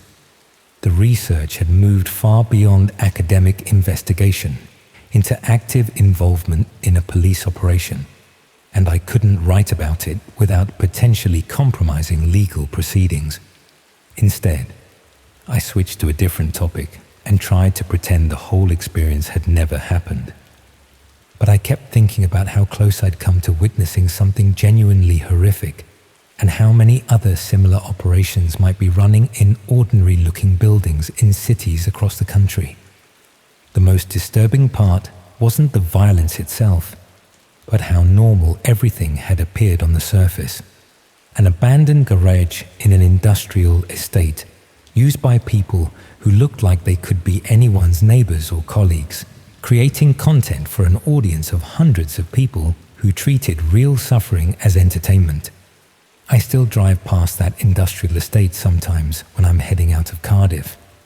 The garage has been properly secured now, with new boarding and security fencing, but I can't help wondering about the other vacant properties I pass and what might be happening behind their abandoned facades.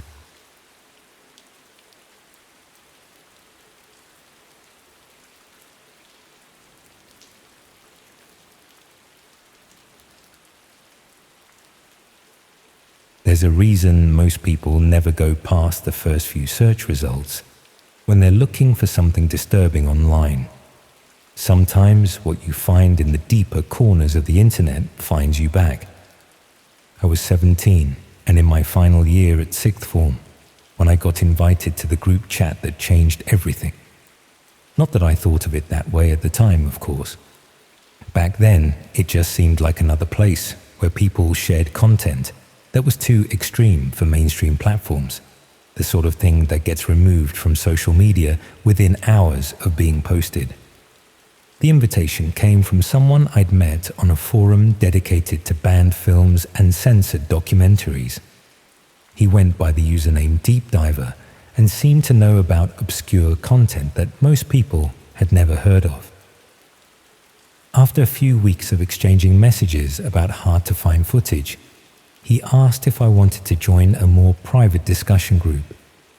I should probably have asked more questions about what exactly they discussed in this private group, but I was curious and figured it couldn't be worse than some of the content I'd already encountered online. Plus, being invited to something exclusive felt like validation that I was serious about this stuff, rather than just another casual browser. The group used an encrypted messaging app that automatically deleted messages after a few hours. There were maybe 15 or 20 regular participants, all using pseudonyms, discussing everything from leaked police footage to underground documentaries that had never seen official release. Most of the conversation was fairly mundane.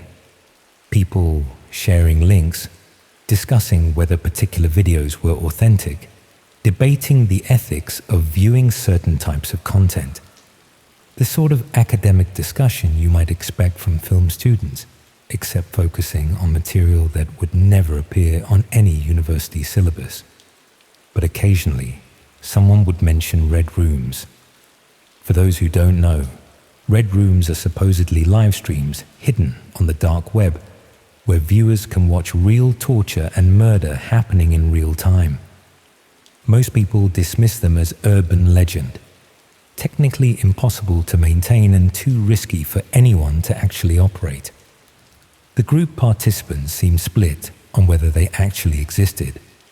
Some claimed to have accessed genuine streams. Others insisted it was all elaborate fiction designed to waste people's time and money. The debates could go on for hours without reaching any conclusion. What made me pay attention was how knowledgeable some of the participants seemed about the technical aspects. They discussed hosting infrastructure, streaming protocols, and audience management with a sort of detail that suggested real familiarity rather than theoretical speculation. One participant, who called himself Stream Watcher, claimed to have documented evidence of multiple Red Room operations over the past year. He offered to share recordings and screenshots with serious researchers who could prove their legitimate interest in the subject. I was skeptical initially. Half the people online claimed to have exclusive access to rare content, and most turned out to be attention seekers or scammers. But Streamwatcher's approach was different, more cautious, more professional, focused on documentation rather than sensationalism. After several weeks of proving my interest through detailed discussions about other extreme content, Streamwatcher finally offered to share some of his archive material. Not direct access to live streams, but recordings and evidence that would allow me to evaluate whether red rooms were genuine phenomena or elaborate hoaxes. The files he sent were disturbing but not conclusive. Dark rooms with industrial equipment, bound figures, timestamps suggesting live broadcasts. It could have been genuine documentation of real events, or sophisticated fiction created by someone with considerable technical skills and resources. What convinced me the material might be authentic was the mundane details that would be easy to overlook if you were creating fiction. Background sounds that suggested urban environments, equipment brands visible in some shots, timestamps that corresponded to real dates and times when cross-referenced with other sources. Streamwatcher explained that accessing live streams required considerably more commitment than just viewing recordings.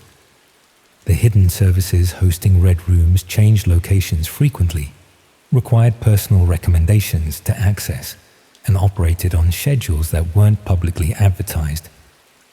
But if I was serious about documenting whether Red Rooms were real or fictional, he could arrange for me to observe a live stream scheduled for the following week. I should have declined at that point. Viewing recordings of questionable content was one thing, but participating in a live stream felt like crossing a line into more serious territory. But I was curious, and Streamwatcher assured me that observation didn't require any participation or payment. The access instructions were complex but manageable. Specific software to download, rotating access codes, designated connection times. The whole process felt designed to filter out casual browsers while providing access to people with genuine research interests. When I finally connected to the live stream, the interface was surprisingly ordinary. A video player showing a feed from what appeared to be a basement or warehouse space, with a chat window below where viewers could communicate. Nothing sophisticated or mysterious about the presentation. The video showed a concrete room with harsh lighting and minimal furniture. In the center was a metal chair, and restrained in that chair was a man who appeared to be in his 20s or 30s. He was conscious, but not moving much, occasionally testing his restraints or looking around the room with obvious confusion. The chat was active with participants discussing what they expected to see happen. Comments in multiple languages suggested an international audience, though English appeared to be the primary language for communication. People were making suggestions, placing bets on various outcomes, treating the situation like entertainment. I watched for about 40 minutes before anything significant occurred. The man in the chair would periodically struggle against his restraints or attempt to speak, though no audio was available through the stream. The chat maintained a running commentary, with participants displaying varying degrees of enthusiasm for what was clearly going to be genuine violence. Then someone entered the frame. They were dressed in ordinary clothes, jeans, plain shirt, nothing theatrical or costume-like, no mask or distinctive features, though the camera positioning meant I never got a clear view of their face. Just someone who could have been anyone, preparing to do something that definitely wasn't ordinary. What followed was methodical preparation. The figure arranged tools on a nearby surface, adjusted camera equipment, checked various pieces of apparatus that weren't fully visible in the main video feed. They moved with the practiced efficiency of someone following a familiar routine. The chat became more excited as the preparations continued. People were making requests in multiple languages, sharing previous experiences, discussing what they hoped to see happen. The viewer counter showed several hundred people watching the stream. I realized I needed to stop watching before the situation escalated further. Whatever was about to happen would cross ethical boundaries that no amount of academic curiosity could justify. I was about to close the browser when something in the video made me pause. The camera had shifted slightly, revealing more of the room's background. On the wall behind the chair was a poster, a promotional image for a local music festival that had taken place in Birmingham the previous summer. I recognized that poster because I'd been to the festival, had the same promotional image saved on my phone from when I'd posted about it on social media. It was distinctive enough that there couldn't be any mistake about what I was seeing, which meant this stream was being broadcast from somewhere near Birmingham, possibly from Birmingham itself. I took screenshots of the background details and compared them to images I could find online. The poster was definitely from the Birmingham Festival, but there were other details too. A section of brick wall with a particular pattern. Fluorescent lighting fixtures that looked like standard commercial installation. The combination of elements suggested an industrial or commercial space rather than a residential property. Somewhere with concrete floors, basic lighting, and walls where someone could put up posters without worrying about damage to decorative surfaces. Over the next few days, I found myself obsessively researching the Birmingham connection, looking at maps of industrial areas, checking property listings for commercial spaces, trying to identify locations that matched what I'd seen in the stream. The other group chat participants seemed impressed that I'd spotted local details in the background. Streamwatcher in particular was interested in my analysis, asking detailed questions about the Birmingham area and whether I recognized any other elements from the video. His questions made me uncomfortable. Rather than being pleased that I'd provided useful information, he seemed focused on how much I knew about local geography and whether I spent time in industrial areas of the city. That's when I started to wonder whether my invitation to the group chat had been as random as I'd initially assumed. I went back through our early conversations, looking for anything that might have revealed my location or personal details. I'd been careful not to share identifying information, but there were probably enough clues in my posts for someone determined to work out roughly where I lived. My concerns increased when Streamwatcher offered to share access to another live stream, this one specifically described as being broadcast from the Midlands. He seemed particularly interested in whether I'd be able to identify the location from background details. Instead of accepting the offer, I decided to test whether the group participants knew more about me than they should. I posted a message mentioning that I was planning to visit London the following weekend, then watched to see if anyone reacted to the false information. Within a few hours, Streamwatcher had sent a private message asking about my London plans and suggesting places I might find interesting to visit. His recommendations were specific enough to suggest he knew the city well, but generic enough that they could apply to any tourist. But then he mentioned a particular bookshop in Camden that specialized in rare and unusual publications, the sort of place that someone interested in extreme content might find appealing, but not somewhere you'd recommend to a casual visitor. I'd never mentioned any interest in books or Camden specifically. The recommendation felt like someone demonstrating knowledge they shouldn't have about my interests and preferences. That night, I noticed a car parked outside my house that I hadn't seen before. Nothing particularly suspicious about it, just an ordinary family saloon with local number plates. But it was positioned where the driver would have a clear view of my bedroom window. I watched from behind my curtains for about an hour, but no one approached the car or gave any indication of what they were doing there.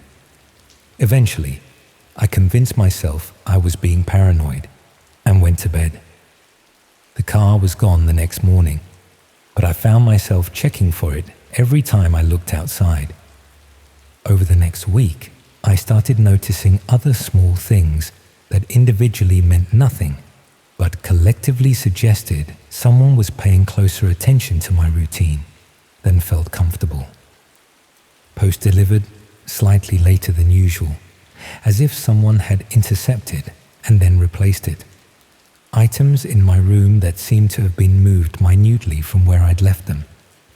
The sort of details that could easily be imagination or coincidence, but which felt more significant in the context of my growing suspicions about the group chat. I decided to test my theory by posting false information about my weekend plans, claiming I was visiting relatives in Manchester when I actually intended to stay home. Then I watched to see if anyone showed unusual interest in my supposed absence. On Saturday morning, while I was supposedly in Manchester, someone knocked on our front door.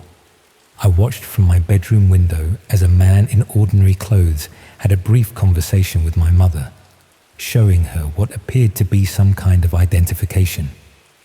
From the distance, I couldn't hear what they were discussing, but my mother seemed to be answering questions rather than just providing directions or information. After about 5 minutes, the man left and my mother returned inside. When I went downstairs later, I asked her who had been at the door. She said it was someone from the council asking about planning applications for the street, checking which properties might be affected by proposed development work. Nothing unusual about the conversation, though she mentioned that he'd seemed particularly interested in which rooms faced the rear garden.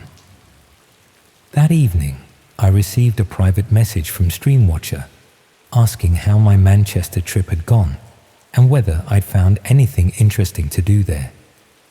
I hadn't mentioned Manchester specifically in the group chat. I'd said relatives in the northwest, but the specific city had only appeared in a private conversation with one other participant who'd asked for more details about my travel plans, which meant either that participant had shared my information with Streamwatcher, or Streamwatcher was monitoring my private conversations more closely than the group's security protocol should have allowed. I stopped participating in the group chat after that. Didn't make any dramatic announcement or explain my concerns, just gradually reduced my posting frequency until I was effectively lurking rather than contributing. But the messages from Streamwatcher continued. Not threatening or obviously suspicious, just casual check-ins asking about my interests and activities. The sort of friendly contact that would seem normal from someone you'd met through shared hobbies, except for the increasing specificity of his questions about my local area and daily routine. 2 weeks after I'd stopped participating in the group chat, I found a USB stick in my college bag. Not obviously placed there, just loose in the bottom of the bag like it had fallen out of a textbook, or been forgotten after borrowing someone's laptop. The sort of thing that happens regularly in college environments where everyone's constantly sharing equipment and files. But I couldn't remember putting it there, and it didn't belong to any of my course mates when I asked around. The USB contained a single video file with no identifying information about its source or creation date. When I opened it, I found myself watching footage of my own bedroom. Not recent footage. The timestamp showed it had been recorded several months earlier before I'd rearranged my furniture and redecorated. But it was definitely my room, filmed from an angle that suggested the camera had been positioned near my window. The recording showed me sleeping, completely unaware that I was being watched and documented. Several hours of footage covering an entire night, edited down to highlight moments when I'd moved or changed position. At the end of the recording was a title card with a single line of text and a date 1 week in the future. Next episode, live. I'm writing this because I don't know what else to do. Going to the police would require explaining how I got involved with the group chat in the first place, and I'm not sure they'd believe a story about being targeted through discussions of extreme online content. Moving away isn't realistic when I'm still in sixth form and living with my parents, and I'm not convinced it would help anyway if these people have been planning this for months. The date from the USB stick is tomorrow night. I don't know whether that means another recording will be made, or something worse. But I do know that I should have been more careful about who I trusted online and what information I shared with people whose real identities I never bothered to verify. There's a reason most people never go past the first few search results when they're looking for disturbing content. Sometimes the most disturbing thing you'll find is that it was looking for you all along.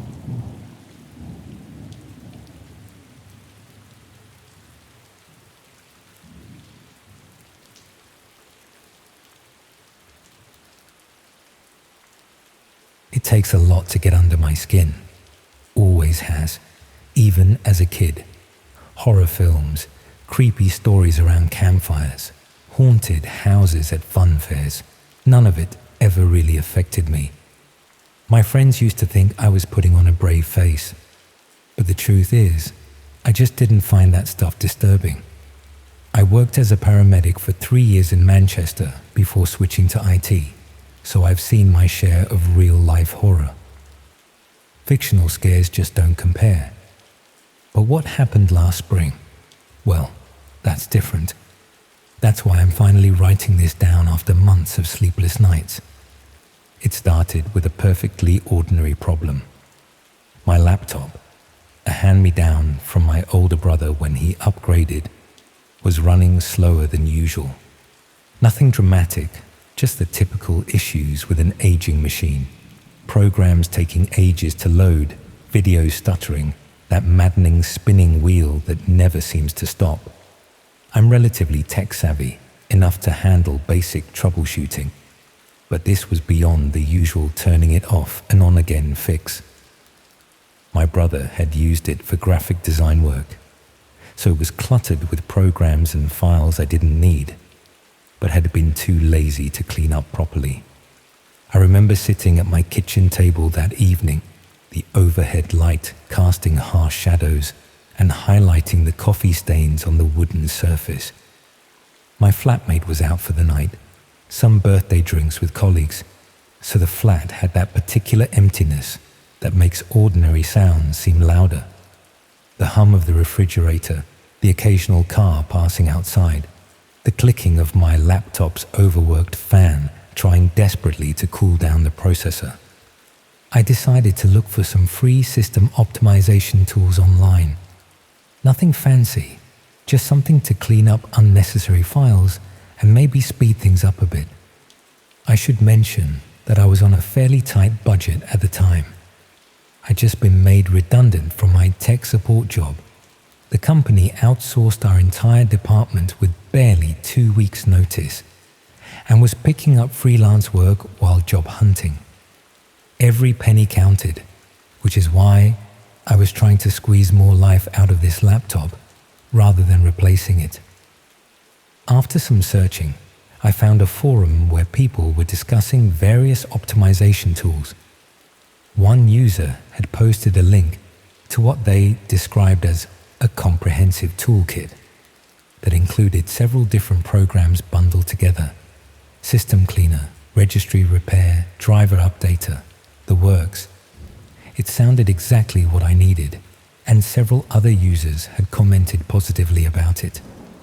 I remember hesitating briefly.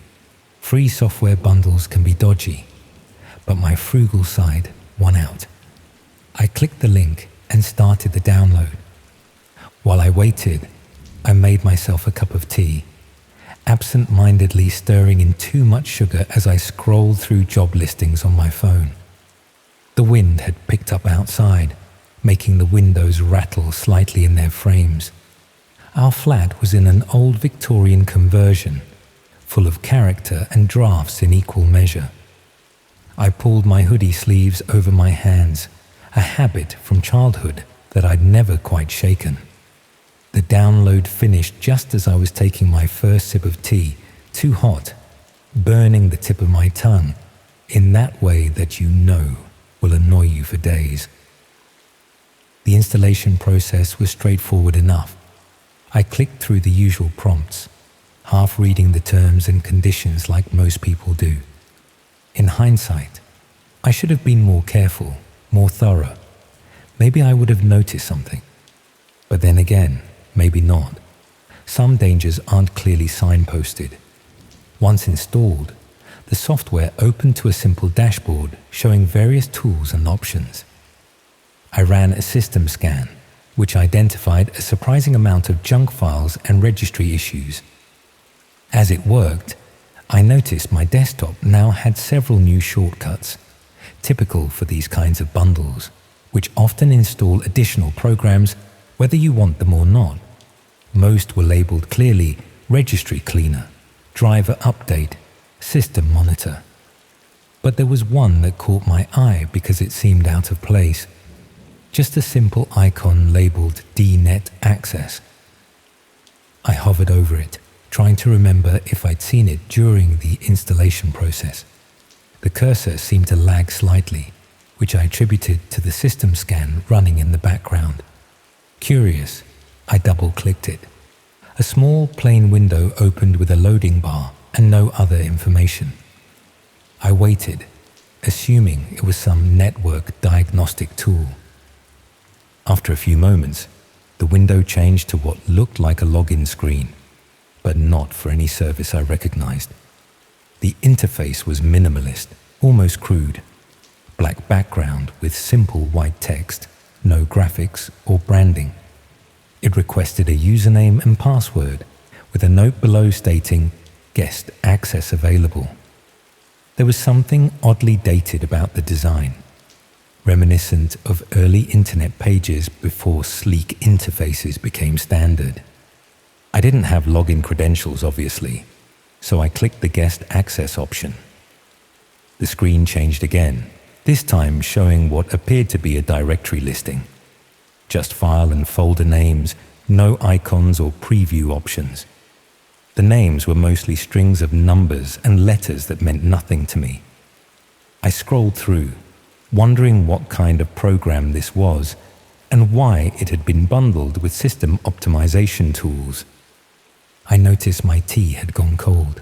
The radiator beneath the window was making that knocking sound it always did when it first heated up, and I pulled my sleeves down again against the chill.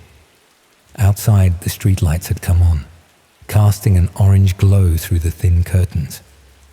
I checked the time, just past 9, but it felt later somehow. As I scrolled through the directory, one folder caught my attention. Live streams. That seemed relatively normal compared to the cryptic name surrounding it. Thinking it might be some kind of media player or streaming service, I clicked it. The folder expanded to show several subfolders labeled by date. They followed a pattern of year, month, day, and the most recent was from that very day. Curiosity got the better of me, my greatest fault, according to my mother, and I clicked on that day's folder. Inside were more folders, these labeled with timestamps. Again, I selected the most recent, which had been created just minutes earlier. The application suddenly switched to what appeared to be a video player. The screen was black momentarily, then flickered to life, showing what looked like a clinical setting. White walls, bright overhead lighting, stainless steel surfaces. My first thought was that I'd somehow accessed some kind of medical education platform, perhaps left over from my brother's university days. He'd studied biomedical science before switching to graphic design, and I wondered if this was some archived lecture or demonstration. The camera angle changed, revealing more of the room. It resembled an operating theatre, but something wasn't quite right. It lacked the organized professional appearance of a hospital setting. The equipment looked medical, but was arranged haphazardly. And there was a person, a man, I think, lying on what appeared to be a modified examination table. He wasn't moving, but I could see his chest rising and falling rapidly. There was a sinking feeling in my stomach then, a primal recognition that something was deeply wrong before my conscious mind had fully processed what I was seeing. I remember my fingers hovering over the trackpad, caught between the instinct to close the window immediately and a horrified paralysis that kept my eyes fixed on the screen.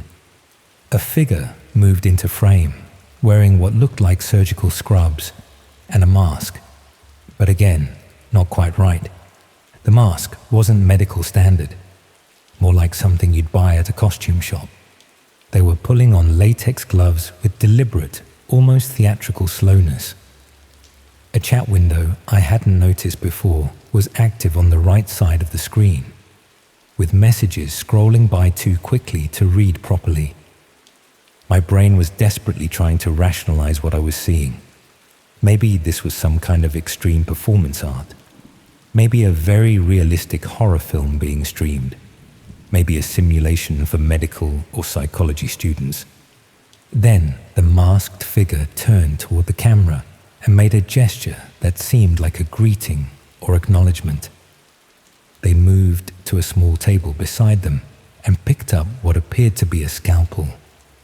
The chat window exploded with activity. I caught fragments of messages as they scrolled by, people expressing excitement, making requests, offering payment. With growing horror, I realized that the viewers weren't just watching this for educational purposes, or even for some twisted entertainment. They were directing it, participating. The figure approached the table where the person lay.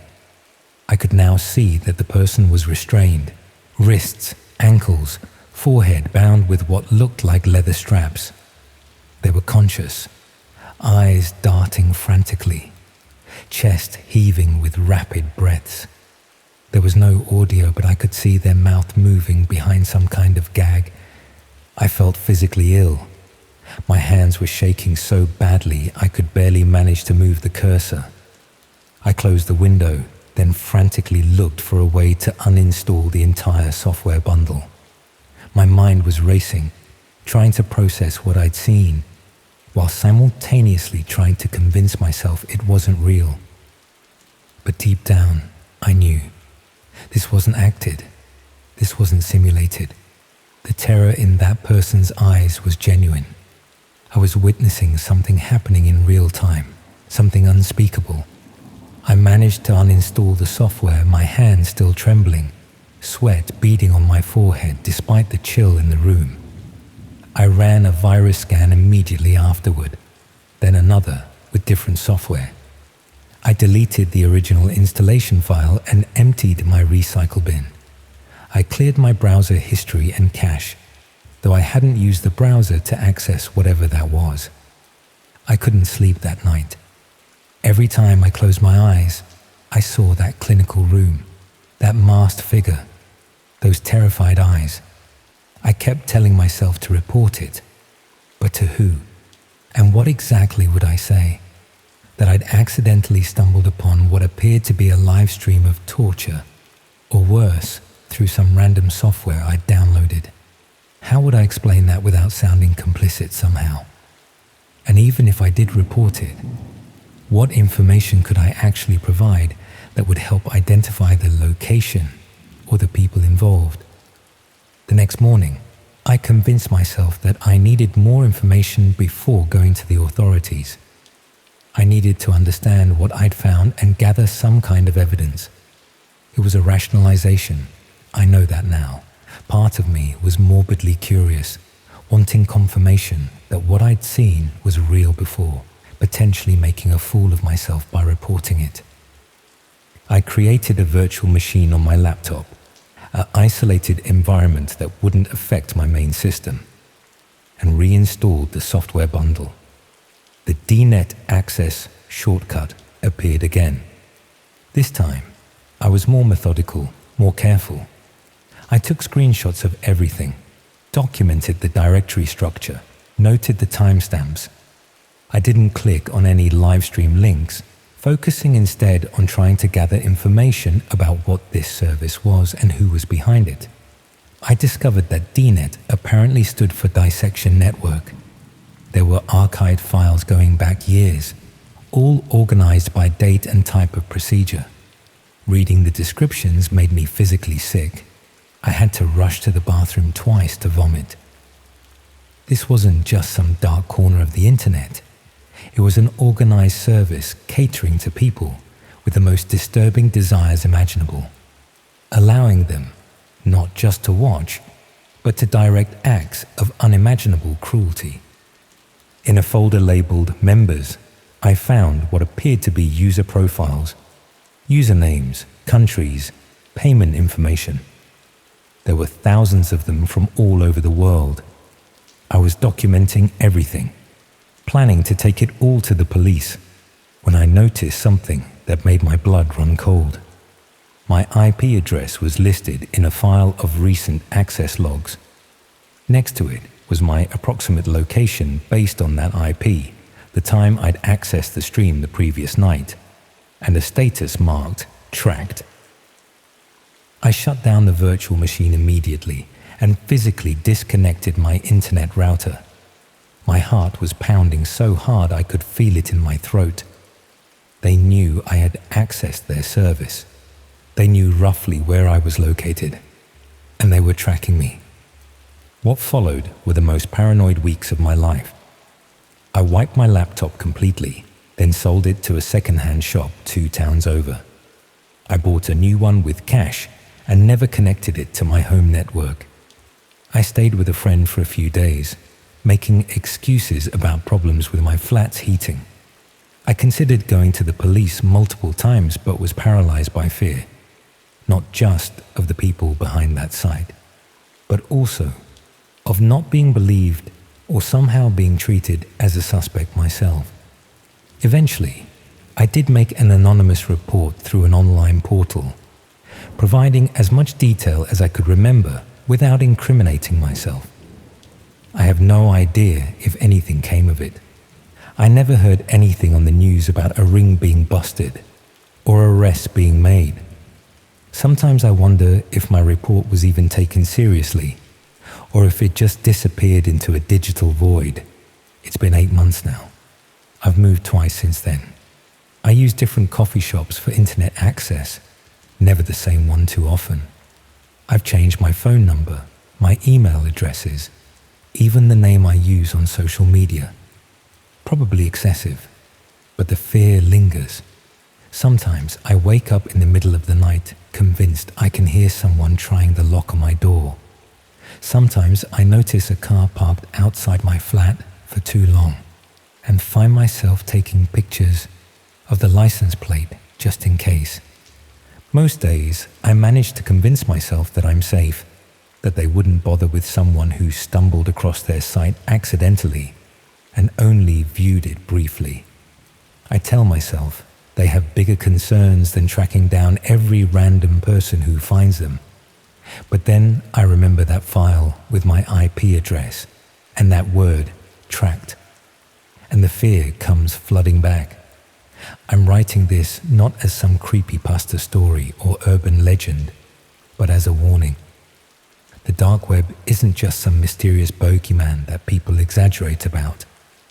There are corners of it where the most depraved acts imaginable aren't just fantasized about, but performed on demand for anyone willing to pay.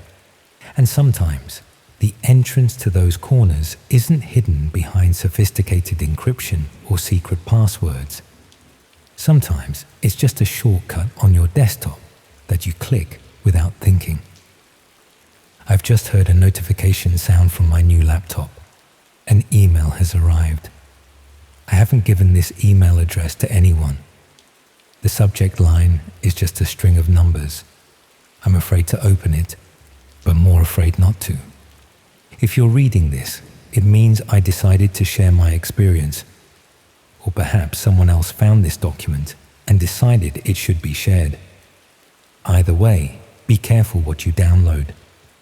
Be careful what you click.